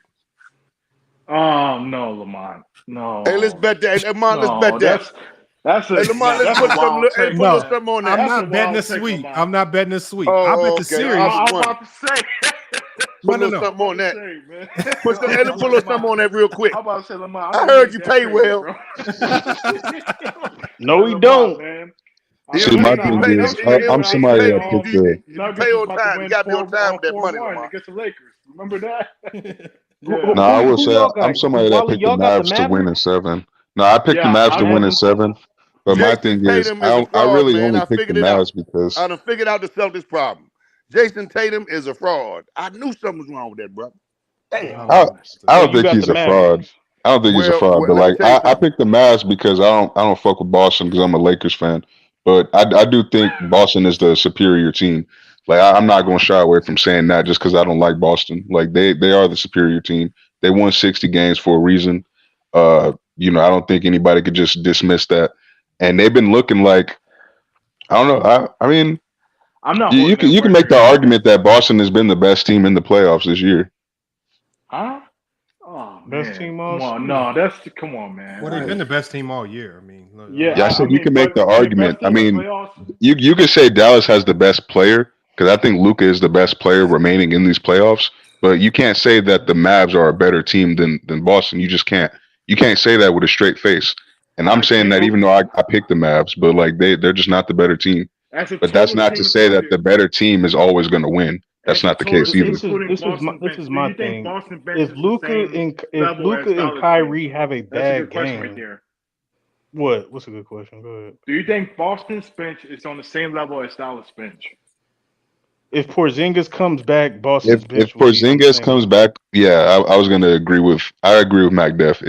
If Porzingis comes back and he's healthy and he's able to play at the level he was playing at before, or even just 80% at the level that he was playing at before, Boston's going to be just fine.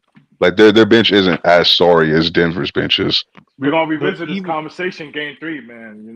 But even when the Mavericks, let's just say the Mavericks do have a better bench, a deeper bench than Boston. If Kyrie and Luka have subpar games, we're talking like between 22 and 26 and inefficient. If they have subpar games, they don't really have anybody else that can go get theirs and make up for it. Yeah, Derrick Jones Jr. could shoot the 3. Yeah, they could do a lob city, but nobody else can go get theirs. If Tatum and Brown have subpar games, they can still. The Boston still has other guys that can go get theirs and pick up the scoring slack with no bench. And I'm talking about White and what's his name, Holiday. And if Porzingis comes back and gives them anything as far as being healthy, then y'all got a serious problem on your hands. I just don't trust Drew Holiday offensively to show consistency. What? You know, no, I don't. I'm sorry, I just don't. I've seen it He's before. the definition of consistency. No, I've seen it before when he faded out, especially last year in the Miami series, bro. I mean, it was tough to watch. Dawson. I thought if Drew Holiday is your third best player, it's a wrap. Why do y'all act like what a player did the year before is the same player that you'll see the year after that? Like, you don't believe that these players, there's something called playoff experience, and they get better. Like, why don't you expect more from them? Like, I don't expect to see the same way you Jason just Tatum. pulled out the Gafford and Washington thing. You just said it earlier. No, what I pointed out with Gafford and Washington was the fact that they don't have any playoff experience. So they had never been there. They've never been in these moments before, so they lack the experience. Tatum has been in these moments. Tatum has been in these moments time and time again, and so we pretend as if he hasn't learned from these moments, as if all of the greats don't go through a ton of growing pains before they crack the code and ultimately win. I understand it, Lamont, but what has he shown you the first 3 rounds? Like, you got a sample size now. So what you mean? He's shown me that he's not willing to go AWOL and chuck up 30 shots just to get his numbers to try to win a game. If he showed me that if he doesn't have it that night, he's willing to defer and let Jaylen Brown go off and the others do their thing. He's shown me that he's willing to put an uptick in his level of defense if his shot ain't falling. He's shown me he's a more well-rounded, smarter player. Which is one of the reasons why they were. Didn't Holiday score the last point versus the Pacers with a minute left and took the lead? Didn't he make the defensive stop at the end of the game? Let's just do this then.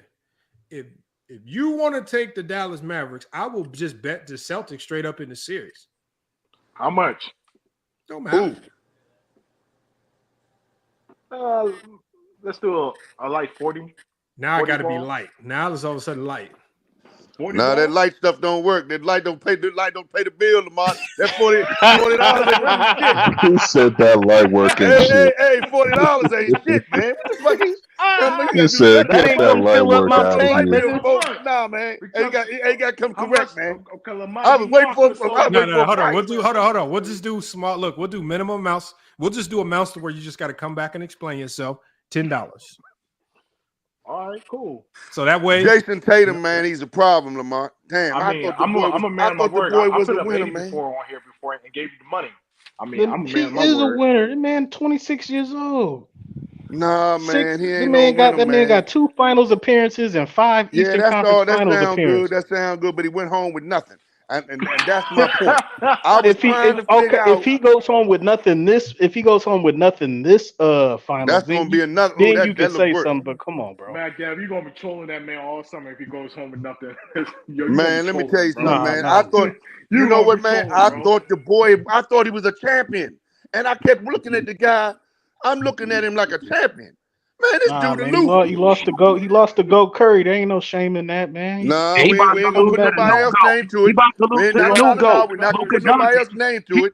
We're gonna stay right with the guy we're talking about. Hold on, y'all. Jason Tatum. Hold on, y'all. Let H Money cook. H Money ain't been here in a minute. Let H Money cook real quick. I'm sorry, H Money. Yo, what's up with it, Lamont? Salute, man. What's going on, man? I can't wait for this NBA Finals tomorrow night. Luka Doncic. Hey, what's up, man? Let me finish, bro. What's up? Hey, you remember I come on your show, baby? Yeah, who that? This Wally. I come on your show about the boxing. Oh, that's Wally. What up, Wally? What's up with it? Hey, man, I ain't been over there in a long time, man, talking about the boxing, right? Yeah, it's all good, but right now we on Lamont. Shout out to Lamont. It's a great platform. #1 basketball. You know what I'm saying? I'm gonna tell you, Luka Doncic is the best player in basketball in the world. He was the best player in Europe. He was the best player in America right now. Luka Doncic won't be denied. Can't nobody stop Luka. He's the best player in basketball, bro. Jason Tatum is a great player. He's one of the best, but he ain't no Luka Doncic. You know what I'm saying? Kyrie Irving, great talent. One of the best clutch players in NBA history. One of the top point guards, Jaylen Brown. He ain't no Kyrie Irving, bro. And we got to understand, Kyrie Irving, he played for Boston. Jaylen Brown and Jason Tatum, those his little brothers. You know what I'm saying? So Kyrie Irving knows about the Boston Celtics. He played with them, and he know everything about Tatum and Jaylen Brown. He know their weaknesses. Facts. I seem like Celtics like is you know way what more you're talking hungrier, about, man. They Way going more out there. They hungrier. going to face a pack of wolves when they face the Celtics. The Y'all, just so Celtics y'all is know, hungry. I personally want to see Kyrie win in Boston for the storyline. Well, it's not going to happen. That's my personal thing. I want to see that because I like Kyrie as a player. I want to see him succeed. I would hate to. I would hate to see how the media would try to slander him if he loses. So I just want to see him get it done and win in Boston, to stick it to the Boston fans. So you don't have to hear this stigma attached to him as only being able to win with LeBron. I would love to see him end his career on that note, at least having accomplished that. Now, will he get it done? He has a tall task ahead of him. That's all I'm saying. This is not going to be easy. This Boston Celtic team is on a mission. They started the season with the most talent. All these guys are staying healthy for the most part. I mean, Porzingis is going to be back. This is going to be a nightmare. Kyrie is going to have to play. He's going to have the greatest series of the playoffs he's ever played. They cannot have no drop-offs, no disappearing acts, none of that. The Celtics players have wiggle room for error because they have more talent. Dallas has no wiggle room for error. They're going to have to play perfect basketball. And Kyrie Irving's coming back to Boston, public enemy number one. This is revenge for them, bro. Like, this is a hyped series. I don't know if y'all know that. Like, y'all talking about Kyrie. Kyrie got pressure on him just as much as anybody else in the series. He's probably got the most pressure of any player in the series. I Maybe think Luka Tatum got the most pressure. I ain't gonna lie to you. Nah, Luka's a Don. Luka's probably got the most pressure. Luka's got years. Tatum's been in the finals 2 times and been in all them Eastern Conference appearances, and he hasn't got no championship, bro. Tatum is the one that has the choking narrative. None of those other guys have the choking narrative. But Kyrie can write a whole different legacy with this win. So it's pressure on him as well. And I don't know if Kyrie gonna live up to that, but we don't know if Jason Tatum gonna live up to it neither. Exactly. That's a good point. Where did you get the report, Lamont, that Porzingis is coming back? ESPN or something like that. They said he's probably gonna be back for game 1. But they should keep him on the bench though, bro. Bring Porzingis off the bench. You can't mess up your little rhythm of winning without him that you got, and then you got a long layoff and you might be rusty coming back and then implement a new player at the same time. Coaches ain't about to, man. They about to put the best out there. Porzingis getting in there. Get your ass in the starting lineup, man. They not about to sit for here. Real, I wouldn't do it. Man, nah, coaches ain't gonna be thinking about that in the finals, man. Like they're gonna have them blinders on, looking at that championship trophy. Yeah, that's exactly how KD ended up tearing his Achilles, man. They put that man in the game, even though he wasn't ready to go into the game, and then look what happened. Thank God he recovered the way he did. But gonna be on that type of that level, bro. You in the finals, like we ain't never even really seen you make it through a playoff run. Now all of a sudden you in the finals like that. All right, if you like that, Lamont, like that. Don't put your money on Jason Tatum, baby. I'm getting ready to leave. I'll talk to you later, Lamont. Get your money in your pocket. Jason Tatum, I found out what it was, man. I thought that brother was a champion, man. That dude ain't won nothing, man. Damn. It's like I said, he got the choking narrative, man. Hey, nobody else. I figured that out before I put my money on the Celtics. You seen it? You said what? You seen the latest news about Jontay Porter, man? No, what happened? It's wild. It said allegedly he had to throw games away because he was in gambling debt. Federal prosecutors alleged that Porter had racked up a large gambling debts in the beginning of the year to co-conspirators and was encouraged to clear those debts by throwing games in order for certain bets to hit. That's wild, man. That's wild. Boy. He about to be in jail with his brother now. Man. His ass is done. He's done. Crazy, man. He's throwing games away, man. Nah, because now he messing with big business. Yep. And if them blue collar crimes, when you start messing with dollars and cents in games, you going to prison, man. It's you see what happened to a baseball player today for the Pittsburgh Pirates? He got banned for life. Bro, they don't play when it comes to that stuff. And I don't know why these players risk it, man. Why would you risk it, man? Like what do you in the NBA and the bet with all that time and money, the only thing you can think to do in your free time is sports bet, man, you must be out of your mind, man. Them niggas are stupid for wasting all their money on gambling in the first place. How you gonna get in the debt gambling, nigga? You an NBA player. The hell is wrong with you? Well, he was a two-way contract guy, so let's not like he wasn't getting the bag or nothing. He was getting paid, but he wasn't getting a big bag. So you ain't need a big bag. Like you just need to get paid. Nigga, you in the 1% of jobs right now. Like I wouldn't do anything to screw that up because you could still get brought back on as like maybe a part of the coaching staff. Maybe you can get a job in the media. Maybe one of these guys can invite you on a podcast, start talking about stuff. Like there's just so many options available for these type of guys, even if they're on a two-way contract. You ain't got to screw up your whole life just because of some gambling. That's crazy. Yeah, I mean that's pretty wild, man. I mean to think that the problem is his informant got more money than him. That's a crazy person, crazy That's part. wild. And the fact that the feds aren't in charge, and you did this in Toronto, now you're taking over the border. It's Oh yeah, that is. Oh, that is. I mean that's a big one. That's a big one. So yeah, he got a lot of problems, man. He got a lot of problems. Yeah, he fucked up. Yeah, man. Yeah, it's pretty crazy. Yeah, I'm sorry I can't lay Lamont. I know you talk about the Caitlin Clark stuff. You hit it right on the head with all your comments, man. It's a shame. Like we watch the downfall of the WNBA, and they're doing it to themselves. So it's yeah. I mean, Agent Wilson, man, she's been balling, bro. She's been averaging 26 and 12, and nobody's talking about it. Which is nobody crazy cares, man, bro. Nobody cares. They so boring. Look, man, if you ain't doing nothing special, like dropping 26 and 12, like it's like this. Bro, I averaged 33 points a game in my pro-am league, at the Y. Look, man, nobody fucking cares. Like you gotta, it has to be something that the people care about. Like, yeah, we know you nice in the women's standard, but if it ain't no storylines and you ain't making it interesting, I mean, look, man, nobody cares, man. They what they do is they think that their game is gonna sell and resonate with fans, and nobody really cares about your game. It's the boring league. The people that you're doing it against are straight bums. Nobody knows who you playing against. It's just like, man, we don't care, man. But what's really hurting the league? It's the female media personalities that's on TV, man. That's in straight up denial. Talk about I don't know why people were spreading rumors that people hate her and stuff like that. I'm like, yo, we see it, man. Like we see it. Hold on. Let me get to Iron Man. He says, y'all JDRs are something else. With this, if Kyrie win, it will hurt LeBron's legacy. No, it won't. What, bro? Iron Man, you got to hit the link. I don't think he heard what I just said, man. I don't know if he heard what I just said. No, he's probably talking about the people in the comment section or in the chat. Nobody in the comments is saying that. Iron Man just came in here and made that up. No, I did hear somebody saying that in the comments earlier before you opened up the panel. Motherfuckers were saying that, if Kyrie wins, somehow this is gonna be a stain on LeBron's legacy. Like not just on this channel too. I heard on several channels Go James Kingdom too. Motherfuckers saying that.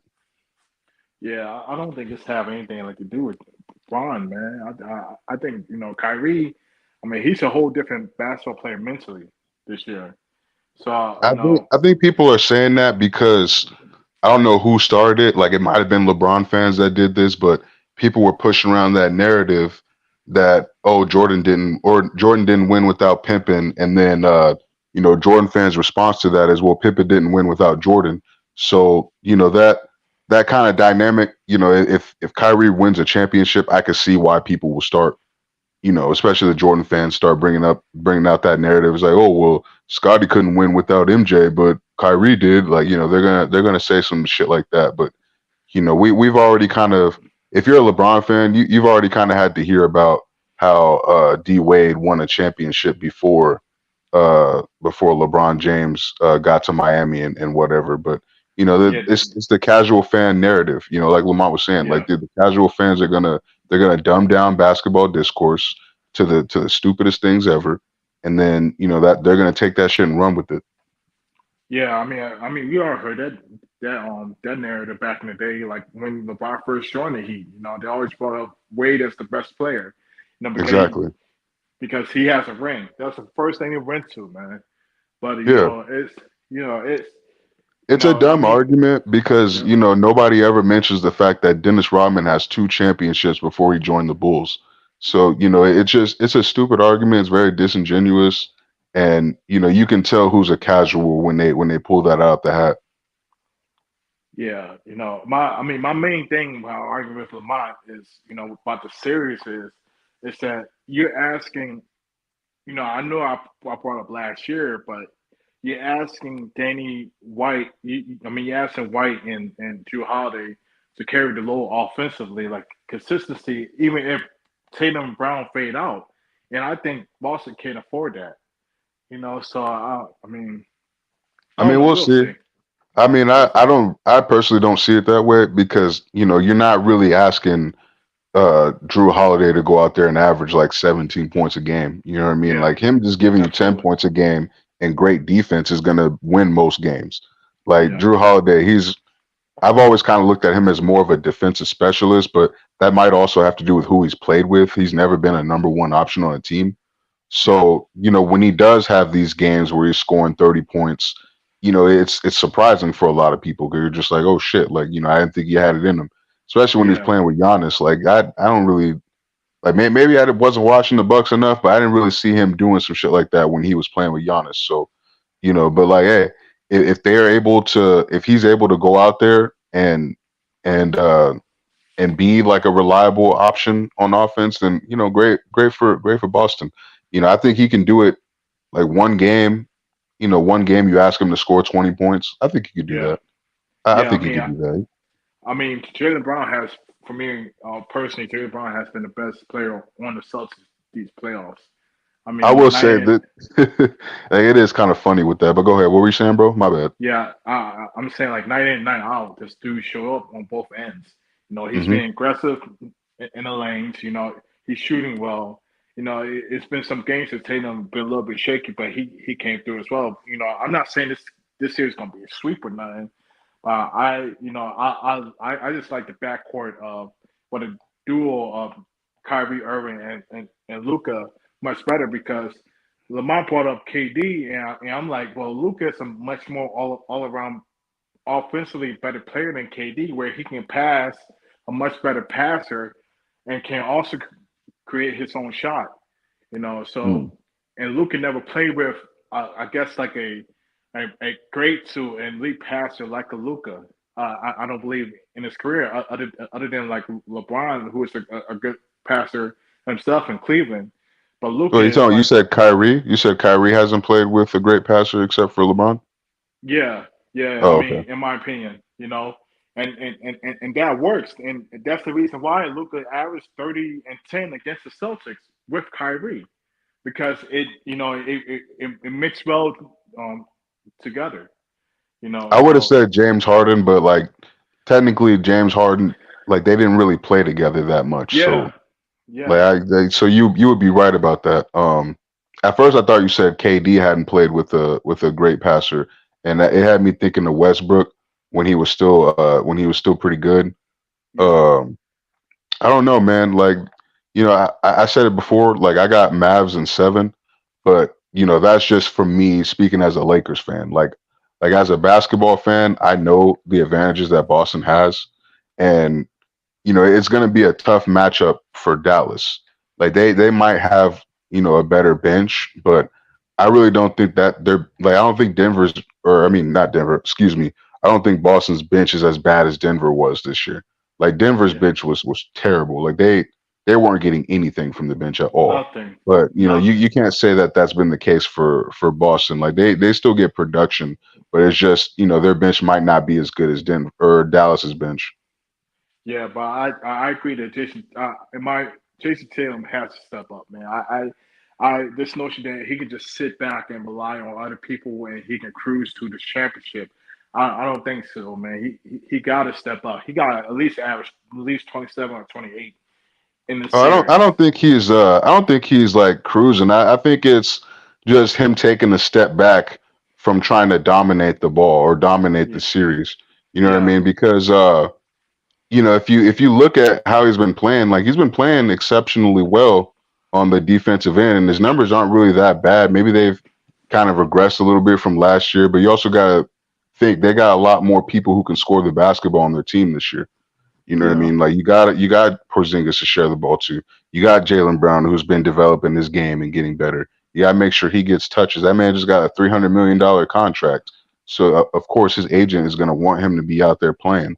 There's a lot of politics that go into it, but I think it's been admirable that he's been such a good team player. And like Lamont has said earlier, like he didn't try to go out there and shoot them out of the series just so he could try to win the Eastern Conference MVP. Like he wasn't doing anything detrimental to his team, and that's why I say he's been a good team player this year. Like you can't ask too much from that. You just want him to be consistent.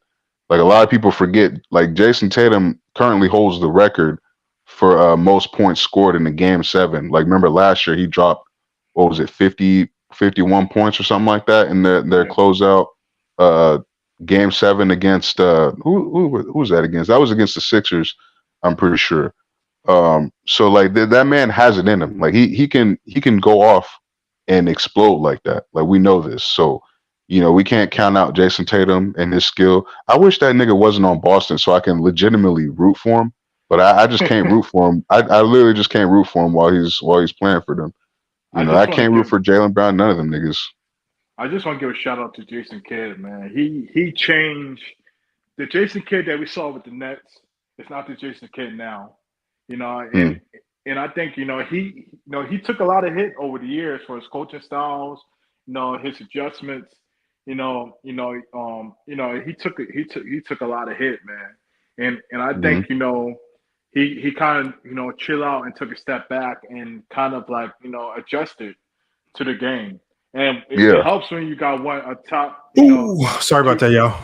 Oh, you good, Lamont? Yeah, boy. But that's crazy, man. The guy, man. This guy who just called me, man. Like a lot of people don't know it, man. The guy who created Synergy. It's wild. Oh, the guy who created Synergy? He created Synergy. They sold it. He created it. So crazy. He's a coach now. He was calling me about his player. But okay. It's just crazy, man, how like crazy this small this world is. Like you could walk past him in Walmart and you would never know this is a guy that created Synergy. Like that's facts. That's facts. I actually walked past what is that fool's name? Carlos Boozer before. Like I didn't even know it was him, but he was they were playing a game in Portland and I was walking past the Hilton and that fool was just standing right there and I didn't realize it was him until my little brother was like, "Oh, what the hell?" Like that fool's an NBA player, and then I looked back, was like, "Oh shit!" Like that's Boozer. Yeah, I mean, I don't know. It's like I'm in the media space, so I covered the UFL, and then you meet certain people that you ain't expect to meet in person. Like I met Wade Phillips and coaches like that. You're like, damn, man, he looked different in person. That's true. But look, y'all, I got to shut this one down. I mean, I wanted to keep it going, but we right at that 3-hour mark, the sweet spot where I don't want to go too much longer than that, but we definitely going to be. We got another show for you guys. We having a special episode of the crossover tomorrow. It's going to be episode. Y'all not going to want to miss this one, man. Lamont, what happened with True, man? Your True crashed out the other day, bro. I mean, look, it happens. It happened on stream. I feel like, look, they're going to have a stream. They're going to talk about it Saturday on the stream. They're going to have a segment about it. It is what it is. Now, did True crash out somewhat? Maybe so. Was he wrong? I would have to side with, look, it is an unfiltered show. It's the Monday morning show. It is unfiltered. They can be a little bit more crazy on that show. So was he wrong? I can't say that he was 100% wrong because it's his show. If he could have handled it better, but yeah, it doesn't matter. It's unfiltered show. There's really that's the problem with unfiltered show. The host can handle it however he sees fit, right or wrong, and it's on you guys to judge it. You can guys put your opinion on it, but it is what it is. He did. Now, I don't agree with the fact that he shut the stream down. I don't like how you don't want to close a show out just like that. You don't want to do that. So finish the show out. Kick him. Do whatever you got to do to kick him. but don't end the show like that, man. Because I felt like you could have kept that going. And maybe just built off just kind of built off what just happened. So, but you live and you learn. It happens. That's what happens when you have these podcast shows, just like a basketball team, teammates getting into fights, and then, and then you just, it didn't happen. Who cares? Move on to the next. So, that my thing. Thanks for having me on, Lamont. I appreciate it, man. Yeah. Yes, sir. Yes, sir. Salute, New World. Salute, Avion. Let me drop y'all down, man. Appreciate y'all pulling up the FYF Sports, man. Another great show today, man. Another good show. Salute to Najee, the chosen one. Brandon, I see you in the chat, man. We're going to get you one of them shows. Marcus Jenkins, Cuba, I see you there. Say it. We had a ton of new subs, man, so I appreciate you guys subbing up to the channel. And I didn't have to even turn it on subscribers only in the comments, man. You guys were still smashing that sub button. So, again, appreciate you guys for coming over here to FYF Sports, supporting the show.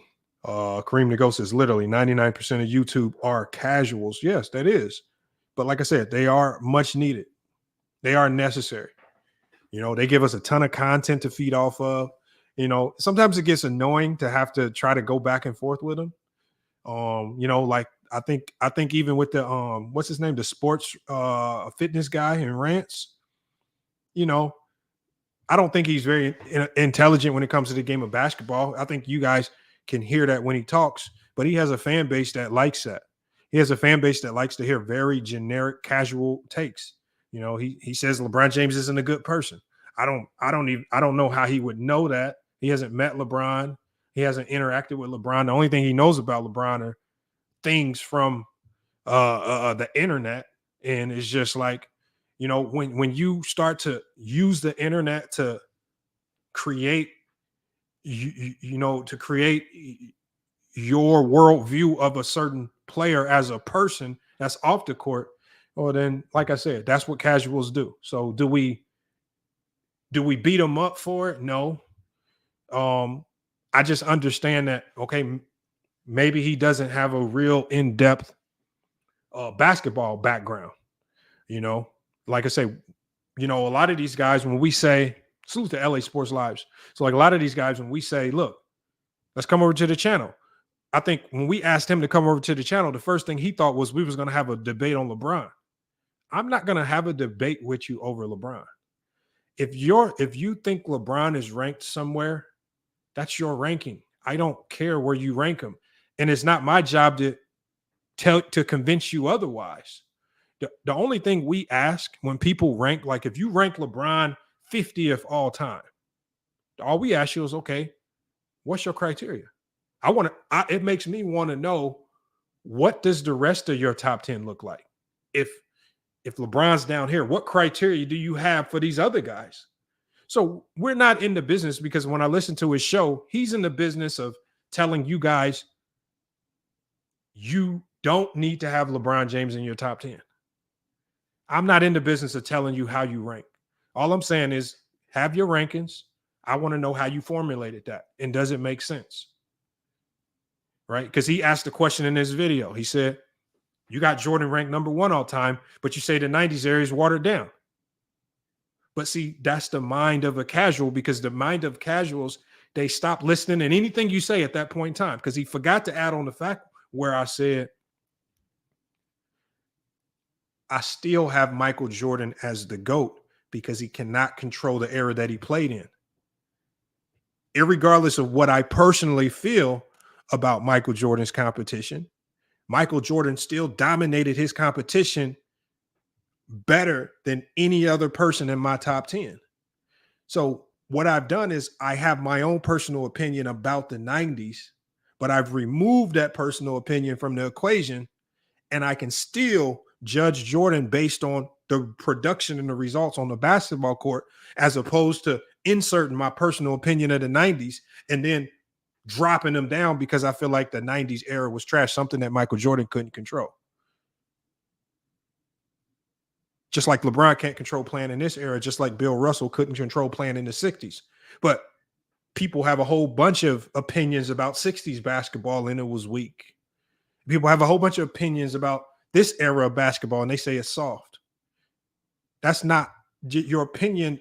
I got to extract that out the conversation. Your opinion about the era is your personal opinion about the era. Because the number one thing that I tell people is this: if you think this era is soft, well, then I have access to a full basketball facility with 10 courts. I can just have you work out with, I can have you run 5-on-5 basketball with my team. And we'll find out how soft they are. We'll find out what you look like on the court with them.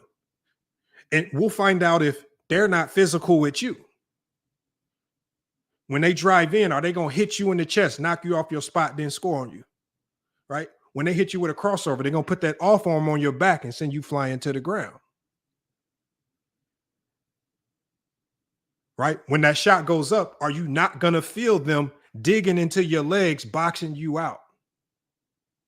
If after playing with these 18, 19, 20-year-olds, these people of this era, if you can walk away from that game, not only with some wins, but you also walk away from the game saying, oh, damn, they not physical, then I'll shake your hand and give it to you. But at the end of the day, I know you won't. So when people say that this era is not physical, that's the number one thing it tells me is that you ain't stepped on a real basketball court in years. You ain't stepped on a court with bona fide talent. You ain't stepped on a court with D1 players, D2 players, D3 players hungry to get a spot on some team. Because if you have, you wouldn't be saying those things. Like I said, it's so, that's what the internet is, so easy to just get in front of a mic and say anything. But when you step on that court, all of that talk can go into the garbage can. I mean, it's an open invitation, man. If you're close anywhere in the Phoenix area, man, and you feel like you have it in you, 1-on-1, 2-on-2, whatever, whether it's against me and my or whatever, get on the court. I mean, that's exactly like as soon as this live stream ends, that's exactly what I'm about to go do.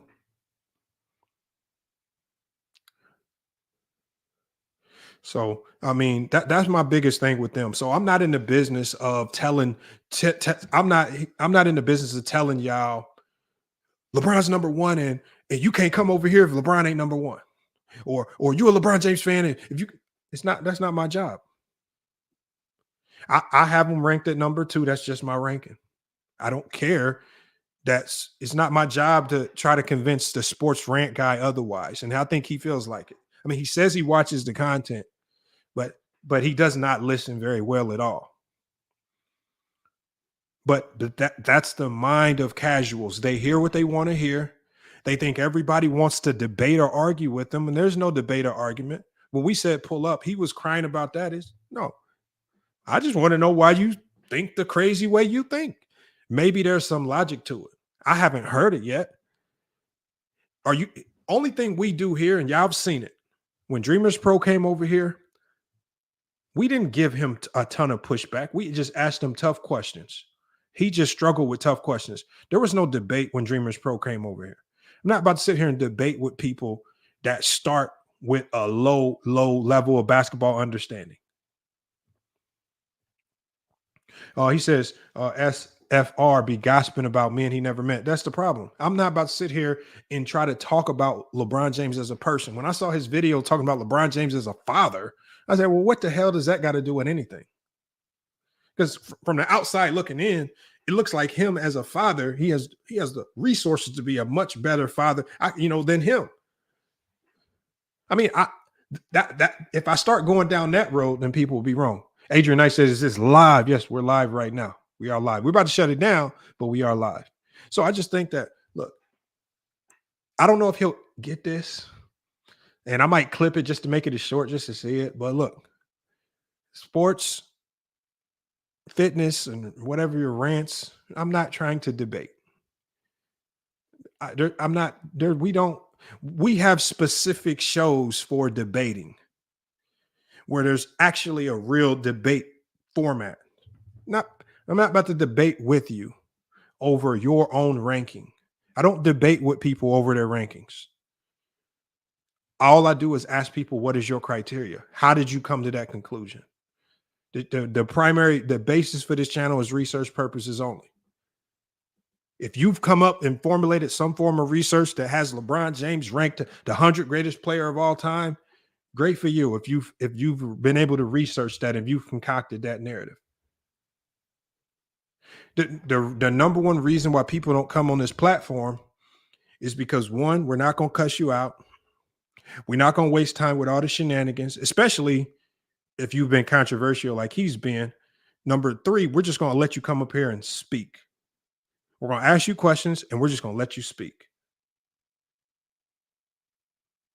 And when you're done speaking, we'll ask you questions. Now, if that's what scares you, then I'm fine with that. I'm not begging anybody to come over here. I mean, him coming over here does nothing for this channel. It's not going to get me more views. It's not going to put more money in FYF's pockets. It's not going to help sponsorships. So it literally does nothing to have him over here.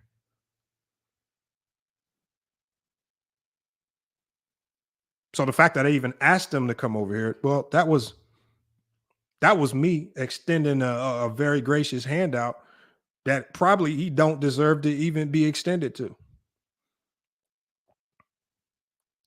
H from the UK says, funny thing is, the majority of top 10 rankings are biased. And H from the UK, that's the number one thing that I said. I said, I understand when it comes down to the top 10 players, whoever your top 10 players are, it always comes down to some type of bias. And those biases get triggered from a multitude of reasons. For example, for me, my playing style, I was a catch and shoot shooter. I relied on playmakers, ball facilitation, right? Playing a lot in transition to get my shot off. I struggle and I get very annoyed playing with guys that are ball dominant, that love to dribble, and then throw you the ball at the last minute and expect you to do something with it. That's what. So I'm not going to be privy towards putting Allen Iverson in any particular list. Right? My biases are always going to lean towards the defensive and team-oriented guys. One of the reasons why some people feel I slightly overrank a player in Scottie Pippen. So I understand biases kick in, but I don't expect a casual like the sports guy to understand that. He just wants everything to be his way. You have to like LeBron or hate LeBron the same way he hates or likes LeBron. You have to think your opinion about LeBron needs to be his exact opinion on LeBron. Your ranking on LeBron needs to match his. And if it doesn't match all of that, if it doesn't match his exact criteria, LeBron James, then you're a LeBron James fan. That's what it is. And then what? And then what they say is, we don't want you over here. We don't want to be a part of the. You like LeBron James? Well, that's fine. If that's your marketing strategy to keep your base, that's fine. Like I said, we'll entertain you for a little bit, but after that, after we've entertained you once or twice, it's time to move on. And I don't need to regurgitate the same talking points video. I think the man might have dropped like 4 or 5 videos on me already. If your stance on LeBron James is right, then just let your stance on LeBron James be right. You don't have to regurgitate 19 videos about it. The people will know. And that's my biggest thing with LeBron James. People with these LeBron James channels, whether it's to the extreme or whether it's to the negative, LeBron James's game should be able to hold its own. And I think it does. He actually said that if you're a LeBron fan, you have no morals and ethics. I know, but Marcus, what I'm saying is when you say stuff like that, it just makes you look and sound like one of the dumbest people on the planet. That's like mixing oil and water, 2 things that have nothing to do with each other. Because at the end of the day, Marcus Jenkins, we don't even know what his morals and ethics are. What are his morals and ethics when that YouTube camera turns off? What is he doing in his private life? Is he running the streets? Is he an alcoholic? Is he an avid steroid user? Does he go to church every Sunday? But these be the same people, again, no morals and ethics. What are your morals and ethics? And then what is the criteria? What makes you qualified to tell us to not like a person because of their morals and ethics, or even just in regards to the game of basketball? Like, how are you even qualified to tell people to not like LeBron as a basketball player or as a person? Are you a psychologist and you're able to dissect and break down body language? Are you a former basketball coach or great basketball mind? Because by his logic, that means people like Jerry West are LeBron James stans. Larry Bird is a LeBron James stan. I mean, literally, all of the greats in NBA history are LeBron James stans. That means Phil Jackson is a LeBron James stan. So he literally has put every great basketball mind who said that LeBron James is one of the greatest players of all time. He's basically he's trying to convince us that he sitting at home, jumping on a box up and down, jumping rope 15,000 times, sweating and curling dumbbells. He's more qualified than some of the greatest basketball minds of all time who've told us otherwise. So who do we believe? Do we believe the Bill Russells of the world? Do we listen to what Kobe had to say about Bron? Do we take that into consideration? Do we just ignore those people and he's the Bible on LeBron James? Is Coach K not very credible? Coach K spoke highly of him, said he was a top 5 player. Right. Shaquille O'Neal spoke highly of him, said he's potentially the GOAT. All these great basketball minds, I guess they're all LeBron James stans. Or does he just have some weird obsession with LeBron James and he absolutely hates the man for whatever reason? That means all these hundreds and hundreds of thousands of people are wrong and he's right, or he's just completely based and delusional and everybody else is actually right. Now, y'all literally have the choice to choose what's more credible here. Base Kev says, why would Coach K be more credible than the average casual? If you have to even ask that question, then you might as well just go head over to Sports, Fitness, and Rants and subscribe. If you even have to ask that question, you just need to head over there, go subscribe to Carcino for Life, go subscribe to Kwame Brown, and just listen to their content. If you have to literally ask that question.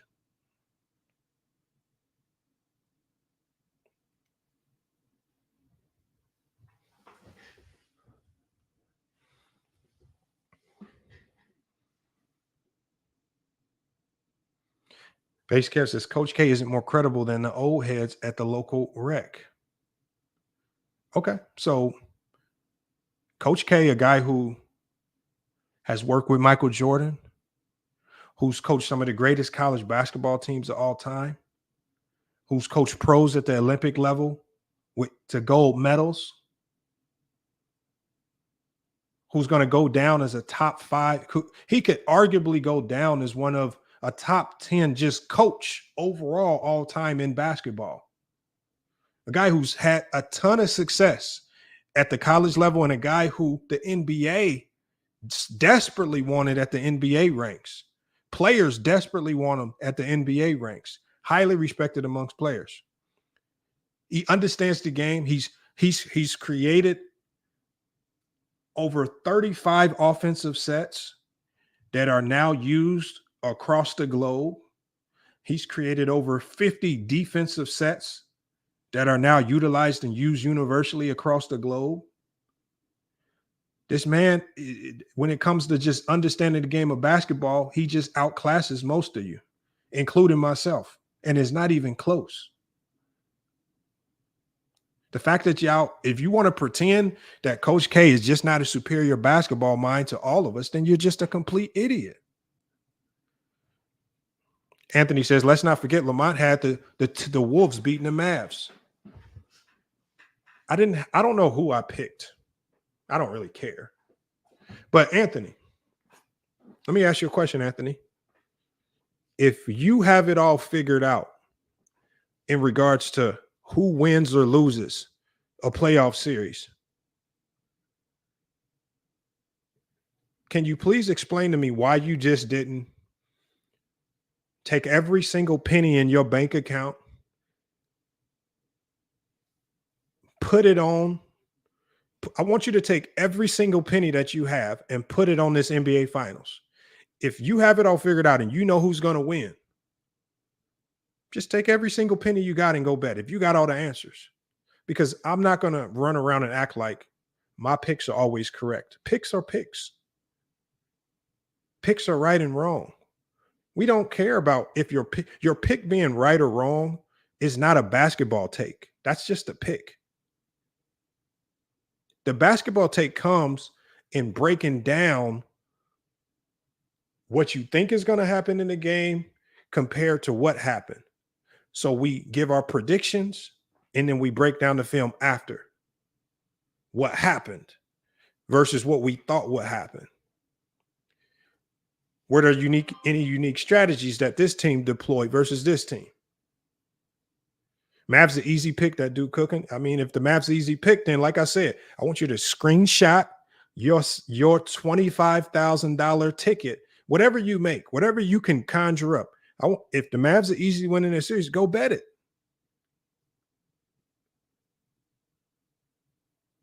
If you are that sure on the Mavs, why don't you just bet it? If your picks are that right, then just go you can shut everybody up because you can show everybody you just cashed out $150,000 off the sports books because you get every single pick right. All right, Mike Jones. If I got the worst logic, then let me drop the link for you. Because Mike Jones, I'm not here to convince you that my logic is correct. My logic is just my logic. But what's your logic? I just say it's your opinion to think is right or wrong. Like, people get mad at me because a lot of my basketball opinions stem directly from my experience in high-level basketball as a player and a coach. Extremely successful in both. Everything that I talk about, especially now, everything that I talk about in regards to X's and O's, the thing is, y'all can just talk. Y'all can say this outlandish stuff about substitution and coaching. The thing is, everything that I say, I have to also back it up because I have to coach collegiate athletes to try to win a national championship every single year. If my team gets completely barbecued and we finish the season 5-25, then well, I didn't say it was D1. I said collegiate Mike Jones. So the thing is, at the level that I coach collegiately, we just won a national championship. You just said you're sitting at home playing Halo. For one, who still plays Halo? Right? For two, you're sitting at home doing something that's not even basketball related, trying to talk basketball. That's the problem. And that's what we talked about this entire show. There's an entire sector of casuals who think that basketball, everything that encompasses basketball, is their small worldview of the game. Like, I don't know what Mike Jones does. If he's sitting in the basement playing Halo, he might pop in NBA 2K. I don't know how he conjures up his thoughts and process on basketball. Now, I'm always interested in how you formulate those opinions. That's why I dropped the link. He says, I play Halo, so I can't talk b-ball, play Halo. I don't get what you're saying. So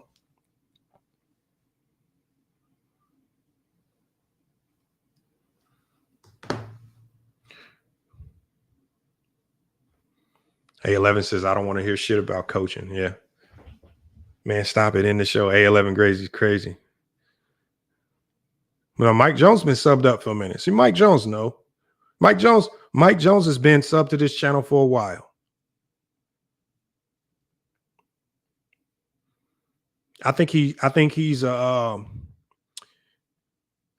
came from Ticket TV.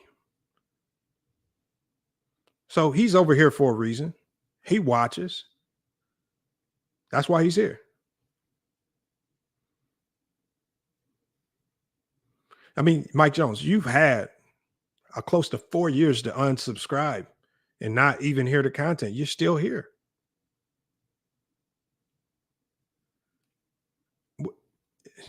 Mike Jones, then I don't know how I'm appearing in your algorithm. I don't know. Why am I popping up on your feed?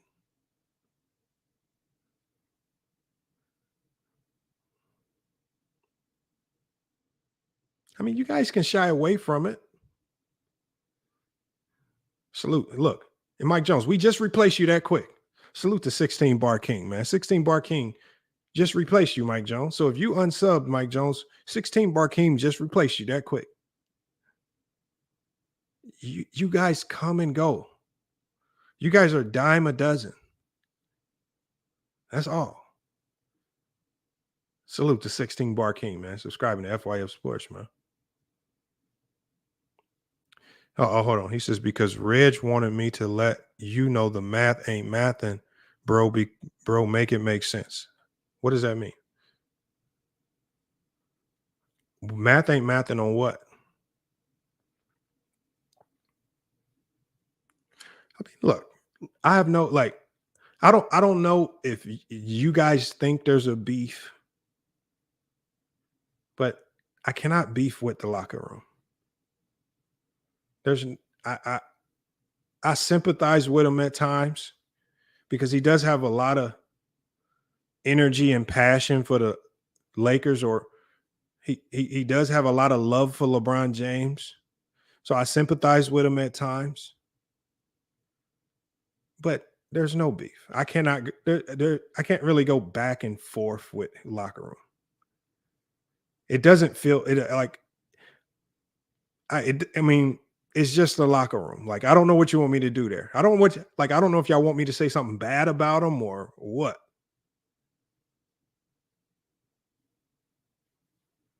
I don't know what you want me to do. What do you want me to do with him? Like, I don't know what to say. Salute to the locker room, man. If he mentions me, if he's still upset with my Lakers takes, okay, I'm sorry. It is what it is. I mean, look, that's the locker room.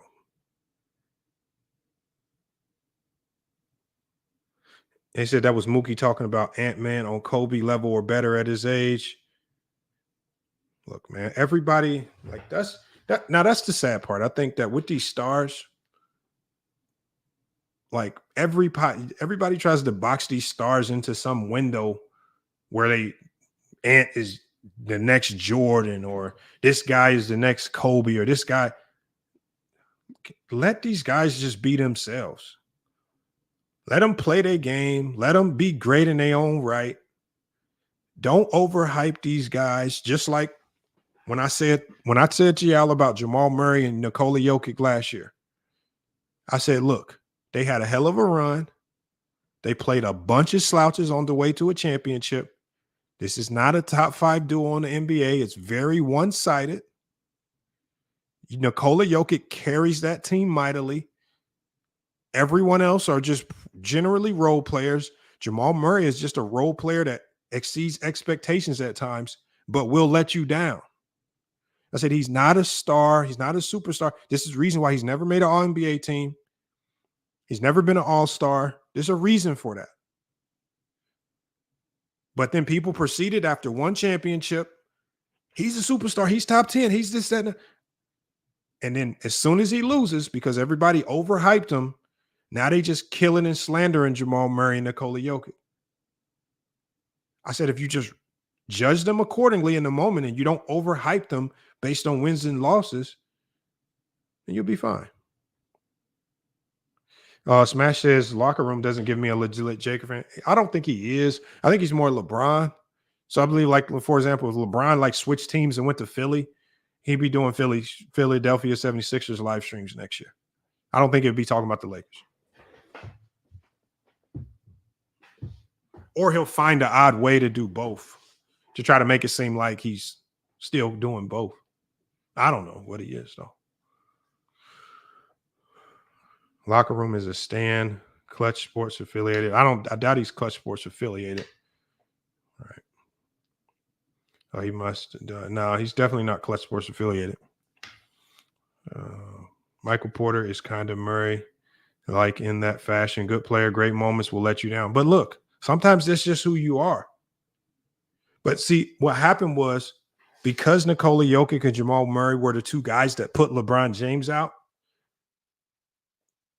the LeBron James fans or the LeBron James haters were so ecstatic that on his way to a championship that he put LeBron James out. They said, not only did you put LeBron James out, but you won the championship, you sealed the deal, you have to be top 10. But then when they get eliminated this year, those two are now chokers. Anthony Edwards, next thing, just like Michael Jordan, he's the next guy up. He's the face of the league. Well, pump your brakes. He's not the face of the league. He's just a young talent. And then when Anthony Edwards loses, he's a choke job. And so this is why I said, I hope that Kyrie Irving wins the championship. And I said, I hope that Kyrie Irving wins the championship because I don't want to see him get slandered in the media again just because he lost. That's all. I want to see him win because you're going to have a whole bunch of casuals that wanted him to win so desperately because of the attachment and the storyline with LeBron James. And if he loses, they're just going to kill him. The locker room says, you're a Blazer fan from Indiana. No, actually, I'm from Mississippi. And I became a Blazer fan. It was actually crazy. I became a Blazer fan because when I was little, I started off as a Chicago Bull fan. Right. And I did not want to be a Pacer fan. You know, little kids, you pick teams by stupid reasons. So I never was an Indiana Pacer fan because I didn't like the colors. The blue and yellow just did not suit me well. I always liked the black and red of Chicago Bulls. But Scottie Pippen was always my favorite player. I collect all his trading cards and everything. And so ultimately, when he went to the Blazers, that just actually, and he went to the Blazers, that just happened to be around the time where obviously you're starting to grow up now. You're coming into your own, right? That was perfect. Still some of my favorite colors, the red, black, and white. So I can still rock my favorite colors, similar to Chicago Bulls. And so I'm cool now. But then, obviously around that time, now we're talking about a guy in Brandon Roy. That ultimately became the player that I kind of tried to mold my game, my play style after. So Brandon Roy became my new favorite player, right? And so that was the guy throughout my playing days. Now I'm trying to mold my game after Brandon Roy. I'm trying to mimic his moves. I love this flow to the game. Just like me, I wasn't a superior athlete, but he had a pace and flow to his game that could still be elite. So I tried to do everything that Brandon Roy did. So it just kind of stuck. In the Rudy Fernandez days, Nicholas Batum, Sergio Rodriguez, LaMarcus Aldridge, man, them were the days like that. That's when I thought the Blazers could have really got it done. But now, you know, the team just kind of fell apart. Lost some guys in free agency. You lose Batum and Marcus Aldridge, and just the team really never been the same since LaMarcus Aldridge left. Locker room says I used to live in LA. I'm more of a Laker fan. That's fine. I don't knock that you're a Laker fan. I don't care how you became. I don't think you have to be from a certain city to be a fan of a team. I don't know if that's what you thought I was saying. But yeah, that's why I became a Blazer fan. I mean, you don't have to believe it. I don't care. I founded my business in Los Angeles. Salute to you. Hopefully it's doing well. Just got in the chat. You from Mississippi? No way. What part? So I was born in a town called Rolling Fork, Ishmael. Rolling Fork, super small, crazy tiny town. Rolling Fork. Grew up a little bit in Hollandale, Mississippi. My dad was actually a drum major at Jackson State University. So that was my tie to Jackson State. A lot of people don't, it's crazy that how big being a drum major is now. Yeah, my dad was he was a drum major at Jackson State University. So his dream was he wanted me to actually be like in band. Like as we were growing up, he didn't want me to hoop. He wanted me to be in band, try to push to be a drum major for one of the Southern schools. So that would have been like his most ideal situation. But I was just too into sports. I just locked in on the sports. So Ishmael, you from Mississippi? This is what part? Flowood, Madison. Yeah, no, Hollandale and Jackson. I got ties to Hollandale, Greenwood, I believe. Greenwood. Hollandale and Greenwood, probably two most prevalent. Jackson a little bit. The Sonic Boom in the South. Facts. My dad wouldn't let that go, man. That's all he talked about. We went to all the classics in Indiana. So all the Circuit City classics, man. We went to all of those. So it was crazy. Yep, Sonic Boom in the South. He had his whole drum major outfit at the crib and everything. Yeah, that was his thing. He was always drumming on stuff. Yeah, he was nice with the drums. So he started off as a drummer, became a drum major, which is crazy.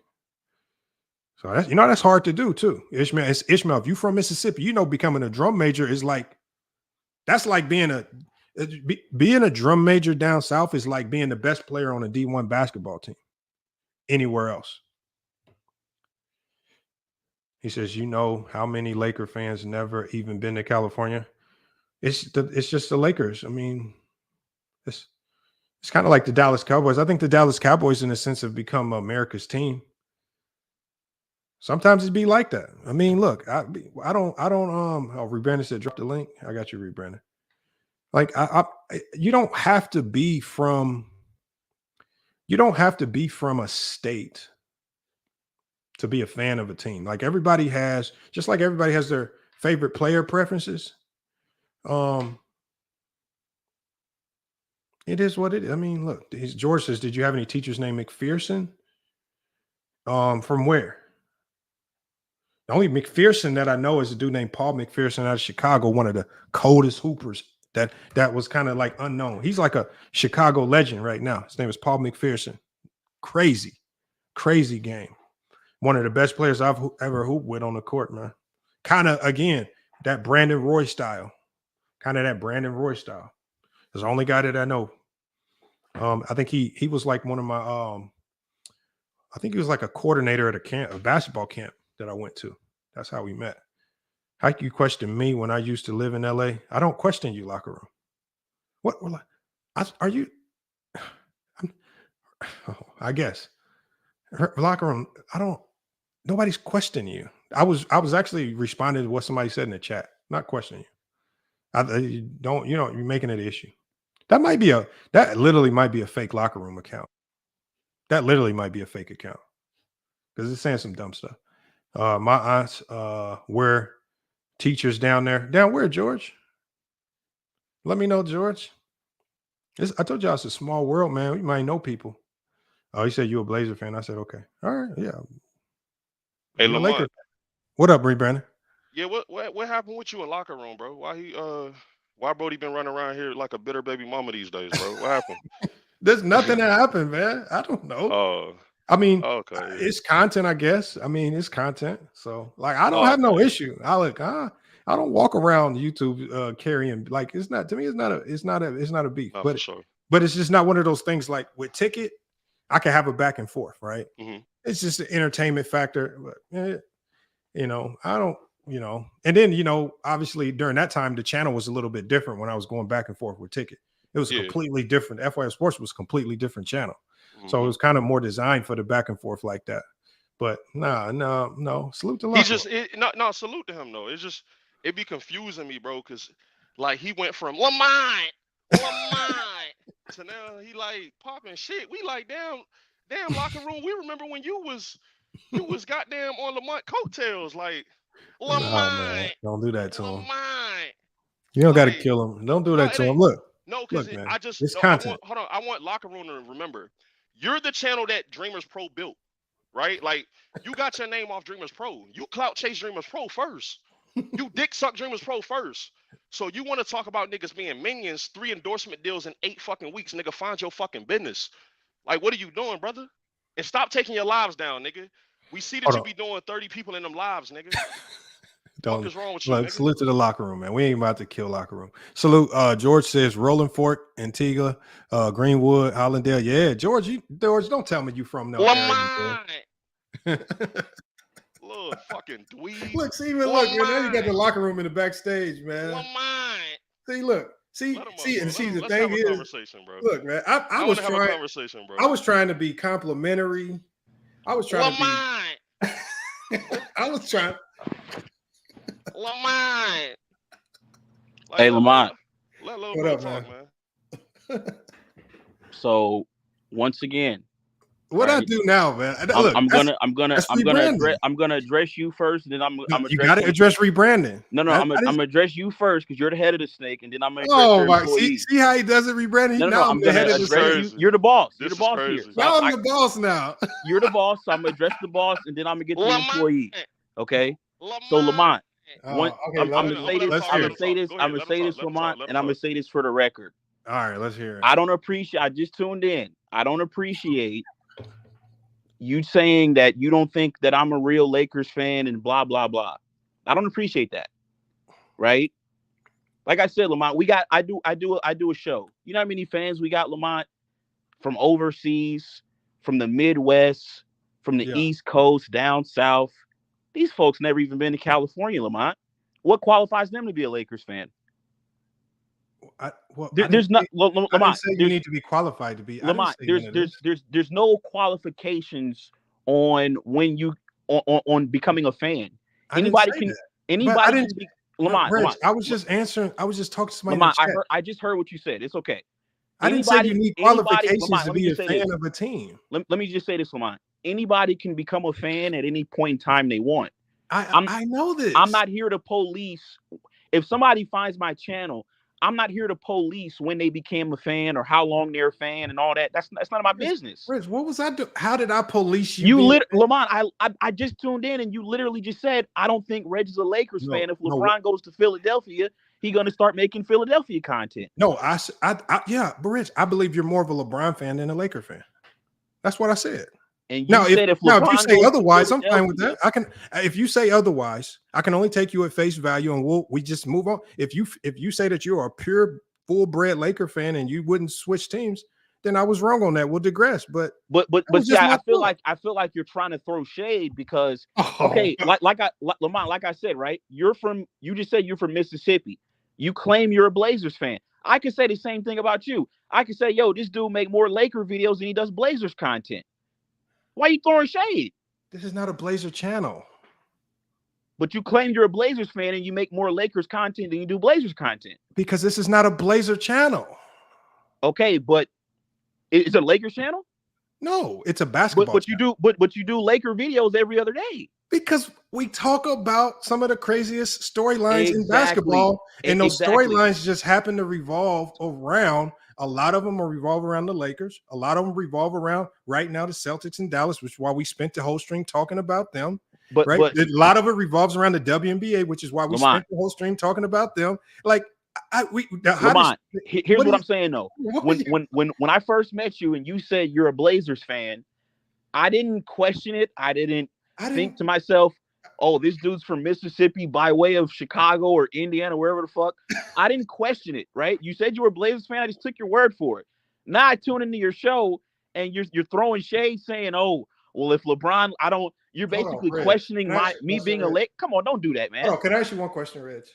Go ahead. Are you like trying to make up stuff to be bothered by? So now I made that up. No, what I'm saying is... So now I got to clip you again, Lamont? No, what I'm saying is you can clip it all you want because there's more content. What I'm saying is, like, it seems like you want to make up something to be upset about. No, I didn't make anything up. You literally just said that 10 minutes ago. I thought rebranding was way more... I thought rebranding was far more egregious than me. No. I'm going to get to him in a second. I said, look, salute to the locker room. Like, no. Okay, now I'm going to address your employee.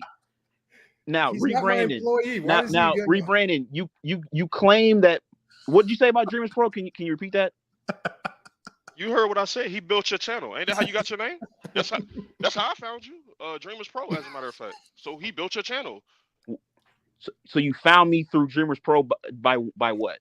Because you were doing content, dick eating, clout chasing, Dreamers Pro. You know what you do. The stuff you do. No, I wasn't clout chasing Dreamers Pro. What do you call it? I made a couple videos on Dreamers Pro. So hold on. So let's walk. Are you a Dreamers Pro channel? No. Hold on, Lamont. Let's. No. Lamont, I don't do videos. We don't want a 20v1. Let us have a 1v1. I'm just joking, Hold on, Lamont. Let us have a 1v1. You know he's sensitive right now. We know what's really bothering him. We're gonna get to it though. So locker room. What is it called when you start to take aim at a bigger channel than your channel, doing videos, countless videos? You've probably done as many videos about Dreamers Pro as Dreamers Pro has done about LeBron. We call that clout chasing. That's a lie. Number one, that's a lie. You are a dick eater. Okay, rebranding. I'm gonna let you talk though. Let's have a conversation, brother. Let me explain something to you. Number one, right? That's the whole that's the whole nature of content. Everybody is doing content on somebody that's bigger than them. That's number one. Dreamers Pro is sitting on his channel doing content on who? People that are bigger than him. So what you're saying right now, you're not really saying anything. Okay, I did a video on Dreamers Pro. So what? So listen, hold on. So we're just talking truths. I just said that you clout chase Dreamers Pro first, right? Because it's content. You just said that, right? So you everybody clout chases. Everybody no, not everybody clout chase. Everybody rebranding. Who was Lamont talking? What is this show title? We can sing Lamont. together. We can't talk together. Lamont, what is this show title? Stop calling him. Hold on. Focus. Hold on, rebranding. I'm not in it. Don't put me in it, y'all. Okay, rebranding. Can you tell us the title of today's show? You see, you can't read? Can you tell us the title of today's show on FYF? You said what? Tell us.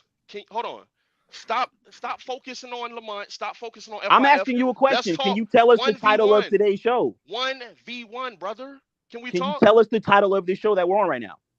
It's clearly about the WNBA. What's the title? About the shorty that had a lot to say with Stephen A. Smith and them. Yes.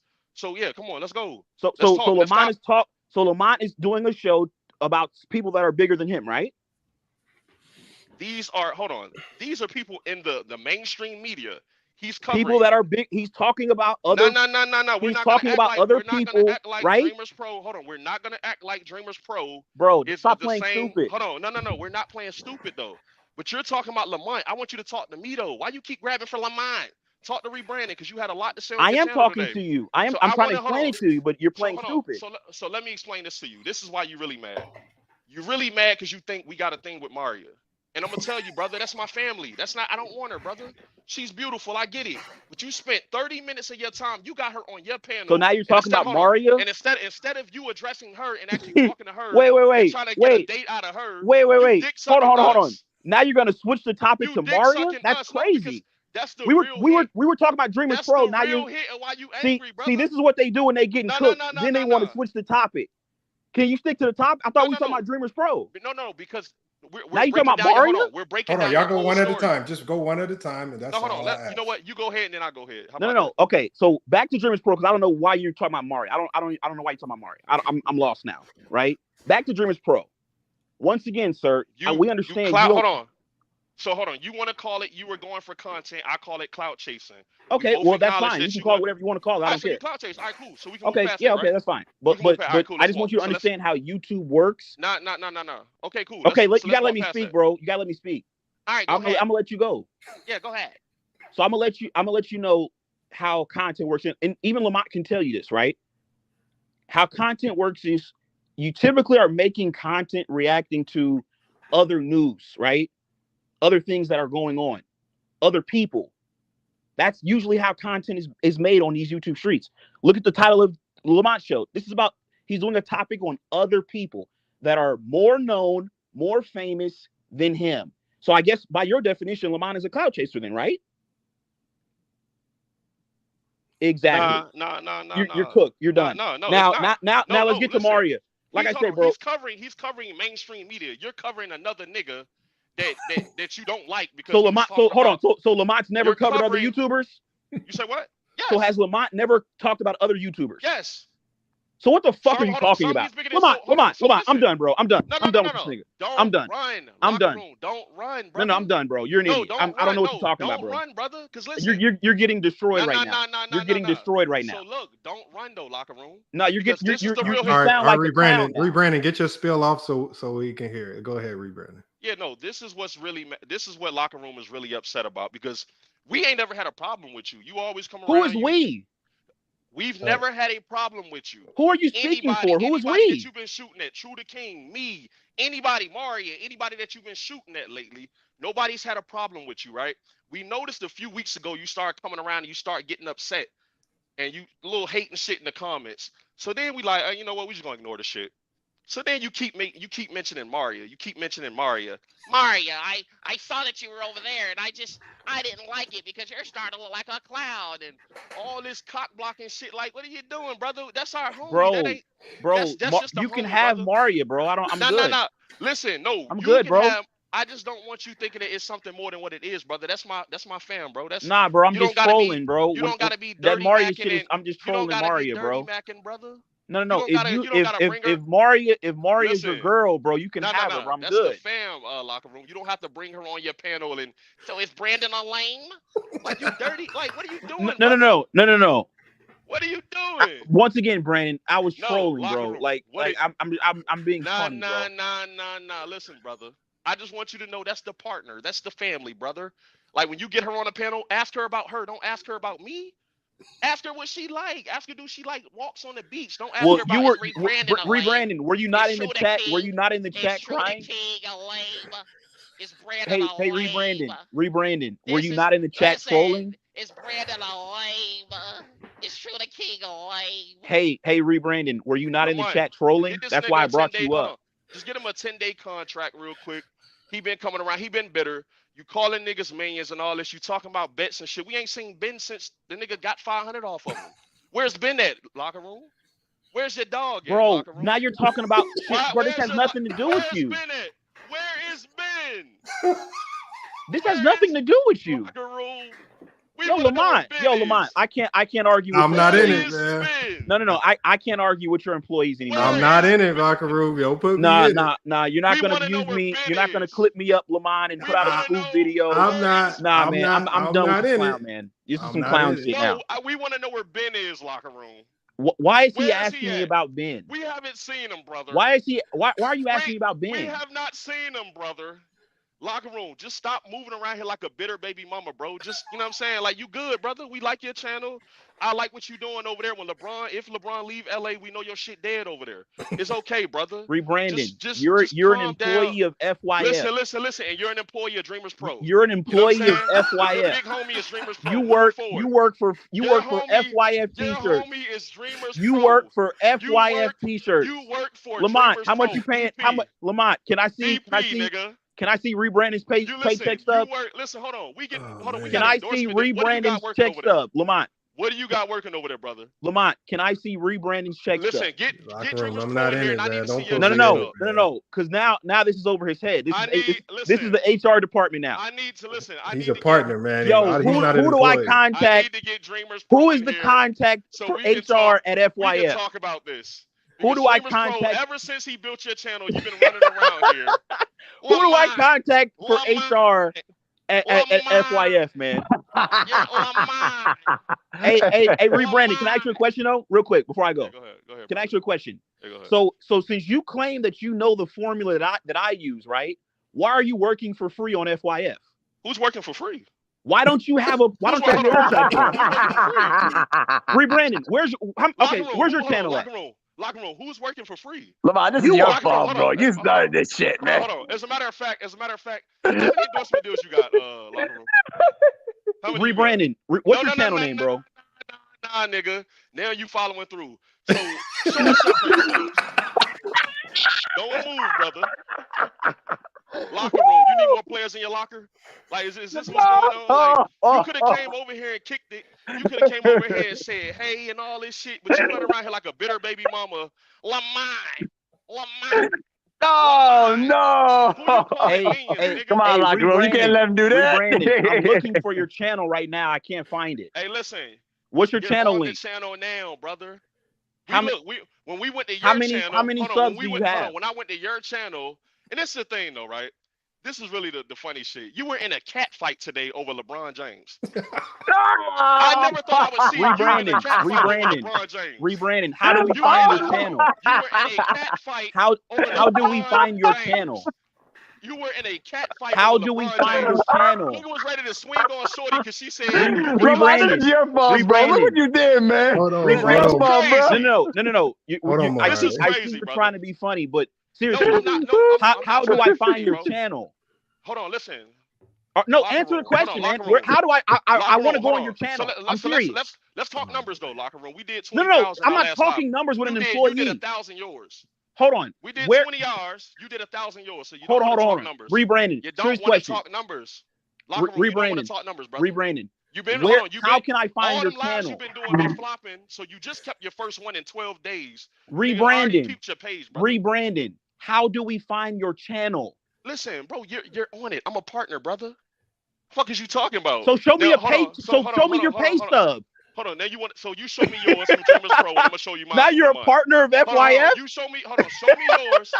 Show me yours. You're a partner now. Pro, I'm gonna show you mine. You're a partner for FYF. Bro, you're a whole show clown, me bro. yours from Dreamers Pro. You're a clown, Rebrandon. Yo, Rebrandon. This is crazy. Rebrandon. Hold on.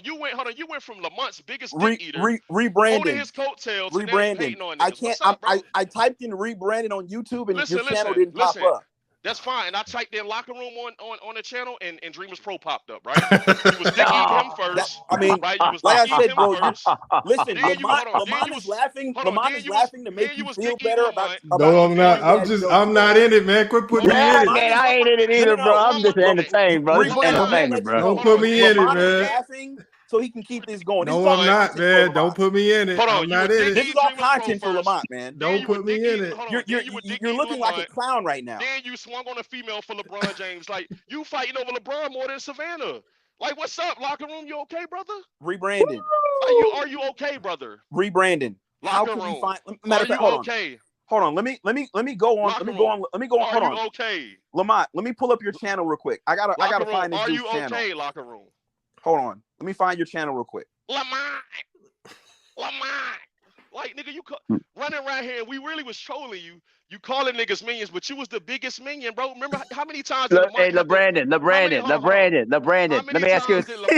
Hold on. LeBrandon, my brother. Say that. Do that again. Say that again. LeBrandon or Rebrandon? Like, what's his name? Lamont. What's this dude's name? Lamont. Is it LeBrandon or Rebrandon? Lamont. What's his name? His name is Rebrandon. Lamont. Oh my goodness. We don't know his name. Hold on, just look up the crossover, brother, and you see we've been shitting on He's your an shit. employee, man. He's Look an at employee. the crossover. Listen, and you see we've been shitting on your Rebrandon, shit. chat. We want you guys to support him. Listen, he's Lamont's biggest chat, employee. we want you to he's subscribe trying to win Locker Employee Room. of the Month at FYF. He's gonna get a free pack of FYF t-shirts. Go ahead, yeah, no, for sure. Let me get an extra large, Lamont. But listen, so hey, I was about to send y'all some merch. Hey, I actually was about to send y'all some merch. Make sure y'all subscribe to the Locker Room. LeBron James, he may be a free agent, so that shit may not be around too much longer. But just subscribe. Okay, now Rebrandon, real quick. Can I ask you one question? Oh man. Now, since you claim that you claim that you know the formula that I use, right, on YouTube, my question to you is, why aren't you using that same formula since you know the formula? Because I don't want to clout chase, brother. You mentioned us. You work for work for free on FYF. Hold on. Why you keep saying work for free, brother? Show me your paycheck stuff from FYF. You know something I don't know? Show me your paycheck stuff from FYF. You know something I don't know? Are you a W-2 employee or are you 1099? Listen, do you know something I don't know, brother? Are you a W-2 employee or are you a 1099? Hold on, am I a slave or an indentured servant? Which one am I, Locker Room? You tell me, brother. Am I doing it for free or am I doing it for tees? Or is he a W-2 employee of FYF? Can I get 3 large t-shirts, please? Man, come on, man. Lamont. This why I always got to go at you, man. Listen, telling you, you're the one running this. You're the one running this shit. Hold on. But That's listen, why I Reg, hold on, Reg, hold on, rebranding. Hold on. Look, Reg. This is crazy. Reg, you said something directly about rebranding, I'm assuming, on your platform. He's just talking to you about that. This had nothing to do with me. I don't know what you said. No, because you're. But you had to say something to him. You think you're slick, right? Oh my God! No. Hold on, Lamont. You want to sit back and laugh? Hey, Lamont, he think you the FBI, bro. He think you the CIA, bro. You want to gas him? You're not. Listen, Lamont, stop trying to play like you're slick, bro. Reg, I've been laughing at stuff you said. What you want me to do? You ain't been laughing at my jokes. You only been laughing at his jokes, and that's crazy to me. Oh no, hold on. Lamont, you trying to gas him up? No, I'm not, bro. You the one. Hold on, Reg. What did you say about rebranding earlier today? Then I said he was an FYF minion. I said I can't really go back and forth with him because he's an employee of FYF. So that's my fault that you said that? No. It's your fault for even allowing this bum to speak to me. Okay, hold on. But hold on. You came up here. Yeah, because y'all were talking about me. Okay, but you started talking about it first. Hold on, Lamont. We're talking about locker room. You the one who started talking it first. What are you talking about? Yo, Lamont, who was this other nigga? Yeah, Mahari, sir. Who is this other nigga, man? Chill, Mahari. Chill. Lamont, you just be like anybody on this damn show, man. Who is this? Hold on. You're laughing at his show. Mahari's not anybody. Mahari's legit. Laugh at mine. Mahari's legit. Lamont, you gotta stop the clown shit, man. Lamont, laugh at my jokes too, Lamont. Right, look, if you want to say that, Mahari's legit. Lamont, I'm disappointed, man. I'm disappointed in you, man. I'm just telling you, you got to do your homework on Mahari. Lamont, I'm disappointed in you, man. Lamont, you're laughing at. Hold on. Okay, so Reg. What do you want me to do about rebranding it? They need to suspend me without pay. He's talking to you. Rebranding's the one talking to you. I don't know what you want me to do about it. No. I'm gonna tell you what I want you to do with rebranding. Suspend me with no pay. I want you to terminate rebranding. Yeah, go ahead. From FYF. Oh, sure. And hold on. Be the best decision. So Reg, how about this, Reg? I will terminate him as long as you pay his contract buyout. Will you pay that? How much is it? I'll do it. Lamont, I'll buy him out. I swear to God, I'll buy him out. He's paying me a It's $15,000 to buy him out. Man, Lamont, stop playing games, man. I'm not lying. Stop it, Lamont. Okay, so hold on. You just said you was paying. I told you. Rebranding, what's your buyout? What's up, True the King? You and I both know. Ain't it 15,000, man? Stop it. Hey, look, hold on. So look, this is the thing. Lamont, if you're gonna be his boss, you got to be honest about what he's worth. What are you talking about? He's not worth 15,000. Hey, listen, Lamont. Hold on. Go ahead, man. This is what's really going on. Locker room. Listen, you're a good brother, dog. You don't gotta clout chase and dick suck and be a bitter baby mama on YouTube. Listen, it's okay, brother. We like your videos and shit. You good, dog. Like, just calm down. Like, just stop the weird baby mama shit you've been doing lately, bro. Like, come in, enjoy the content or don't enjoy the content. You know what I'm saying? But I respect we ain't watching you. Because we ain't watching you. Hold on, I respect you. I respect the channel that Dreamers Pro built. Time out, bro. Time out. I respect the channel that Dreamers Pro built. Hold on. Nah, I don't respect you, bro. I don't. Preach, Lamont. Now I know that ain't who I think it is. I know that's not who I think it is. That's true. You know it is, though, locker room. You know hey, it listen. is. Hey, listen. Locker room, you called him out, not me. You called him. Hey, listen. You've been running your mouth, and we don't even watch your content at all. You come watch us. That's fine, True. That's fine, because we don't. You come watch us. You've been stuck at 800 subs for like 4 years, man. It's cool. Ooh, I got 900. But anyway, lie again. Ooh, hey, listen, how do you know that? But y'all be sure. How do you know that? But you to Lie the Queen. He's giving the best Boston Celtics content on. But Reg, hold on. How do you know that? Hold on. Let me say one thing. But how do you know? But how do you know that? But you pay attention to me. Ain't that crazy? That's kind of low. That's not even. No, because he's saying he don't listen to me, but we don't listen to him. But you on my channel been multiple times though. Like you've been on my channel multiple times. And I was doing my charity. Why you stuttering? I was doing my charity that week. That's why I donated. You looked malnourished. You looked hungry. So I gave. I'm malnourished. I weigh 194. I weigh 194. I weigh 194 pounds. True. If you're gonna be on here, tell the truth. I came on. I weigh 194 pounds. I was malnourished. I weigh 194 pounds. Hold on, True. Let me speak. I don't know. Let me speak, True. Let me tell my truth. Lamont, I went on True's channel. Lamont. He looked hungry. I gave him $2 via super chat, and I told him to go get a McDouble. I'm a real nigga. Really? McDouble don't cost $2. What's $2. going on here, man? A McDouble don't cost $2 though. I mean, I mean, you can't afford a McDouble. You can't afford a McDouble. You can't afford a with the McDouble. rest of the money. Hey, Mr. Moss, what's good? You can't What afford up, a fellas? McDouble. How you doing, Lamont?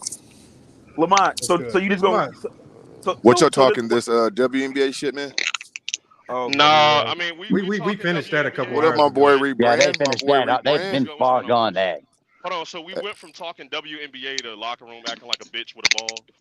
He can't afford a McDouble. This man can't afford a McDouble. He can't afford a McDouble. We talking the locker room now. Locker room. We had to revisit how Dreamers Pro built Locker Room's channel. Shout out to Dreamers Pro. Yeah, shout out to Dreamers Pro, man.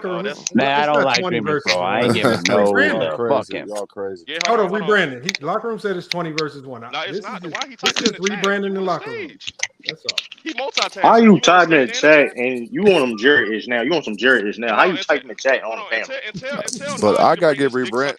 I gotta give Rebrand credit though, because Rebrand has been standing on that Dallas business all fucking season. So all you niggas said that Dallas was gonna lose the first round, second round, third round, and here we are in the fucking finals.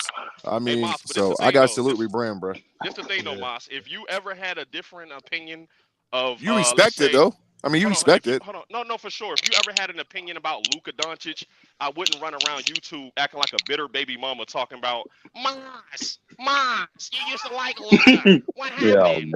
I wouldn't run around like a fucking dweeb. Like, how you let a nerd call another nigga Dweebers Pro when you a fucking dweeb yourself, locker room? Damn. So now every time we see you, I'm not in that, bro. I'm gonna let y'all get that. I'm not in that. Real quick. Rebrandon, what do you even look like, man? What? I'm chocolate. No. Because if what type of hold question is that? Hold on. If you're gonna hold on, let me explain. Pause. You don't ask a man like that. What's going on here? Shut the fuck He up. looked at. Let him cook, y'all. Let him cook. Hold on, Mahari. Hold on. That's gay. Hold on. Let him cook. Let him cook. Because if you're gonna jump off the StreamYard and if you're gonna jump off the StreamYard porch and say that I don't have the credibility to call another nigga a dweeb, I gotta at least see what the fuck you want to like. see. So okay, so he looked at his list when he said that. He looked at his list when he said that too. Hold on. Let him talk, y'all. So listen. I get it now. I was confused, right? I thought you was hating on us over Mario. It sounded like you interested in me. And I'm good, brother. I don't do that. You know what I'm saying? Like, brother, don't ask me what I look like and you trying to see what do your lips look like? What is your nose like? Are you chocolate? Are you red bone? What is your dweeb ass on, bro? You are a fucking faggot, bro. Like, move that way. Man, bro. That way, bro. I try to tell you, bro. Don't ask that question to a grown man, bro. You really are a two-way player.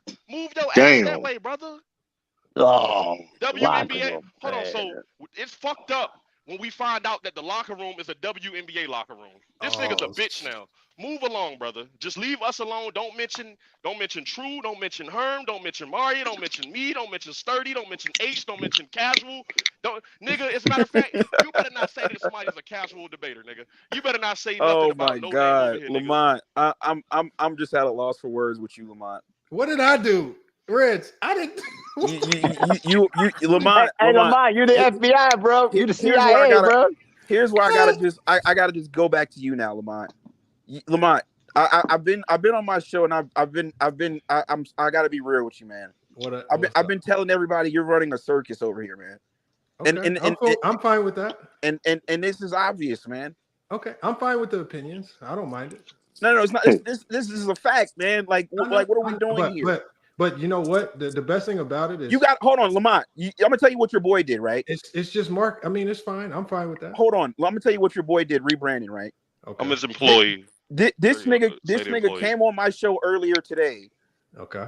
And he's telling me that y'all are doing more views over here than what we're doing over on my channel, The Locker Room. I'm like, yo, wait a second. Is this Lamont using another nigga's profile? Like, how are you on my channel vouching for another nigga's channel? What type of niggas you have working for Rich? They get the ad revenue. They get the revenue. Okay, let me see the paycheck stuff. He went a nasty. He went. Hold on. Let's see yours. Let's see yours.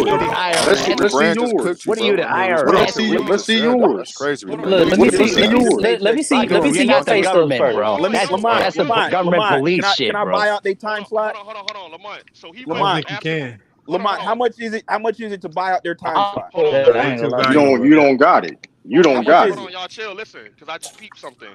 You went from Lamont, asking about how I look to how my paycheck. Lamont, Nigga, you sound like a bitch, bro. You want to date Lamont, or you want to debate, rebranding. What's going? Hold on. Your jokes are only No, funny to listen, Lamont. no, Nah, brother. just respond to what he said, bro. I mean, he just cooked your No. ass and you ain't saying Your shit, jokes bro. are only funny This to is Lamont, crazy. bro. Hold on, y'all. Keep We don't cooking, need a rebrand. 20v1. Hold on, we don't need a 20v1. All right, go ahead, So man. no, I'm asking, brother, because you asking about my Listen. looks. Now you asking about my page, like my pay stubs, like Your brother. jokes aren't funny, man. No, listen, it's not jokes though. It's Nah, truth, they though, pretty brother. funny. It's truth. Lamont, this is why I gotta say you a clown, man. He hurt. Man, stop asking for Lamont and debate this man, bro. Lamont, it was just me. Hold on, Mr. Miles. I swear I'm not in this. And Nah, you don't let you're 10 not in it, niggas on the Lamont. panel. This nigga getting This is cooked, what you do, and he Lamont. asking you questions and shit, man. Know how to Respond count. to Know how to rebrand, count. It ain't nigga. 10 people on the. When Know how I'm to count. It ain't Respond to 10 people. rebrand, bro. I Lamont, do when not I'm cooking niggas, entertained. when Shit I'm cooking crazy. niggas, you gotta let 10 niggas on the panel. You a clown. Okay, hold on. Lamont. No. These people, Locker room. they I've been come here on the since the panel entire regardless. time. You are not cooking Nah, the Brandon, bro. Stop. Rebrandon Lamont, said it was dinner here. nobody up Rebrandon here. said. Hold on. Let me Nah, do this. bro. Hold on, It's y'all. been 1v1. Lamont, This. it Hold was on. it I'm was gonna go on nobody mute, up Lamont. here. I'm gonna let them do their thing, bro. Who the Hold extras, on. Let me Lamont? mute Just let everybody so locker room can go. Go ahead. No. Lamont, it was a one-on-one. I'm It's looking at still the a screen. one-on-one. I'm looking at the screen now, Lamont. How many niggas? It's 8 niggas up here now. This is nasty work. Because locker room, you're entertaining. Lamont, this is what you got to do, Lamont. You let 8 niggas on the panel during a 1v1. Locker room. That's nasty work. Don't let them distract you. Rebrandon is still here. How can I not everybody get on distracted mute when they're interrupting me? Heather, you want me? I put everybody in the back. Nah, it's all good, Lamont. Like I said, we know what you're Hold up on, to. watch this. I'm expecting. Listen, when is the spoof video Hold on. dropping? Put me Hold back on. stage too. Hold on, Lamont. What's the title gonna be for the spoof video? Is it gonna be rebranding destroys the locker room in an epic debate? Rich, I'm not. I've already said I'm not clipping. I'm not clipping it. This is disgusting, Lamont. You can clip it. Hey, Lamont, I wouldn't have Rich, you on a I panel. give you all permission. Hold on, Lamont. I would never. And true, and anybody rebranding, anybody in the chat with channels, y'all got permission to clip it. I'm not gonna clip it. Hold on, Lamont. If you was ever in a back and forth with somebody on the show, I'm not gonna send in 7 more niggas to come and pile on. This is disgusting, Lamont. But hold on, Rich. There's no buts. This is Rich. Hold on, Rich. We're known for having, nasty. But we're known for having panels. That's why. No, you're known for jumping me. The panel, Rich. Nobody's saying nothing. It's just you rebranding. Lamont. You just tried to jump me, man. It's all good. Rich. If you confident, bro, just get your shit off, man. Don't say nothing. Crazy. Let him talk. Don't say nothing. Now, y'all boys got it though. Y'all go ahead. It's not me, Rich. This is the rebranding. He said you called him out on the show. He's just addressing you. I don't even know what you said today. Now listen, it's all good, man. You got like 7 niggas on here. You can add all these niggas up. They don't have nothing. Tyson ain't got nothing against you. What Tyson got against you? No. You can add all these niggas up. Like I said, Maz, he doing dates with T Sweezy. You got Light of Queen. He fucking his channel. Hey, rebrand. Easy let work, him man. talk, All right. I don't know who this Mahari nigga is. I don't even know who he is. So, like I said, it's all good, man. I'm on locker room side. Fuck rebranding, man. Goofy ass nigga. That nigga a bitch. Yeah, fuck rebranding. That's hilarious. See, you got somebody on your side, locker room. Somebody on your side. So now it's a 20v2. I mean, even though he can't, even the locker room still can't count. I thought real debaters don't care about who's on the sideline. Just get your shit off. I mean, that's what I thought, Lamont. I don't know. Y'all know what this remind me of? This remind me of that time. I personally don't like that black ass nigga. Can you pull up? I'm with you, bro. Hey, Lamont, can you pull up the video of Maz and T Sweezy going on a date to the Boston Celtics game? Pull that video up. Hey, Lamont, Hey Lamont, can you share my video that I sent you, bro, of me around the Kings and fucking locker room ain't been around no NBA players, bro? Lamont, can you share that, pull up please? the video I know, of T. man. and Lamont getting Hey, drunk bro, in the kitchen you just together. got your ass cooked, man, and you fucking worried about me, bro? Is you crazy, Lamont, nigga? please pull it up. Stop it, man. Lamont, You just got your ass cooked, man, and you fucking how you asking gonna for let niggas Lamont jump me, and Lamont, asking and about then me, I have man. This a shit crazy, bro. request, and you don't want to pull the video up? Right. This is nasty. Nigga, respond to what Rebrand said, nigga. This is nasty. Focus on that, nigga. Please, Lamont, let it just be a can you one-on-one. please show the people Let it T. Let be one and one. Mr. Maz in the kitchen getting drunk before the Celtics game. Lamont, let me just say this. You know what this reminds me of? This So reminds you me of now this you video. quiet, Lamont? That's Hold insane. on, Lamont. All right, Lamont, I'm out, man. I've been I quiet. see. Now I see you got bias. You biased over here, Lamont. It's all good. Don't go. If you're not gonna pull the video up of Okay, Mr. Maz and T. Sweaty on a date, that's insane, bro. So right, hold on, I'll pull the video for you. Lamont, this nigga said a date. Bro, y'all went on a date. Wow, this shit crazy. Now he drove down. Not gonna claim He drove down from crazy, the he drove down from the Bay, man, because he's a Celtics fan, and we went to the game, bro. That's all it was. I mean, this is crazy, bro. I mean, you know, we sitting courtside and shit, bro. It's good, nigga, man. No, you wasn't. I mean, I know you can't do that, bro. I mean, I know you can't do that, nigga. You feel me? It's cool. You can't do that, nigga. Cheap ass Kings game? Stop it, man. A cheap ass Kings game, nigga. You done lost your goddamn mind, nigga. You done lost your whole rabbit ass mind, nigga. You just got your ass cooked, nigga. Nigga, respond to Rebrand, nigga. Respond to Rebrand, nigga. Nigga, don't deflect, nigga. Respond to what Rebrand said to you, goofy ass, nigga. Oh, whole ass nigga. Oh, scary ass nigga. Lamont, pull the video up. This nigga crazy. Hey, Lamont. With bisexual hold on. Pull the video up. Hey Lamont, you put that video up. Pull the video up, I'm not bro. gonna do that, man. Hey Lamont, Lamont, don't play no sides, nigga, because nigga, that's not Lamont, cool, bro. You feel me? No, I'm not gonna. Let Rebrand and let fucking this goofy ass nigga get to one-on-one, bro. This nigga went on a date with T. Sweezy. Why is he deflecting? Hold on, listen. Exactly, Rebrand. Hold on, you talking about Moss and T. Sweezy, but nigga, you was crying for Ben. Hold on, Lamont, why'd you take his money? Rebranding. Ever since. Where's Ben at, brother? Where's your rebranding? I can at least hold on. Let me see how many because I know Mr. Maz. I can at least respect Mr. Maz. Hold on. Najee, click the link. Stay focused, bro. Don't focus on me, bro. Get at that nigga, man. I can at least respect True This shit Queen crazy. and Mr. Maz. They got 800 subs. This rebranding nigga is irrelevant, man. I'm done with this nigga. So you telling me you getting cooked by a nigga with no subscribers? Hold on, Lamont, can you pull the video up? That's even worse, bro. Reg, that's not me. But look, Reg, man, look, it's rebranding right now, man. You can't Lamont, keep incorporating everybody. Lamont, you're the Draymond Green of NBA content creators. You are the dirtiest player I've ever seen. Look now. You are the dirtiest player I've ever seen. I was trying to end this show. Disgusting. I was trying to end the show. I do a little extra talking. Go ahead, pull it up, Lamar. I ain't tripping, bro. I mean, we just went to a game. I'm not tripping. Nah, he gonna protect you, Mr. Maz. I'm not tripping, man. It's just basketball to me, bro. He would have did a whole spoof video. I just want to say this. I'm not even in this shit, bro. Go ahead. He would have did a whole spoof video. That's insane, listen, man. This reminds me of when Dreamers Pro crashed out because he thought everybody was against him. We're not against you, locker room. Yes, this is an intervention, I'm brother. disappointed in you, man. This is an intervention. Hold on, no brother. rebranding. Hold on, Reg. This is if you called him out on your show earlier, he's here. You cannot get me. I'm not in it. I didn't even hear what you said about him. You said you called him a lame and all this stuff. You got that. This rebranding. Lamont, this is all I said to him, Lamont. I said you're a minion and bro, and why you're is working this for nigga, free. bro? Stop, Lamont, bro. No, that's just Lamont, not funny, man. Lamont, fucking dweeb, nigga. Watch No, your fucking mouth. no, hold on. Say it again so somebody can laugh. Just keep my Do, name out your go mouth, ahead. brother. Go ahead and do the voice Just again keep so my somebody name can out your laugh. mouth, brother. That's all, brother. No, do the voice again so we can laugh. Go ahead. Hold on, do your little 1,000 views. Go over ahead there, and bro, do the voice live, again, man. man. Keep it cool, brother. No, nobody laughed this time. Go ahead. And listen, do it again. it's not. Hold on. Go listen, ahead. They don't do it gotta again, laugh. bro. Because everybody's on mute, Reg. Everybody's on mute. Oh, well, unmute them then so we can hear them laugh. No, then it get too loud. You paranoid, brother. Now you don't want to let anybody off. You paranoid. You spiraling. Now Lamont got it out for you. Now listen, everybody else got it out for you. It's an intervention, brother. I'm not going back and forth with your. But you've already done it though. You went back and forth with the janitor, and I cleaned your ass up. Keep my name out your mouth, brother. That's it. We ain't got nothing else to talk Rebranding. about, nobody knows your name.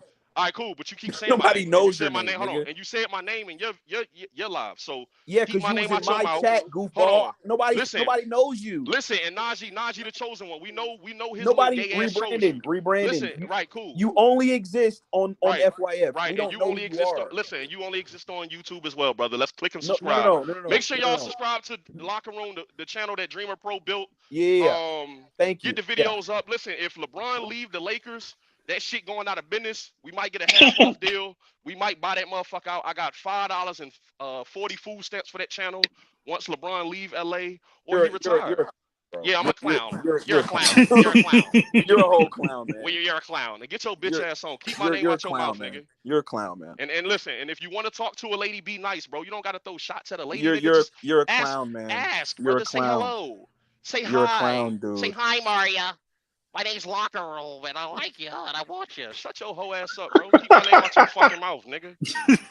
Yo, are you upset that I had a conversation with Mario? No, listen, that's the gang, brother. I just don't want you keep bringing Mario into this conversation, bro. Listen, when you started hating, you started mentioning her first, and I'm like, wait, why he keep mentioning Mario? Like, do we think we want her or something? Listen. Do we think we want Mario or something? Like, that's the gang, brother. Listen. Hold on, Shout out Lil Sis, by the way. Shout out Lil Sis, by the way. Mario's all yours, bro. Locker Room. Mario's all yours, bro. I'm good. No, listen. No. Listen. When you first start hating on us, did you or did you not mention? I don't even know why Maria's over there with those guys. Did you not? That's exactly what I told her, Locker bro. Room did say that. Did you not? That's a fact. That's exactly what I said. Locker Room. Oh. He said that. That's a bad look, Locker Room. I was on your side, bro. Why would you do? Why would you say something like that, my nigga? Can I say this? Hold on. Wow. Can I say this? No. Dirty Mac. Oh, that's Yeah, some that's suck a ass shit if I ever heard it. Locker God-given Room. fact you said that. We need an That's a God-given explanation, my boy. What up, my boy Tyson? What's up, Miles? How you living, bro? Oh man, too stressed to be blessed. Too That's blessed to be right. stressed, nigga. All the time. Yes, sir. Stop digging from the What chat, up, brother. Come on Locker stage Room? with your mans, dog. Lamont, can I say something? Yes, go ahead. Go ahead. Like I said, bro, rebranding. Today was not the first time I've spoken with Mario. Mario's called the show many a times. Like I said, if you want Mario, bro, she's all yours. That's a little sis. But Reg, That's a little sis. You ain't answer the question, Reg. Hold on. Reg, did you ask Mario about rebranding? Hold on, Lamont, stop. I told Lamont, don't feel the fires, bro. Leave it alone, man. I didn't hear the stream. Like, what y'all hold on. Let me explain. Okay, go ahead. Let him explain. Real quick. When I first tuned into the show, right? Because like I said, I like Maria. I think she's dope. She could get some subs on YouTube. For sure. So when Make sure y'all follow Mario Knows Best too. Shout out Mario. Shout out Lil Sis. So when I tuned in and I seen Mario on there with this clown you have up here with Lie to Queen, right? I said, nah, it's not a good look for you, Mario. You gotta come up with a better name. That shit ain't hitting, bro. So did you offer her something that's better? No. Hold She on on, her own. Hold on, Lamont. Can I speak now? So what's the alternative? No, Reg, what's the alternative? I think you need to give Maria her own show. We're already doing that. Okay. Yeah, I think that's the best. Yeah, Right, I know, cool. but hold on. That's coming Seeing her with these clowns of mine, like I told her, I was like, you gonna turn yourself into a clown. Niggas a hater, bro. Hold on, listen. So Lamont, oh my if a nigga bring up a female on his panel and questions the female, interrogates the female about the niggas that she be around, what does that tell you, Lamont? I gotta hear it first. I don't know if that's accurate, man. He just admitted to it, Lamont. He said he's a dirty Mac and low down ass nigga. He said why are you hanging with those guys? Why are you kicking it with them? Bro, Tyson, that nigga selling dreams. That's crazy. That's nasty work, bro. We don't do that. Locker Room. I don't know where you from, my guy. That's not acceptable anywhere. That's not acceptable, bro. Just say that wasn't acceptable. Just say that was my bad. Nigga, I don't know who the fuck you are. It doesn't matter. What you did was out of line, my nigga. That's Tyson, man. He was on your side, man. Who was that? I was on your side, bro. Hold on, Tyson. Is dirty macking acceptable as a man? Nowhere, bro. Nowhere is that acceptable. Dirty macking. Bro, I never tried to hit on Mario, clown. It's not dirty macking. Brother, you're a clown, brother. Y'all talking about Maria? Yeah, Miss Mario. Mario. Wait, so what about having that conversation with Mario on basketball day? Lamont, where you from, Lamont? Where you from? I was born in Mississippi, grew up in Indiana.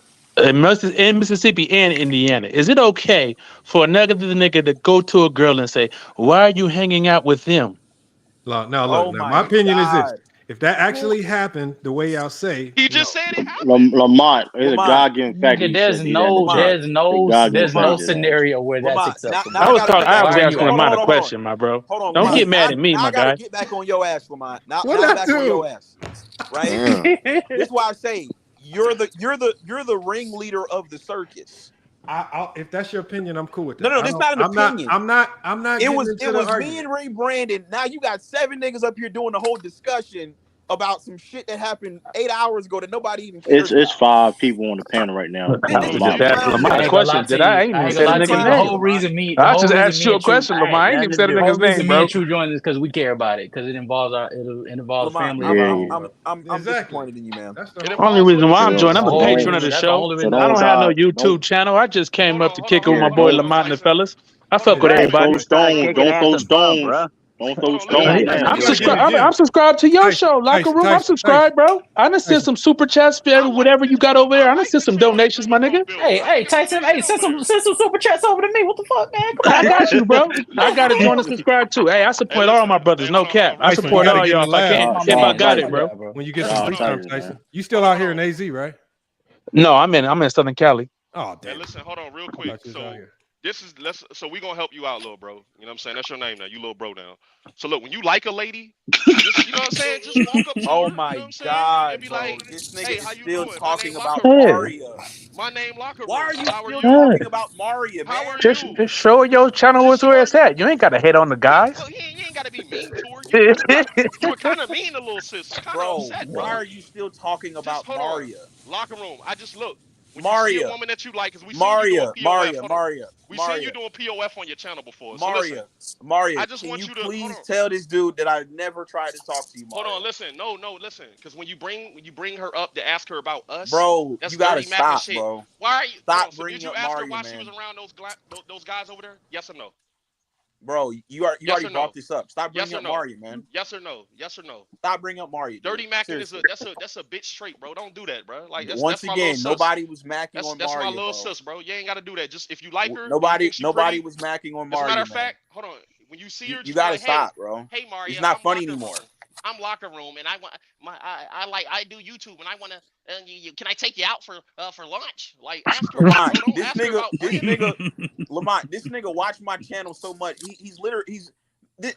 He's now doing what I do. Hey, Lamont, I gotta go, bro. He's Peace now doing out. what I do. That's All right, Mark. crazy. So you do that? Bro, he already said he dirty. Oh, like, no, he said bro. he brought her up. And Hold on, is that what about casual? Shooter King? Yeah, bro, I'm rooting for you. I don't want this. I just want you to stop talking about Mario like that, brother. Casual. I don't want to have to do this to you, man. Like, seriously. You haven't been doing nothing since you've been on the panel. What are you talking about? I don't want to have to do it to you. Listen, True, you're about as irrelevant as they come, nigga. But you talking to me right now, True, and you've been on my channel multiple times, and I don't be watching you. Do you have so explain that. in your throat? You come watch me know though. how I rock, bro. You come watch me though. Do you have peanut butter stuck in your throat? Yes or no? He want to know what's in his mouth. What the fuck? Peanut butter What? stuck in your throat. All right, bro. What's the peanut butter in my blood? All right, bro. That's like, what are we doing, bro? That's how you What are we doing, bro? What are we doing, bro? Yeah, you got. Hey, listen, man. Like you have peanut butter stuck in your throat. I don't go that way, bro. I don't go that way, bro. I don't go that way, bro. bro. I want to sponsor your next live. I don't go that way, bro. Lamont, when is Cruz next live? I'm gonna sponsor his next brother. Show. Calm down. Lamont, bro, you can't afford to make double. You can't afford to make double. You said make double costs $2. Like, what are you talking about? True. When's your next show? Locker Room, nigga. He a 69 God. Locker Room, nigga. True. When's your next show? God. First of all, handle your business with rebranding first. Cause you can your ass whoop right now. You can your ass whoop right now. Address what rebranding is saying. Hey, chat, put them 69s in the chat for Locker Room, man. He's a freaky ass nigga, man. He want to know what's in niggas' mouth. Locker Room 69. Locker Room 69. 69 room. 69 room. 69 room, man. Lamont. The Locker Room is a WNBA locker room. Lamont, how much do I? Lamont, serious question. How much do I got to pay for you to fire rebranding? Look, man, look. 15K, bro. I'm out of here. Bro, you was not worth 15K, nigga. Get real. Hey, look. Lamont, How much do I Lamont, gotta pay Lamont. to fire rebranding? Hold on. So first you dirty Mac, and now you trying to get me fired from my job. Yeah, I'm gonna buy you out. I'm gonna buy you out. I'm gonna buy you out. Lamont, how much is his contract? First you dirty Mac at me. Now you trying to get me fired. Lamont, you're the worst type of Lamont, nigga, bro. Give me a number, Lamont.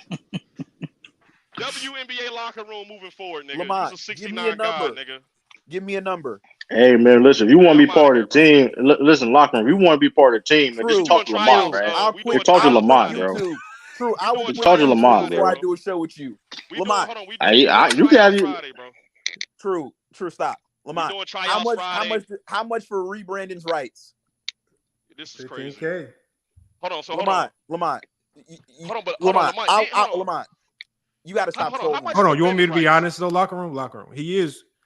He does a lot of stuff. I ain't gonna lie. He's valuable. Lamont, give me a realistic number. That is realistic.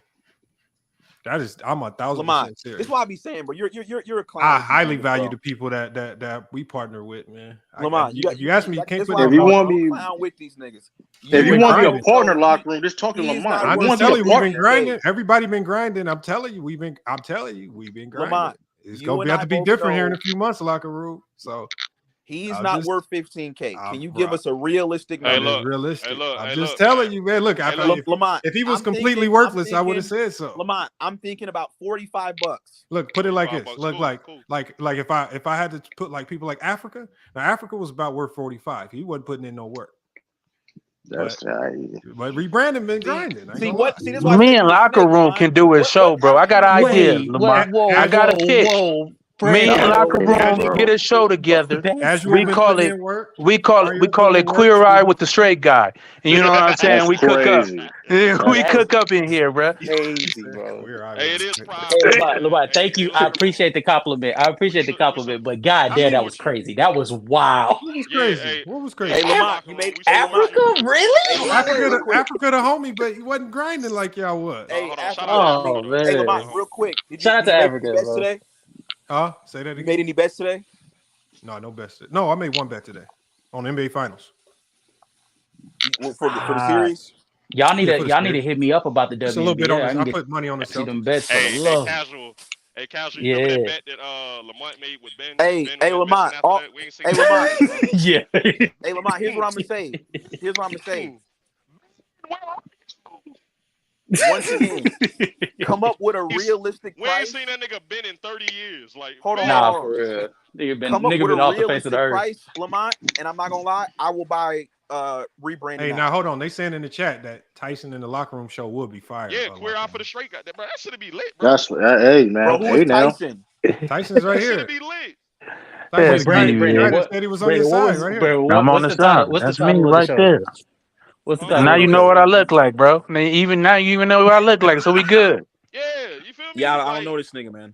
and the wife is looking, and the wife is beautiful too, man.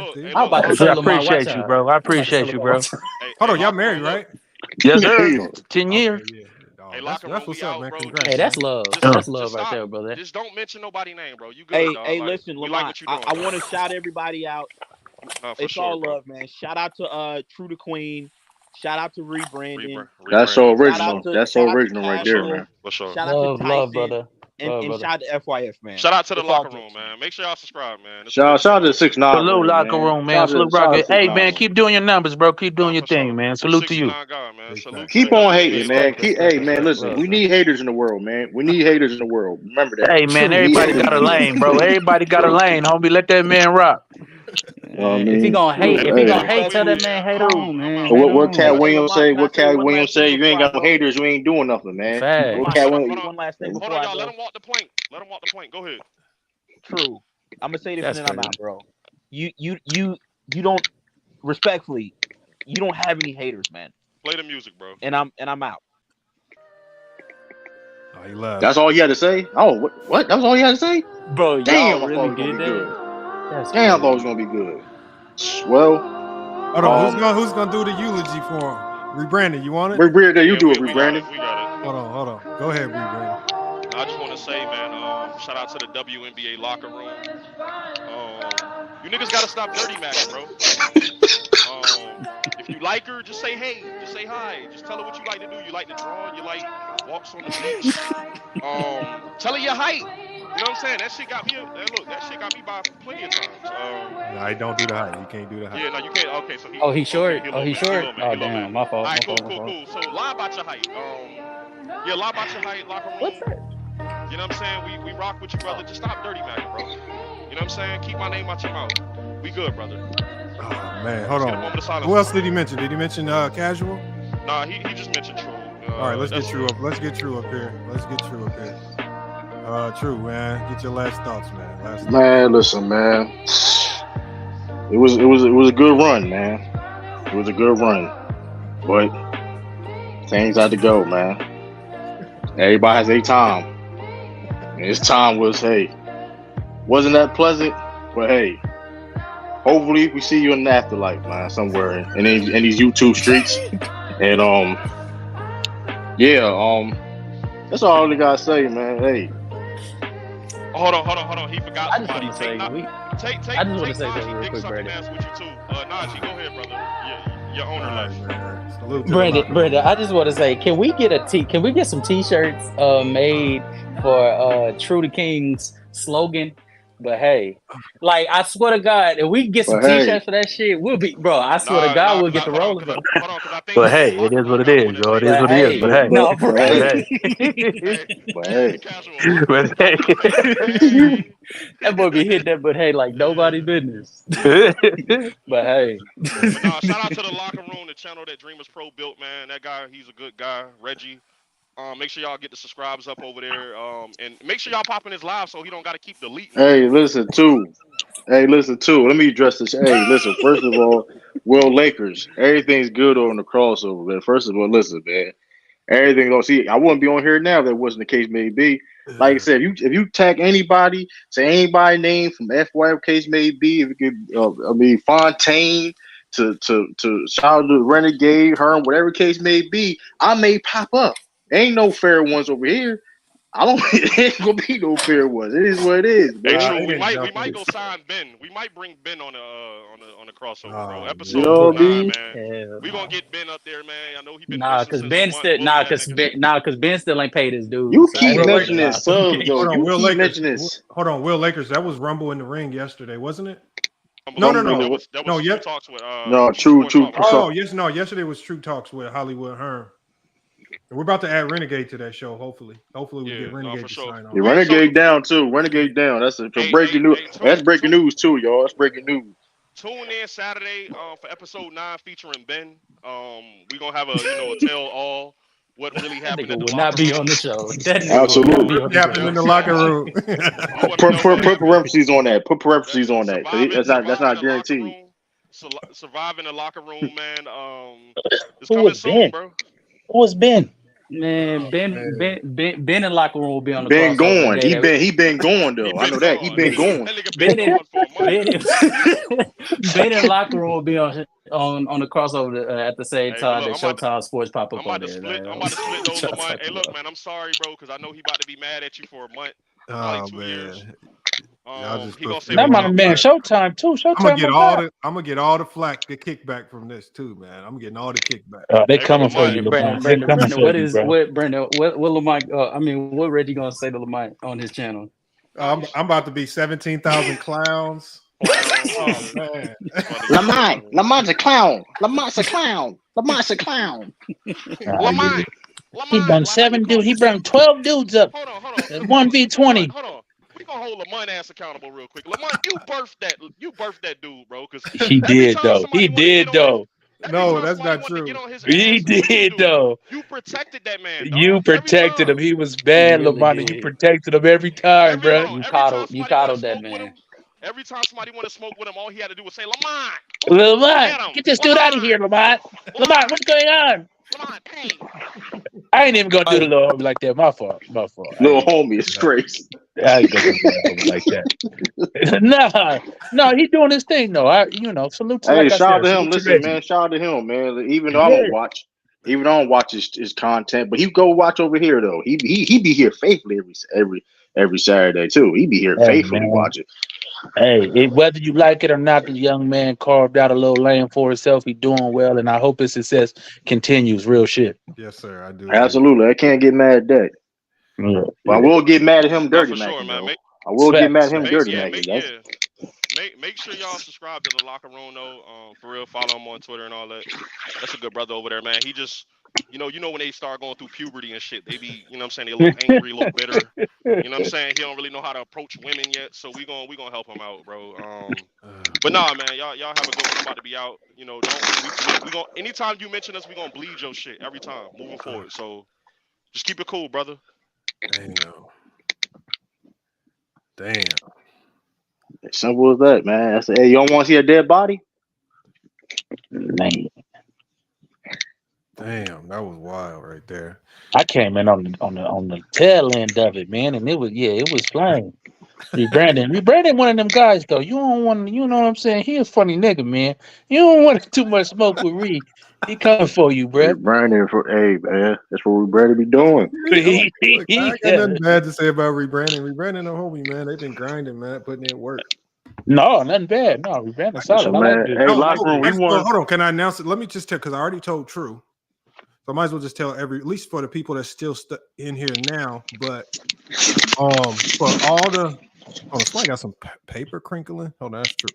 Hold on, True. I'm gonna mute you. But no, for all, and this is directly impacting all of the shows that's currently that we're doing.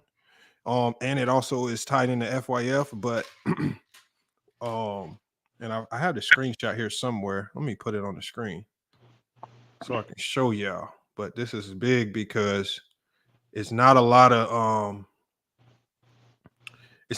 sports channels that this gets extended to. I definitely didn't think they would choose us. I ain't gonna lie there. I did not think they would chose us. And I think it was like a 6-month process in the making for them to potentially make this decision. Here is this it right here? Yeah, here it is right here.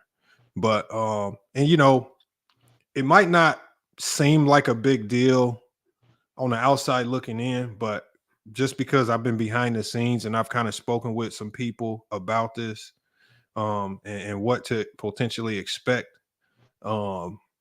We are the first sports channel to be accepted into the Walmart Creator Program. And so for everybody that has shows, we're gonna be doing a private StreamYard, and we're gonna be talking about what this means for the channel and what it means for y'all individual shows going forward.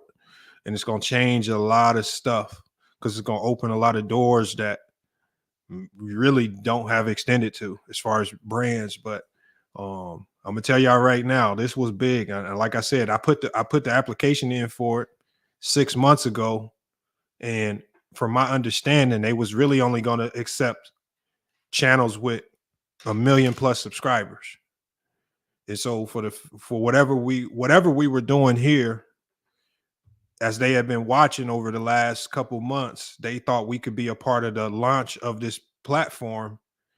And so the launching of this platform is going to start, and it's also going to open up a whole bunch of sponsorship opportunities with a lot of different brands that we're going to have to sift through some of these offers and see what works with the channel, and then we proceed with it. So I'm gonna tell y'all right now, like I said, man, that's why I say I appreciate the people that's been putting in work with all these shows, because I know it ain't been easy. And I know when you start YouTube to a certain degree, you know, sometimes it feel like it's kind of pointless in the beginning because you're not reaping a lot of work. I know when the first couple shows on the crossover, like, you know, the views wasn't up as like what they normally should do, and we wasn't really pushing the channel, but things have been getting better. So we just got to get the rest of the shows up there with the crossover. Let's get the other shows caught up with the quality of the crossover and consistency of the crossover, man. It'll be solid, man. So, man, it's some big things to come. And then this is not even considering the Roku deal that is probably going to get announced in August. Once that Roku deal goes through as well. So like I said, I'm really trying to branch this out more than YouTube, because I just think, I've always said this and I will keep saying it, I think YouTube is a failing platform. And I don't know how much longer YouTube is going to be around as we know it. And this is why you see me switching a lot of my lives to the vertical lives. And it's just part of the changing landscape of YouTube trying to turn into TikTok. So look, hey, you call it a 360 deal. You can put labels on it however you want, Locker Room, but hey, like I said, man, you can call it. But it's always it always baffles me how much like niggas really just don't know. It's a hater, man. Like the behind the scenes work. Like little do people know, like niggas giving us our whole ownership of everything we got going on. But yeah, we in the 360 deal. That's crazy. Step in on nothing, man. It's just... And I fuck with Locker Room, but that's crazy. Yeah. Brandon Cass says Google has unlimited money. You know, Google, and I know they're closely connected with YouTube. I know they do. I just think they have a failing platform. I mean, the YouTube back when I started in 2020, that might be when it peaked, and over the pandemic is when it peaked. But since the pandemic birthed a ton of new platforms, right? And it just a whole bunch of other opportunities. Obviously, it birthed OnlyFans. That changed a lot of things, and so Kick. Yeah, Kick, and then when they start kicking people off and they start censoring people, and then now there's a and I got an email about this, but even on Twitch, like, is it Twitch? Twitch, yeah, yes. Twitch is about to start paying the content creators per hour, like hourly salaries based hourly on hourly what they're going to do is employees. they're going to eventually start approaching YouTube content creators, trying to get them to come on over to Twitch, because everybody doing, all these platforms are going to YouTubers and they're pulling them and plucking them from YouTube, and it's just like, and I think you guys have noticed that as you've watched YouTube over the last 2 years or so, the quality of everything has just went down because it's getting oversaturated. I mean, I'm talking about when I was on the vertical lives and I'm just flipping through the vertical lives, just looking at the different people doing shows. I'm like, what the hell is YouTube doing? Like, is this what they really wanted their platform to be? And I don't believe it was. So yeah, I mean, I'm just, like I said, I'm just trying to get ahead of the fallout before it happens. And I'm not about to be sitting on YouTube, on the YouTube island when that thing blow up. So let me ask you this, Lamar. Do you think for like starting content creators, do you think what would you say would be the number one media platform that you would tell them to like try to search to start growing up? Well, you for sports. Well, you always can start. Okay, sports is fine. Yeah, no. So YouTube is always a good starting ground, but this is where, for me, when I say YouTube is a failing platform, the visibility and the people, all that's fine. But I think so the reason why I started to get insight about what's going on with YouTube is back in 2020, like or I can't remember the exact year. And I did a live about this as well. I was approached by a company called Monetize More. So this company, what they do is they monetize your YouTube channel the same as Google AdSense, but with less restrictions. And they show where your money's coming from. Like you would get those YouTube checks. They just tell you what you made, but they don't really lay out where the money came from. This advertiser paid this much. They just say you made this much. They take and they cut and they give you whatever. But Monetize More, what they do is, because they have access to far more advertisers, they they market your content to far more advertisers and pay you more money. And so when you start talking with them and they start talking about things that are trending, what they're seeing from the advertising's perspective, and when they were sitting there talking about how many advertisers are leaving YouTube and signing on with Monetize More or some of the other companies, it's just like, Lamont, he said, Lamont, you chatting? Well, we just talking business stuff now. Locker Room wants to come back, but shit. But no, but what I'm saying is, so what I'm saying is, when you start talking to people outside of YouTube, when it's failing from the sense that the advertisers are leaving like in flocks, and that's just a recipe for disaster when these advertisers are leaving YouTube, and they're going to start making it affect the content creators first. So this is why they started changing. Remember when they did a desperate move and they changed the requirements to get monetized? Y'all remember that?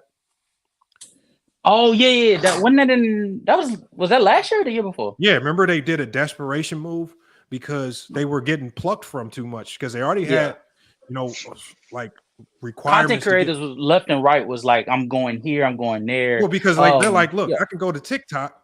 I'm not gonna get shadow banned, and my content like because YouTube plays too many games with like with the big dogs. Like right now with the NBA, like I kind of showed y'all how they try to diminish sports creators' engagement so that the NBA is the primary focus. Is always in the recommends. It's like they play too many games. So there's other platforms where they don't play so much. They're gonna be more fair and they're gonna be more transparent.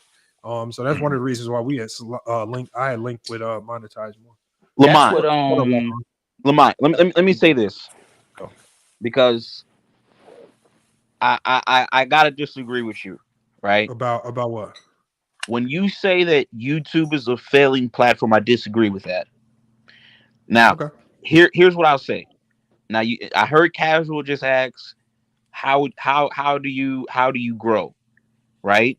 So this was 2 years ago when I first got back on YouTube, right? Mm-hmm. I started off doing the live shows. I was doing the live shows, Lamont, because at the time you needed, I think it was 1,000 subscribers and you needed like 4,000 watch hours to get monetized. Oh, wait, was this like 2 years ago? Because now it's like three. You got to get 1,000 subscribers, but now it's only like 3,000 hours. Yeah, I think they lessened it now. I thought it was far lower. It's far lower. Is the standard isn't as what it used to be. Yeah, I think Zine. Yeah, it is definitely lower. Yeah, I'm with you though. But so the whole point of me doing the live, when I started doing the live shows, was because when people tune into a live show, you're able to hold their attention much longer.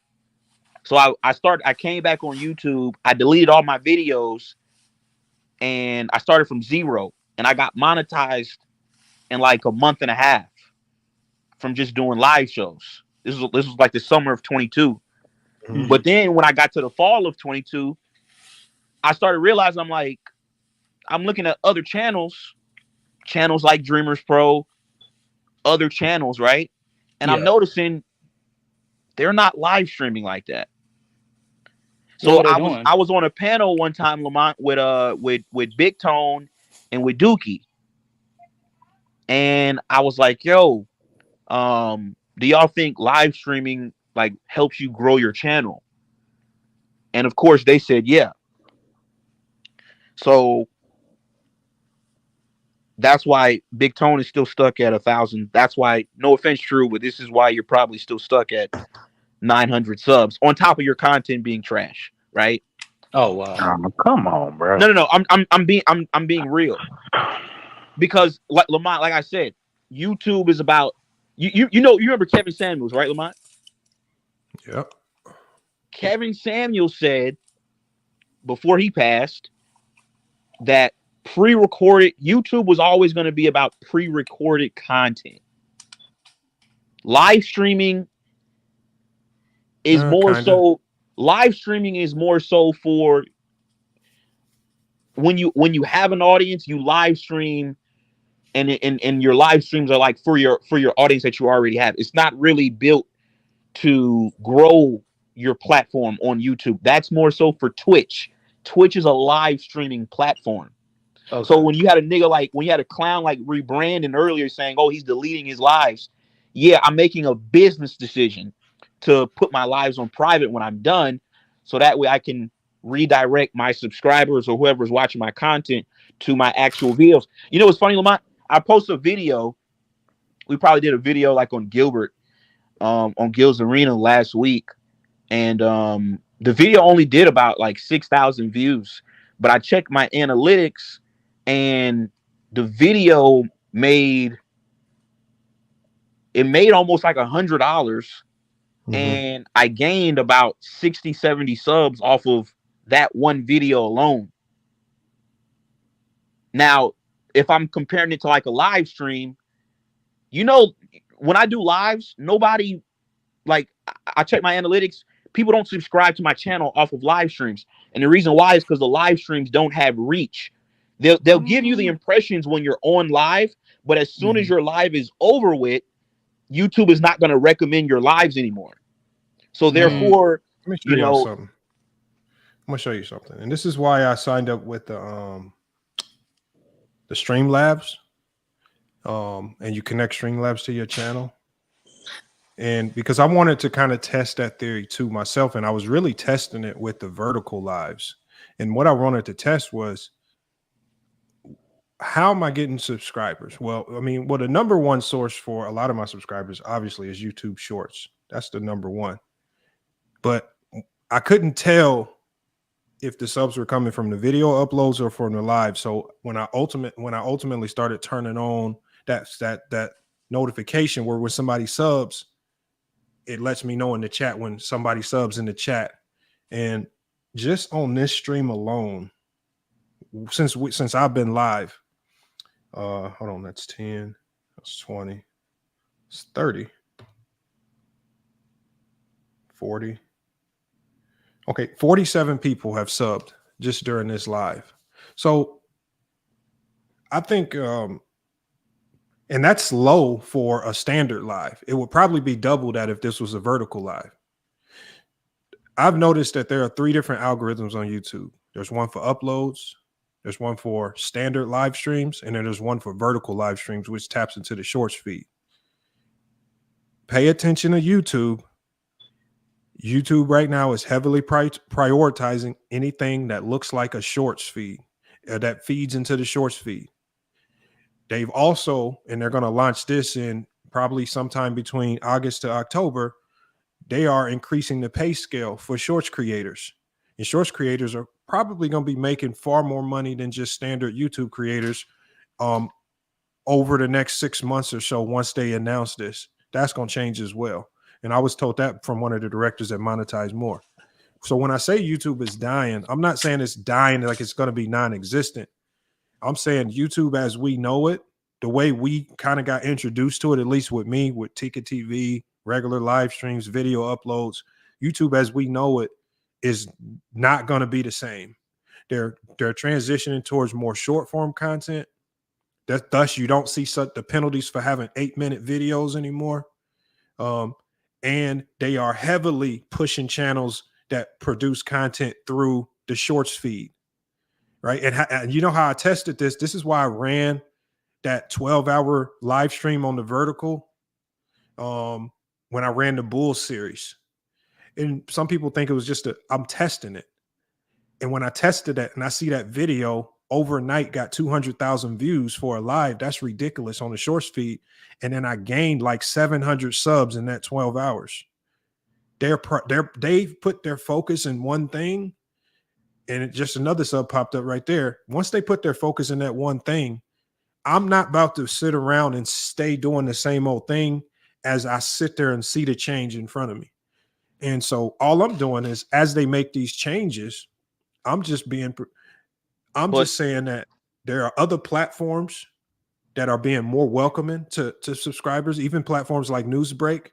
They're more welcoming to video content creators. And now they only do pre-records, but they're offering far more money. There's other companies that will monetize your channel. People like YouTube has tricked everybody into believing that the only way you can get monetized is with Google AdSense. That's where people have got blinded. But you can monetize your channel without even going through the YouTube AdSense program, where they completely rip you off and almost take half of everything that you actually earn, which is a complete crazy. But see, I don't really look at it like that, and I'm gonna tell you why. I don't see it as like ripping off, because they're the one, like they're the platform. They're without YouTube, how are you going to get your content out? And I mean, like I said, you have people that watch you from all over the world, I'm sure. How else are they finding you if it's not for the platform of YouTube? So I wouldn't say YouTube is ripping you off if they're taking a percentage. Rich, when you were not monetized, how much money did YouTube make off your channel when you weren't monetized? because they still ran ads on all your content, even though you weren't monetized. I don't think they were, to be honest with you. No, there's millions of channels right now that are not monetized.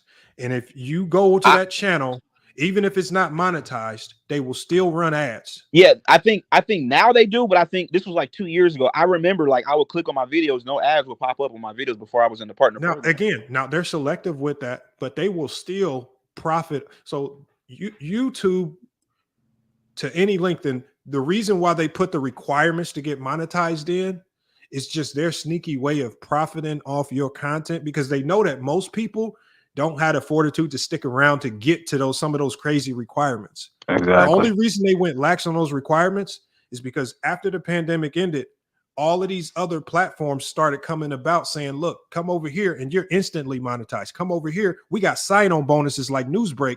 After your first 20 video uploads, that's $2,000. And they do that for 3 months straight. That's $6,000 just for pros and 20 videos, 1 minute, 2 minute, 5 minute, and you can get $6,000. That's a sign-on bonus. There's other companies out there that are just offering you far more, better pay scales. And like if you look at what some of these other companies CPM is compared to what YouTube offers you, YouTube is kind of like, I guess it's their platform, so they can pay you whatever. And if you feel that's fair, that's fine. I'm just in the business of at least trying to negotiate for more if it's out there and if it's available. And when you look around, there's just other companies that are willing to negotiate at a better rate for your content. And YouTube can do whatever they want. They can still put ads on the content, but there are other companies that will be willing to allow us to monetize it, allow us to push it from our end. We would love for you to partner with us. And I'm trying to open people's eyes to look, YouTube isn't the end all be all. So, but Lamont, okay, I hear what you're saying though, but at the same time, you're like you're putting the blame on YouTube and not on the content creator. Like I said, I don't care how long you do YouTube, how many hours you put in doing YouTube. If your content is not good and people are not going to watch it, you're not going to make any money. Well, I think that goes without saying. Hold on. If you look at some of the bigger YouTube platforms, let's just look at a channel like Fresh and Fit, for example. I seen a clip. They say their overhead is about $70,000 a month, and at their peak, they were grossing like a couple $100,000 a month. What? Rich. Hold on. Let me just say this. What NBA YouTuber or whoever in this space that we are in the sports media space, outside of like the big media companies, who can we really say is putting in that amount of money in their cameras and their lighting and their setup and their production? Hold on, watch this. I'm going to tell y'all a secret. This is for all content creators, and it's in your YouTube studio. And people like Fresh and Fit utilized it, but they never tell you. Kevin Samuels utilized it, but he won't never tell you. A lot of the NBA podcasts utilize this, but they won't ever tell you. If you want to get ahead, I don't care what camera you use.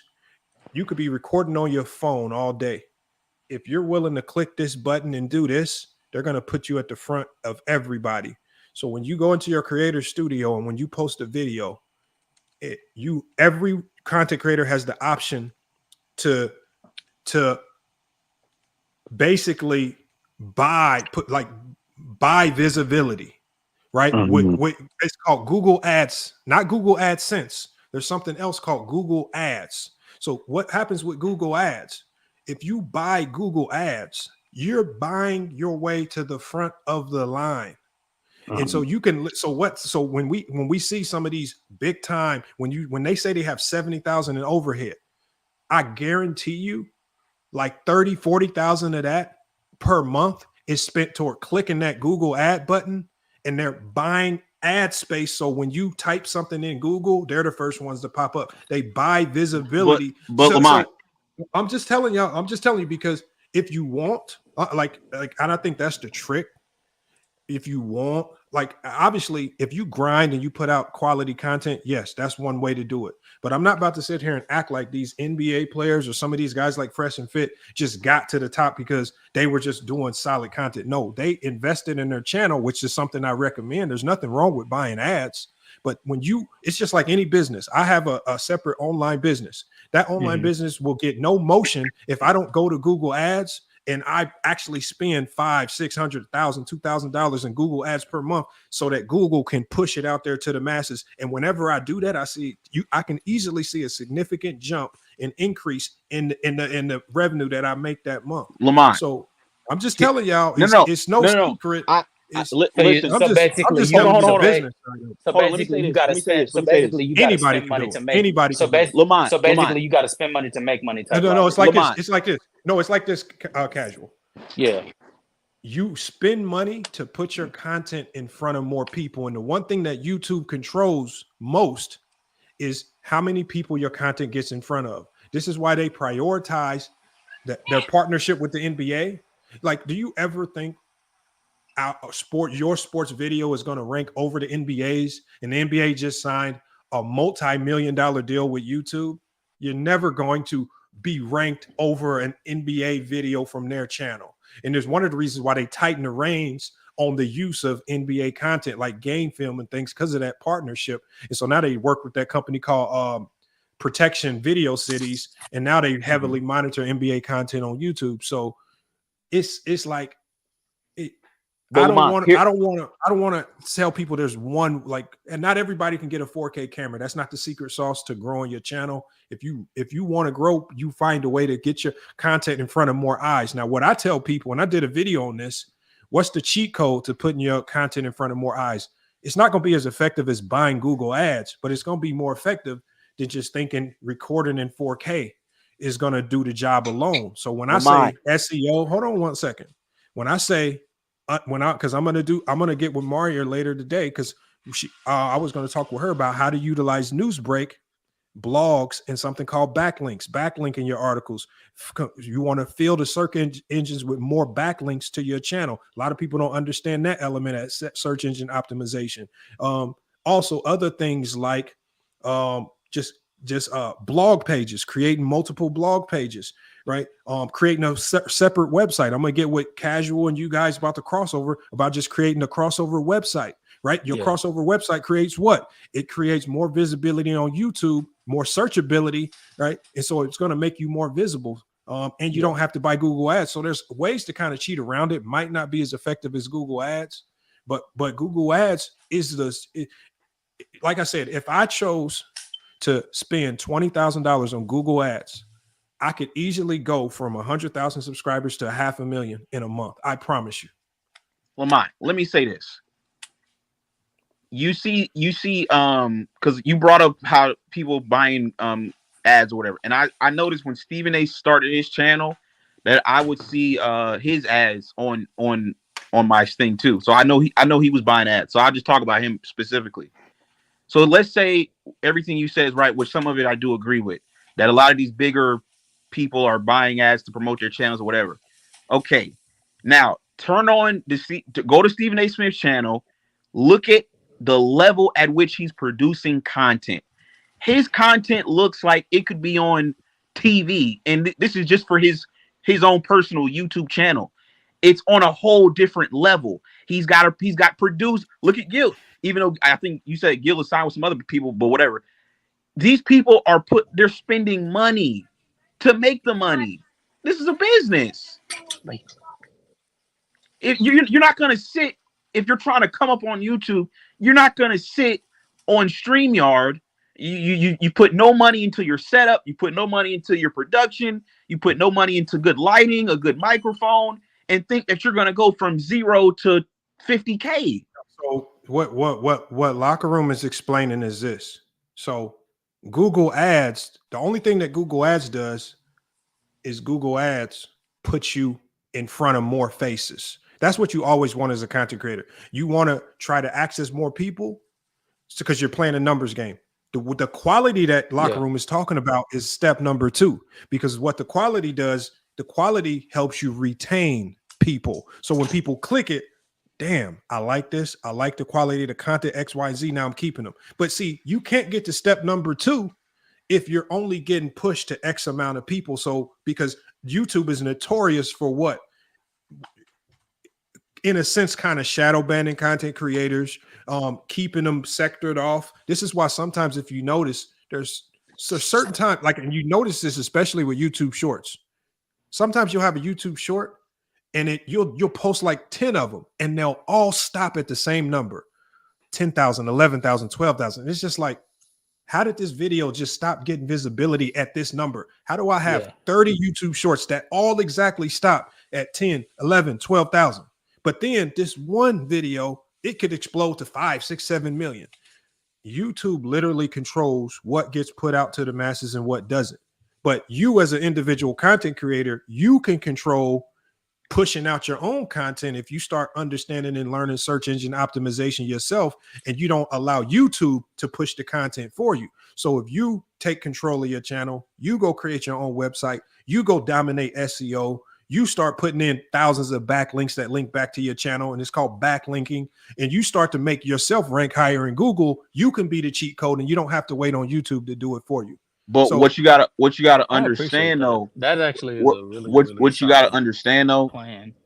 And what I've seen, like I said, YouTube is about pre-recorded content. Can we at least agree to that? I don't agree to that. Lamont, I'm okay. For example, shorts creators don't make what long form creators make. They make pennies on the dollar. YouTube has always been about long. The shorts thing is it's still a new thing. It's not. You're not gonna if you post a short, you'll probably make. Rich.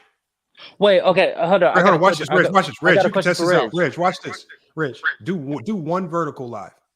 Do one vertical live 2-3 hours, and then come back and tell me if YouTube didn't push your vertical live harder than any live stream you've ever done. Lamont, I want Rich, watch this. I want you to do one vertical live, and if it doesn't touch easily right out the gate after you finish it close to 10,000 subs, we can put a bet on that. This is how I know this, because I tested the vertical lives out. Me and Gilbert Arenas, we tested this out. It's something because Gilbert got the information from another bigger content creator. It's something going on. And then when I talk to my people at Monetize More, there's a shift in what's going on at YouTube. Things are changing. And then when you, let me try this vertical live out. And I tried it casual. Remember when what happened? Casual. What happened when we switched from doing the crossover podcast, regular live stream, to vertical live stream? What happened?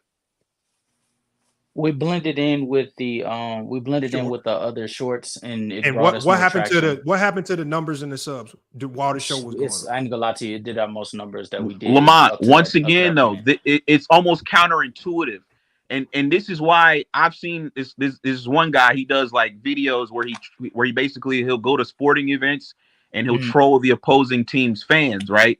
What this guy did, and I think what he did was smart. He made a completely separate channel for shorts, and he kept his long form content on his main channel. When you do shorts and you gain all these subscribers, Lamont, you do that as well, don't you? What's that? You have a clips channel, and then you have a shorts channel as well. Hold on, Casual. When you mix it, because I'm on a lot of Reddit feeds on you should probably join this Reddit feed. It's called I don't know if you want it. It's called Partnered YouTube. Partnered YouTube. Okay. Lamont, you ever heard of that? Hold on, say it again. It's called Partnered YouTube on Reddit. Partnered YouTube. Might have heard of it. Okay. No, I'm not on Reddit. Yeah. What is it for? It's just a Reddit where like a lot of content creators be on there. They just be discussing YouTube. So a lot of people they on that subreddit, and they're saying that the shorts actually hurted their impressions on their long form content. So you're getting all these subs from the shorts feed, but then when you post pre-recorded content, all these people that subscribe to your shorts, they want short form content. So when you post a long form video, they're not going to click on it. And what that's going to do is it's going to tell the algorithm that your subscribers don't want to see this content, so therefore they're not going to push it out to more people. So if you're going to do shorts and go to shorts route, I would recommend to anybody to do it on a completely separate channel and keep your long form content on a different channel. I think Fresh and Fit. What I would recommend is in about 3 to 4 months, shorts creators are going to be making more money than regular content. No, they're not. No, they're not. No, I mean, look, this is not from me. But and the guy from Monetize More that told me this is going to be on the channel next week. But and y'all can think, hold on, Rich. This is not something I said. I'm just taking information from people that know more than me, and I'm just telling y'all. Y'all can take it and do whatever you want. I'm just telling you what was told to me. Then I want y'all, like I've been doing, like Hitman X. Hitman, you haven't been going live. Hitman was known for doing a lot of live streams. If Hitman X started doing vertical lives, next week, his channel will be back in the algorithm booming once again, like no problem. And it'd be perfect for Hitman because Hitman was already doing lives from his phone. So once he turns that phone on and it goes into that vertical live mode, they're pushing his content to new people. And when I had that Streamlabs on for that very first vertical live that I did, and I'm sitting here looking sub while I'm live, I'm saying, what the hell is going on? Because I ain't never seen this much motion. Even when I'm sitting there posting consistently, I ain't never seen this much motion. Those lives aren't making money though. And then hold on, but see, the thing is, it's not making money if you're in the Google AdSense program. It's making a shit ton of money if you're in a third-party monetization like Monetize More. That's why I'm having them come onto the channel. So if you're in a third-party monetization program like Monetize More, I want everybody in here, Google Monetize More. I don't care if you're a new content creator. You don't need YouTube to get monetized. I want y'all to look at them because they will give you your fair, because they'll take your content, your every YouTube link, every video that you have, and they will monetize it. They will push it. They will create backlinks for you. They will do something called video embeds. They will embed your content on tons and tons of advertiser sites, right? And you can make advertising dollars from them far more than you can with the Google AdSense program. So I'm telling y'all, not only can you make money just by doing vertical live, not only can you just making the content. All you're doing, look, I want you to go look up Monetize More when we're done, casual, and we'll talk about it in the Discord anyway, because obviously y'all breakdown is going to be coming from Monetize More pretty soon here, and I'm gonna be, we're gonna be going through those numbers pretty soon, and you guys will see as well. But it's just, I'm just saying, going forward, I'm not gonna be heavily reliant on YouTube to do everything for me. If I you can do everything right on YouTube and not get no motion. So it's tough. It's tough however it goes. Like this live, I had to debate with this live. Do I do vertical or do regular?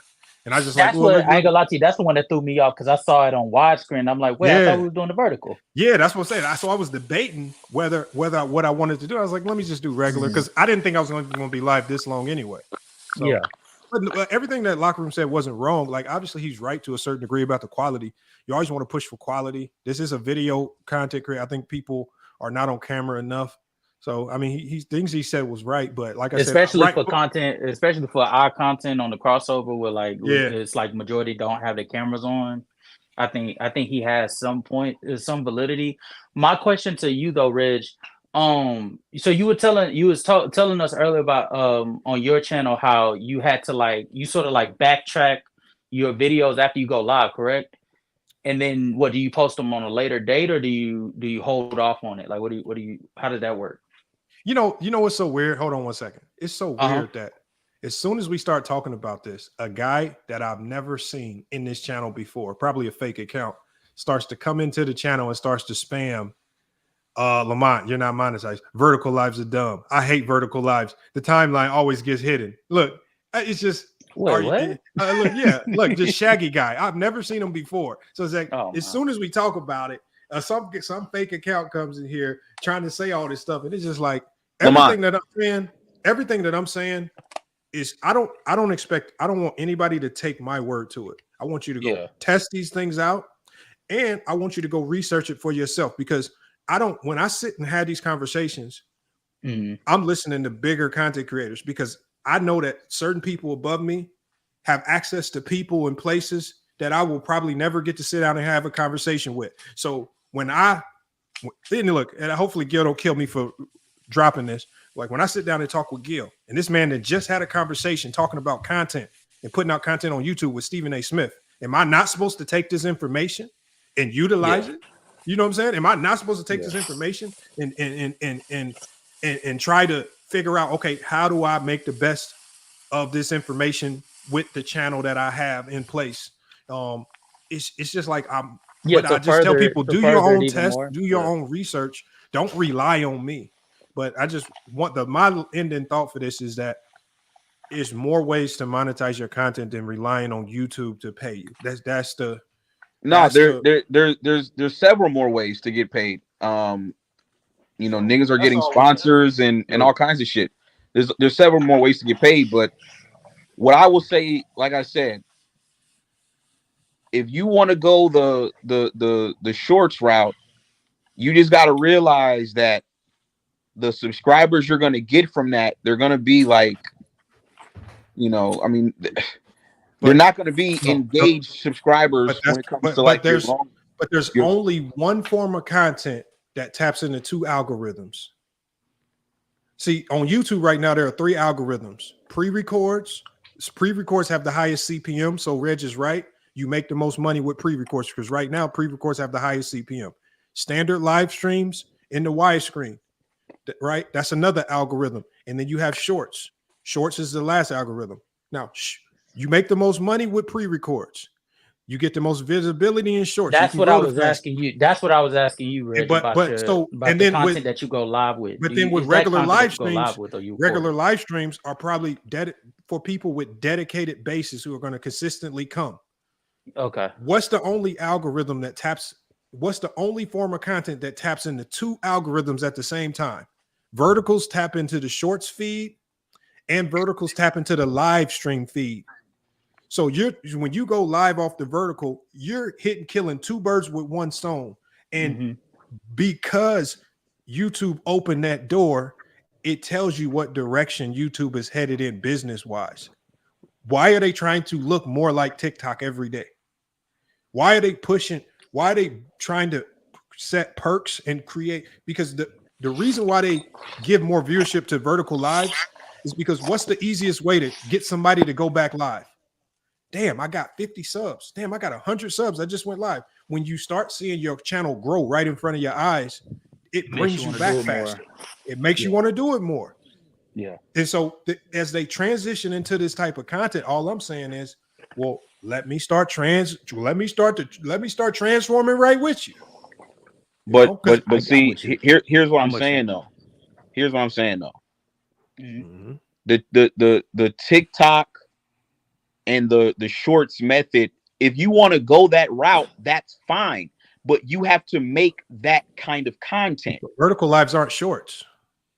But you just said they pop up in your shorts feed. No, but vertical lives tap into the live stream feed. Have you scrolled through shorts? It taps into the shorts feed. On YouTube? But hold on. Shaggy said I work for YouTube now. Here's what I'm saying. Here's what I'm saying, Lamont. That's crazy.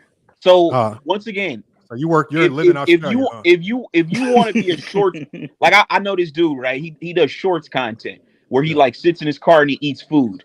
Like his videos are no longer than probably like 30, 45 seconds.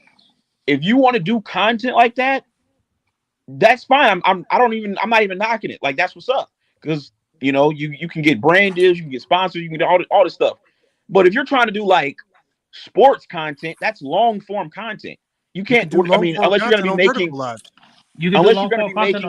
60-second TikTok videos. No, you can go live for 3 hours on a vertical. You can stream. You can. Yeah, we did a 5-hour stream on the crossover last week. That was vertical.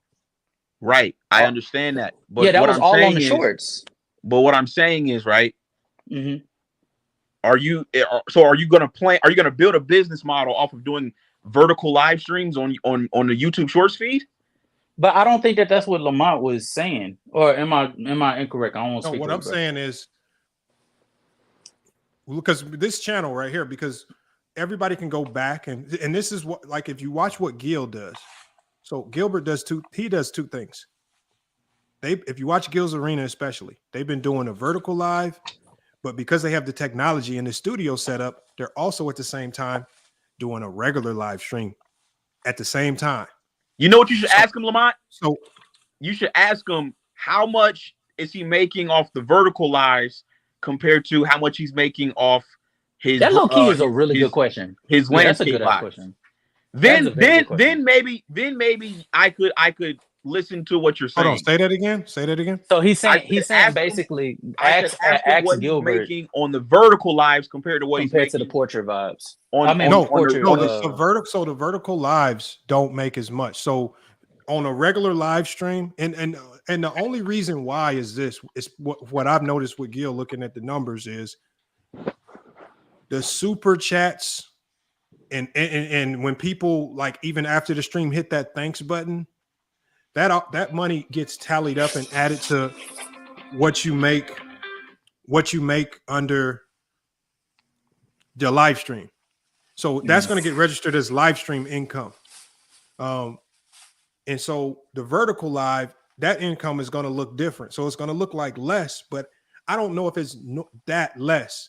I don't know if it's really that significant. They just separate it. So if you have, let's say, your memberships and stuff on, you could make probably the same amount just doing vertical lives. There's always a trade-off with all of the algorithms.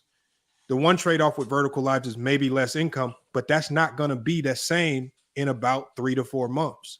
So Lamar, would you say that? So just asking for assurance, are you basically saying like the vertical lives gains traction, whereas the portrait lives gain it can gain traction, but is mainly gaining on the monetary side? Yeah. So vertical lives so the most important thing to me is not the money. The vertical lives put you in front of more eyes. Remember what I said before? Google Ads is important because it puts you in front of more eyes. Yeah. Being in front of more eyes to me is more valuable than making ad revenue from let's say, for example, if it was Google AdSense. But you want to be in front of the right people. If you're in front of people that are not. Here's the thing, Rich. Here's the thing. It's extremely difficult to target who your content goes to. So I would much rather, let's say I had an online business. If somebody came to me and said, Lamont, I can market your business to 30 million people, and you just put out quality products and you allow those 30 million people to decide for themselves. Or you can go to this other company and they say, Lamont, I'm going to target some people for you, and I'm going to push your content to 3,000 people. Which are you choosing? To me, it's more valuable being in front of more eyes. Let me do the work. That's where, like Reggie said, step number 2 can kick in, and you can allow the quality of your content to kick in, and they can decide for themselves.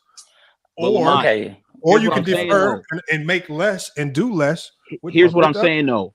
When you're tapping into the short feed, like I said, yes, you're getting in front of more people, but these people that you're getting in front of, they only want short content. But that would be true. So then when you post long form content, but Reg, that's only true. But I know that's not true because when the crossover switched to vertical, the people who were subbing there, the new faces, are the ones that keep coming back. They keep coming back.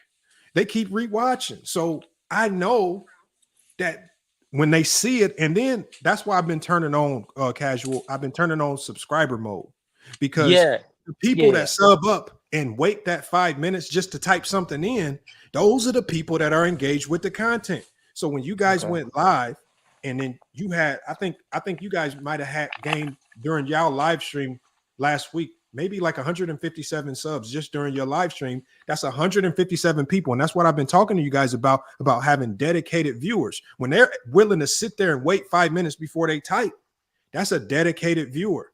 I know they're coming back if you're willing to sit there that long and you're willing to sub. So I know you're coming back. So now I'm in that person's algorithm. And if I'm not in that algorithm, that person's more likely to go, damn, what's that channel name? FYF. Let me go type them in and look it up.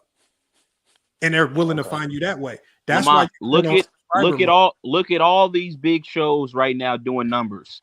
You got Nightcap, you got that's Google Ads. Lamont.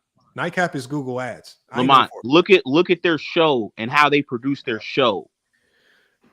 Rich, I know I'm gonna pull up the channel name. They have Lamont. They have. Let me see if I can find the name. If you look at, I think they ran by the volume. They all pretty much use like the same graphics and everything. A lot of their shows, Lamont, they could be on TV the way they're produced. Rich. Okay, so what does the volume do for Nightcap? And like Draymond Green when he was with them, what is the number one tool that they do for those shows to make those shows explode right out the gate? Well, these people are celebrities, Lamont. So they already have that. They already have name recognition. No, because there's a lot of NBA players. Look, there's a lot of NBA players who are celebrities on YouTube right now, and their channels are not blowing up.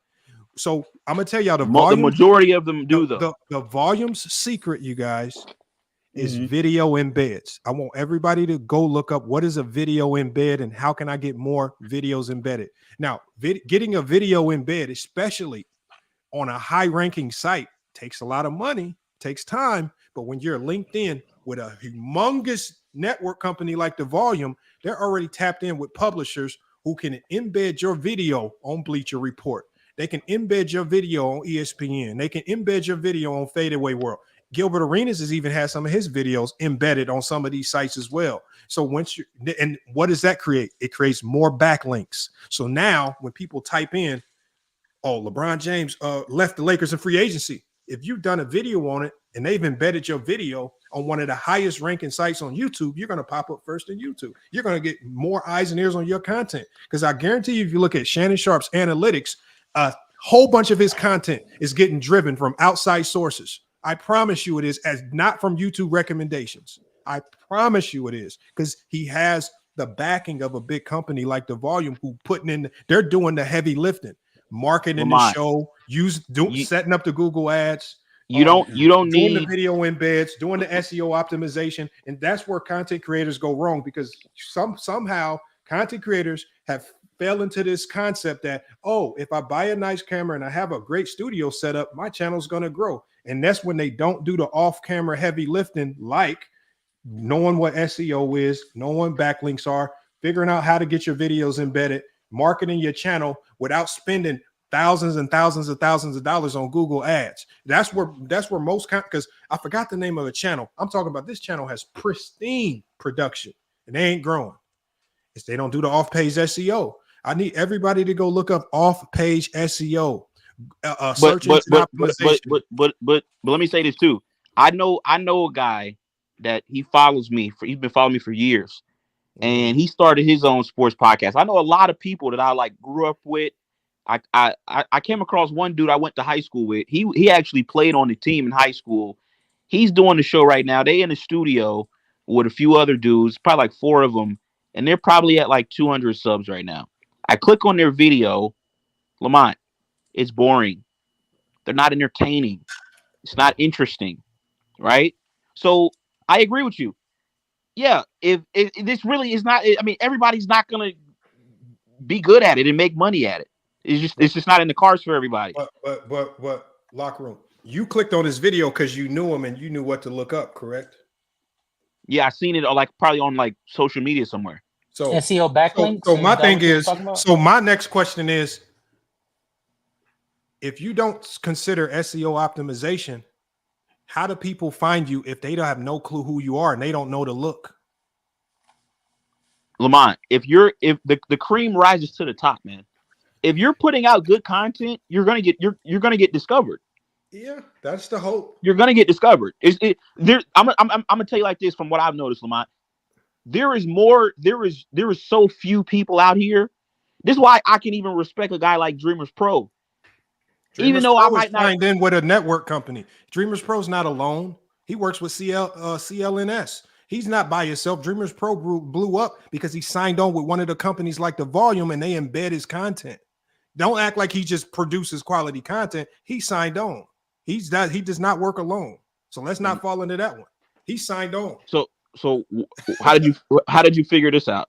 Is this fake news or what? No, because you can look at the ads on his channel that he puts out. He signed with CLNS. What's CLNS? That's a network company. And they signed. They have a Boston Celtic channel. There's a whole bunch of companies. So he's not just completely independent. Now he's a partner probably. It's not like he's an employee, but it's not like he's not signed on with a company that's going to help him market and monetize his content. But I don't believe that they would work with him if he was at 500 subs. Like he put the work in to get to a point where another company will want to come in and work with him. So what I'm saying is at the end of the day, it's just all about making good content. If your content is good, there are so few, Lamont, I'm telling you, I'm subscribed to I know of everybody in this space. The quality is important. I said that you're right. The quality, that's the most important thing. But what I'm saying is I don't agree it's the most important thing. My method, my method is basically the bully method. I'm bullying my way to the top. His method is YouTube, I'll be patient. And when you allow me to come to the top because I'm doing such a good job, I would love and appreciate that. But I'm saying bump that. Let me bully my way to the top, and I'm not paying for Google ads to do it. So let me keep bullying. And then so the people that really want to bully, like Shannon Sharp and them, they say, well, look, I'm going to just sign on with a network company that can do the bullying for me. And all I got to focus on is, and he has a whole team that does all the Lamont, content and things of that nature. These people are celebrities, bro.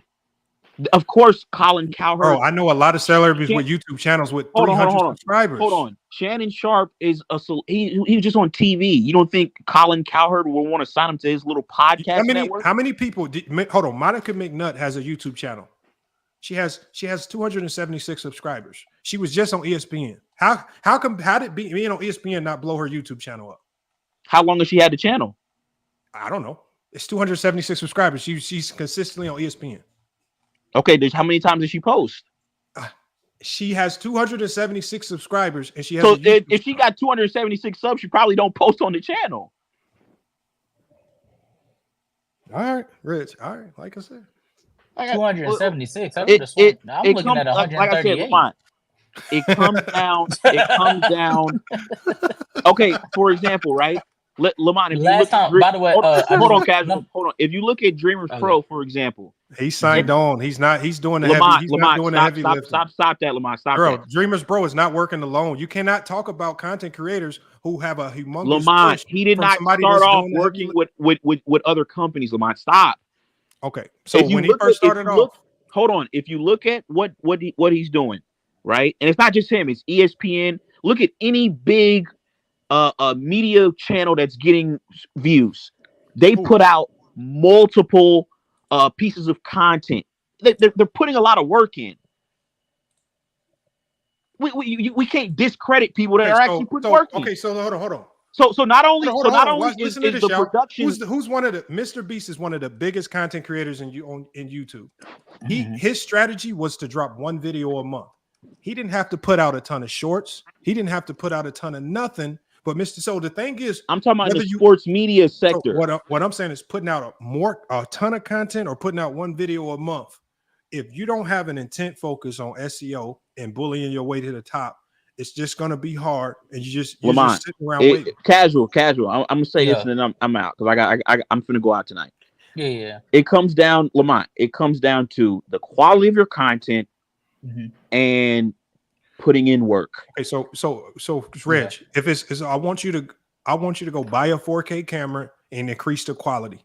And Lamont, that's what I'm actually working on right now. I'm working on like a whole studio setup. I know. Yeah, I'm working on a whole studio. I know, but if you don't set aside some money for marketing and SEO optimization, you just be buying it just for the fun of it. No, that's not true because I've never bought marketing and none of that. But marketing, McDonald's spends billions on marketing. That's how they stay at the top. Marketing is the key to every business, not quality. McDonald's has the shittiest burger on the planet, but because of marketing, they're at the top of the burger chains. Marketing keeps them at the top, not the quality of their burger. That is with any business whatsoever. Whoever can market the most, whoever can bully their way to the top with Rolex dollars. Rolex doesn't have commercials, man. Rolex is not the number one watch. Rolls Royce don't do commercials, man. Rolls Royce is not the number one. Quality is good. If the quality is good, the reason why McDonald's got to spend $1 billion on marketing because their food is trash. If your content is good, they will find you. That's just what it is. All right. Like I said, I've gotten this far, Lamont. I kid you not. I really wish you could see my laptop, Lamont. I went to Tampa a couple years ago, and I was laying on the bed, and I fucked around and dropped my fucking laptop on the fucking floor, and I got a fucking whole black like strip on like the side of my MacBook. And I'm like I said, I'm about to, you know, I'm working on a whole new studio and everything like that. But yeah, like if you've seen my setup, and like if I showed you my setup and how I'm recording this and what I'm making based upon what I've invested, nah, man, this is I'm telling you, the cream rises to the top, man. The content just has to be good. But like I said, man, I'll try it out one day. Reg, I appreciate you. I appreciate you. All right, Lamont. No, Shaggy. Yeah, I appreciate you too, Lamont. No, Shaggy. View botting isn't effective because it throws off your analytics. All you have to do is focus on SEO. It's more effective than buying views. Like for this live stream right here, let me share my screen. I'm gonna show you guys what I did, and I'm just gonna show you how this works. Hold on. Let me go to my Newsbreak account. By the way, is it monetize and more or monetize more? Monetize more. Monetize more. Okay. So I'm gonna go to my Newsbreak account. I'm gonna show you what a backlink is. And for me, I feel like a lot of people don't want to do SEO because it's hard. Because you have to learn. You have to learn a completely different. You have to learn. It's like a different language and everything, and it takes work. And so, you know, that's why I said when I talk about SEO, I say it in every video. It's only 1% of people that's gonna do it because it's not easy, and it's more work on top of the work that you already got to do. And that's the biggest thing with SEO. And that's why channels like Draymond Green signed with the Volume, Nightcap, and those guys signed with the Volume because that company will now do the heavy lifting for you. Otherwise, why sign with them? If Shannon Sharp's fame just gets him to the top, why did he partner with the Volume? It makes no sense. So, you know. But let me be honest with you, Lamont, it felt like you was trying to explain algebra to a person when it got to like geometry level. Like that's what crazy. it felt like. That is crazy. No, bro, you heard it. Casual, that being the first thing you heard it, bro. My bad. You bad. You right. Salute everybody. My bad. I forgot Sturdy was here. My bad. Bro, like you literally agree with him. You literally said that's part of the process, but like literally it's like 1 + 1 = 2. It's like, bro, you cast a bigger net for views, you're going to get more attention. That's simple. Which one you rather do? Let me show y'all this right here. Yeah. Let me show this right here. This is my Newsbreak page. And this is what, obviously with the crossover, this is what I've been telling y'all to do as well. Okay. So this is the video that we're doing right now. Mm-hmm. And I dropped this earlier today, knowing that I was going to go live to help drive more eyes to this content. So this is called backlinking. So when you scroll through this article, obviously I had ChatGPT type something up. You see where these words are blue? Mm-hmm. Okay, that's the link. That's the link. So what this is called a backlink. It's a backlink to FYF channel. So people that read it on Newsbreak, I might want to check out that video. Whether we're live or not, they can always click this. Now, Google, because this articles published on all, so Google counts this right here, this link right here, this counts as one backlink. And so for every 1,000 backlinks that you have, you rank higher in Google for that particular search term. So FYF Sports Debates Podcast is a search term that I want connected with my YouTube channel. Yeah. You can, and obviously in this one, you can make backlinks. It's like right here. I can turn this. If I go edit this article, I could hyperlink Caitlin Clark and make her name backlink to this YouTube video. That means if I have 1,000 of those backlinks with Caitlin Clark's name, that makes me rank higher for the search term Caitlin Clark. So you want to try to find ways to rank higher for certain search terms. NBA, ESPN, Caitlin Clark, LeBron James, Los Angeles Lakers. So when you do these articles on these topics, and I did a poor job, this is probably not the best article to example. I probably should have put more backlinks in this article, but you want to hyperlink terms like ESPN, that's a keyword. You want to hyperlink names like Caitlin Clark, that's a keyword, where they can click it and take it straight to your website or your YouTube video. Now, the reason why I say this is hard work because you have to have thousands and thousands of backlinks on the internet to start to rank higher. But imagine, Casual, if you did this for an entire year and you then start to have hundreds and hundreds of articles filled with hundreds and hundreds of backlinks, and it starts to add up. And then when you do that, especially if it gains traction on there's a way you can go to Google, you can type your YouTube channel in, and you can see where your YouTube channel ranks in Google. Not YouTube, where it ranks in Google. Yeah. And that's the number you want to start to increase, because if you can get like Mr. Beast and you can start to rank on the first page, like that's the goal for every business, everybody trying to crack the Google algorithm. How do I get on the first page of all of these search terms? When people type in Caitlin Clark, how can I get on the first page? And I told you guys, one of the cheat codes of getting to the first page is setting your video up ahead of time. So if you're going to go live Saturday, set it up Monday, because that video is going to be like Google prioritizes YouTube videos. And if you do the SEO correctly in the description and the title, that video is just going to be sitting at the top of Google on the first or second page for an entire week. That'd be the main thing that'd be killing us too, I done found.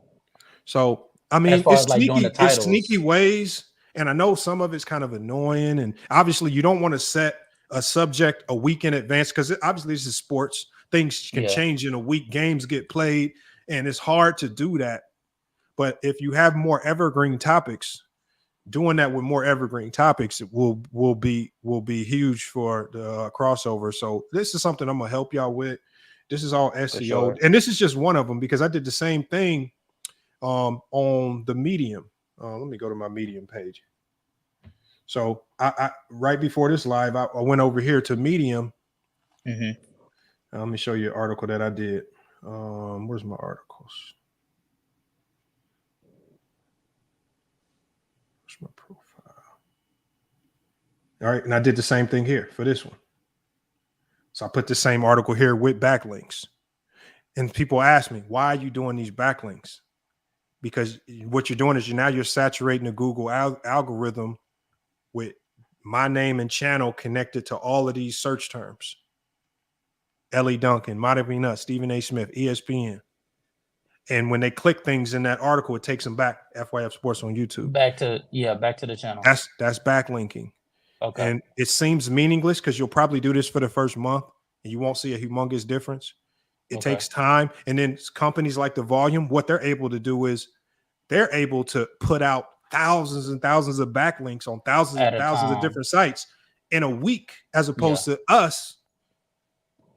We got to do it. We got to do it. Now, there's people on Fiverr that can help you do this, but it costs money. Like it'll cost you like $500-$600, maybe $700, and they can start the process for you. But then you got to keep paying it. That gets annoying. It takes time. Sometimes they don't give you what is called quality backlinks. So they link your video to some poorly ranked website that don't mean nothing. So it's quality backlinks that you're looking for. So medium.com is a quality backlink. Newsbreak is a quality backlink. And blogger.com is a quality backlink. That's why you guys have to go create those accounts yourself so you can start creating your own quality backlinks. Okay. And that's what I'd be saying. Like, so see, but you know what? When you say it, like when with the display of how exactly to do it, now I get the why, which makes me like understand, okay, so this is how we need to do it. And right now I can go in there with the plan and like act it out. And this is what we call a long-term SEO strategy. So this is not going to show results in a few days or a week, right? It takes time to but you're just trying to build up a history of backlinks that Google, the algorithm, can start to recognize, and it's going to start. You want Google to be like the gold standard would be to have your channel associated in Google. Let's say with LeBron James. Every time somebody types in LeBron, you're one of the key backlinks to LeBron James. Your videos pop up. You pop up in the Google search bar. Like if we type in LeBron James right now, let's see what types up. It's like if we type in LeBron James in the search bar and we go down to the websites. Well, Basketball Reference, one of the biggest sites out there. Why did they don't pop up first for no reason. Yeah. They pop up first because they probably spent millions on backlinks and SEO optimization. You don't get to first in Google for LeBron James on just putting because they put out quality stats. You pay for this positioning. If you go to the second one right here, like some of these articles right here, right? SEO optimization to get these articles on the first page. Right. When we go down, look at some of the websites. Wikipedia, they pay for that spot. Now, remember what I told y'all the cheat code was? The cheat code, well, how can I get to the first page just like everybody else without paying millions of dollars? The video tab. Now, when y'all see this right here, the first video that pops up is a YouTube video, correct? Yeah. So now we know the key. I can get to the first page of something in Google just by using SEO optimization. And because Google's so closely connected with YouTube, they're going to prioritize YouTube videos over videos from other platforms. Because I guarantee you, if you go down, you ain't about to see a whole bunch of videos from no other platforms. YouTube, YouTube, more another YouTube, another on the first page is filled with all YouTube videos. Right. And these are not all humongous channels. This is Laker Nation. This is Los Angeles Lakers. This is ESPN. Right. That's the NBA. There were a couple other ones right here. This is the Dan Patrick Show. This is Phoenix Sports. This is AM Hoops.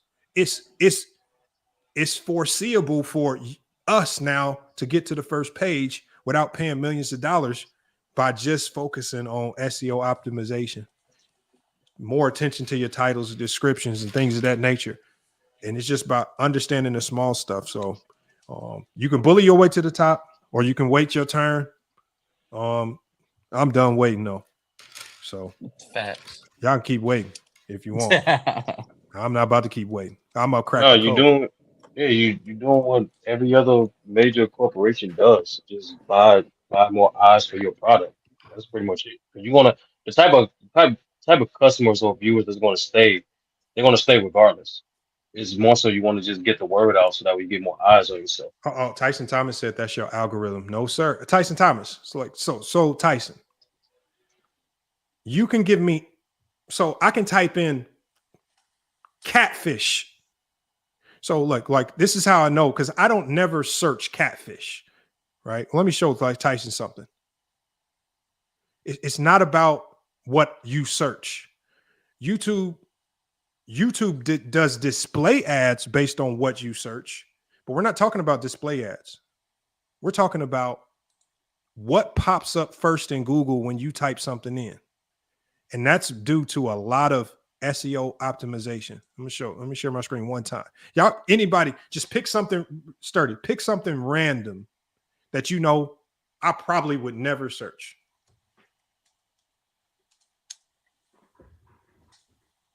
Oh, you tell me. Just pick a random Pittsburgh topic. Steelers. Who? Pittsburgh Steelers. Okay. All right. Pittsburgh Steelers. Y'all see it's blacked out. I don't search it. It'd be purple if it was something that I searched. Andre 76 saying cotton candy. Pittsburgh Steelers. This is all Steelers talk. This is Pittsburgh Steelers. This is NFL on ESPN. Pittsburgh Steelers. This is Speak NFL on ESPN. The Colin Cowherd podcast. So what it shows you is that this is a wide range of channels with different levels of subscribers. Some smaller than others.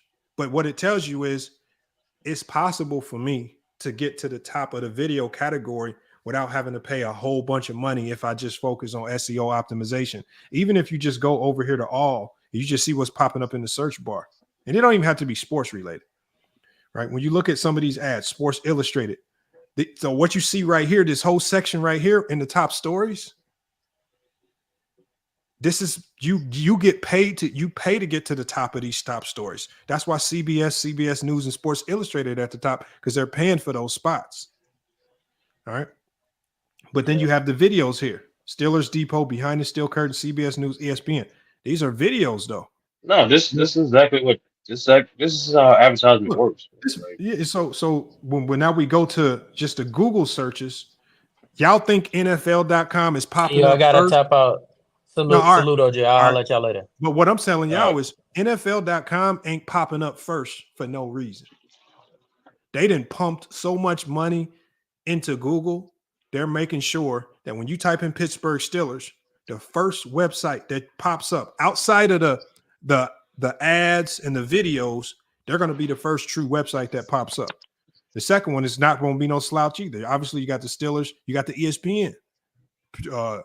They paid to be there. Behind the Steel Curtain, Yardbarker. Why do I say? Remember when I talked about Yardbarker? Yardbarker is important because they're one of those companies that love to embed YouTube content into their channel. Mm-hmm. I remember I had one of my videos embedded by Fadeaway World. And when I went to my analytics, it said, you're getting traffic from fadeaway.com. I'm like, what the hell? So I typed in Fadeaway. I think I can still type it in now. I could type in Fadeaway World and FYF Sports, and it'll pop up how they embedded my content. Watch this. World FYF Sports. Let me see if it's still searchable. They embedded one of my videos. Let's see. What video was it? It told me the name of the video. That's not it.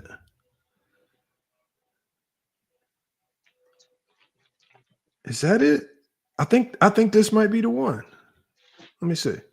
They embedded one of my videos on one of their articles. I think this is it. Because I know it was about LeBron. I'm waiting for it to load.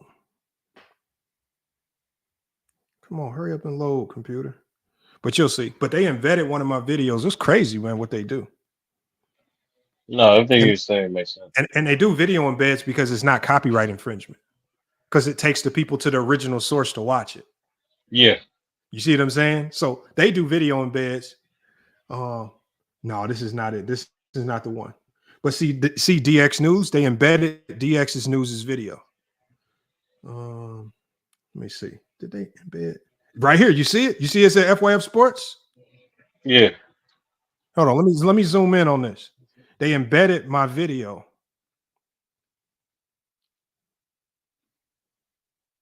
Look, FYF Sports right there. They embedded my video.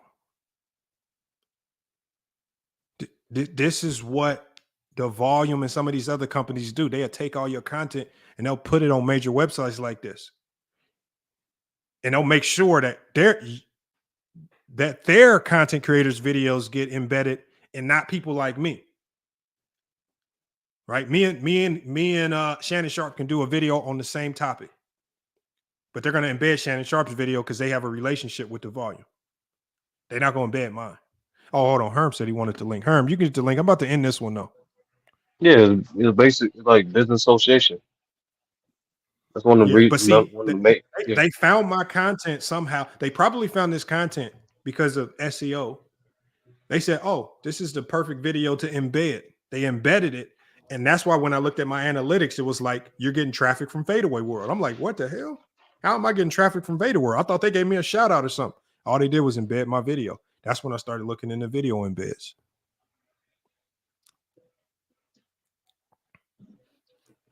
So, like I said, man, I wish people weren't so resistant to SEO.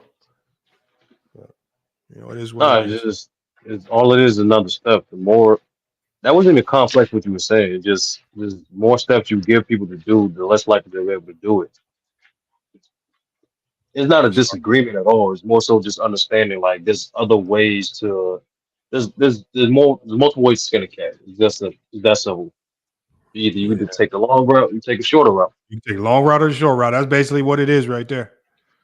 Man. Nah, I just don't have time to take the long route, man.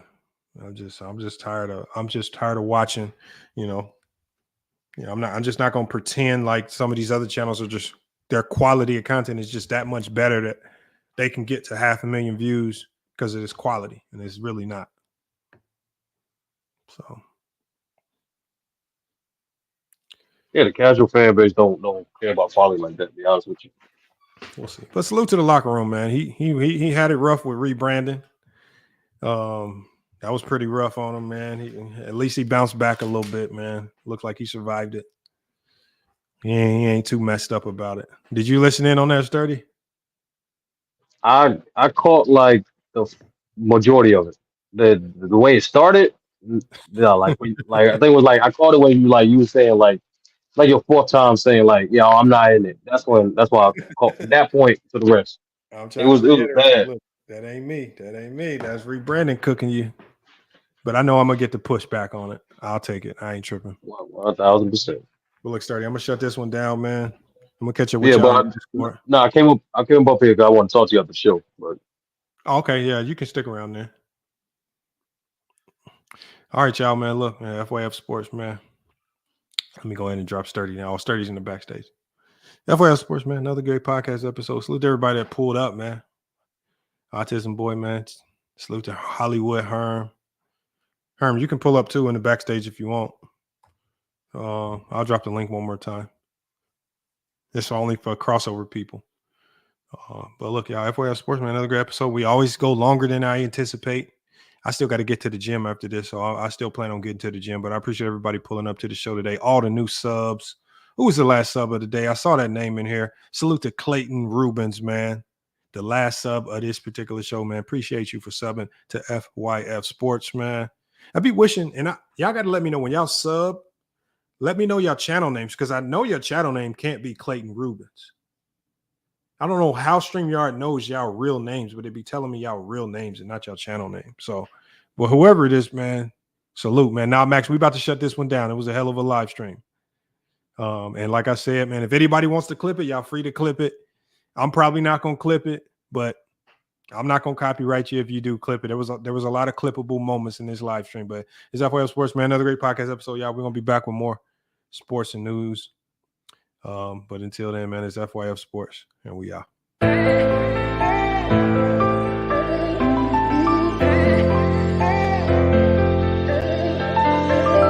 Yeah, we done came from the bottom, mad that we up, but I don't hear him talking. Started with knowledge inside of my noggin. We took a dream and then we started blogging. Put my city on the map now. I'ma say how it is and I don't back down. On the road to 100K, we finna act out. We gon' show them that we not just in the background. We the main event, we the main show. We the one that people always gonna pay for. FYF, we the best, no debate though. Number one sports channel, every angle. I'ma show them all how we ride. Best sports talk show, we not like them guys who playing it safe while they feather the lines. We pushing the narrative all of the time. Like who to go in the game is not MJ. Kobe Bryant top 10, not what we say. I keep my life, you want is very overrated. Keep it real if it ain't fact, we don't say it. Now it's stable, we won't be ignored. Missing the lake, I'm missing the draws again, a hell of pain. I got a lot to deal with in my mind, it's kinda slipping away. What's on the line, I made up my mind, some shit, I'll just taste it great. Whatever it is, whatever it was, it's never gonna be the same.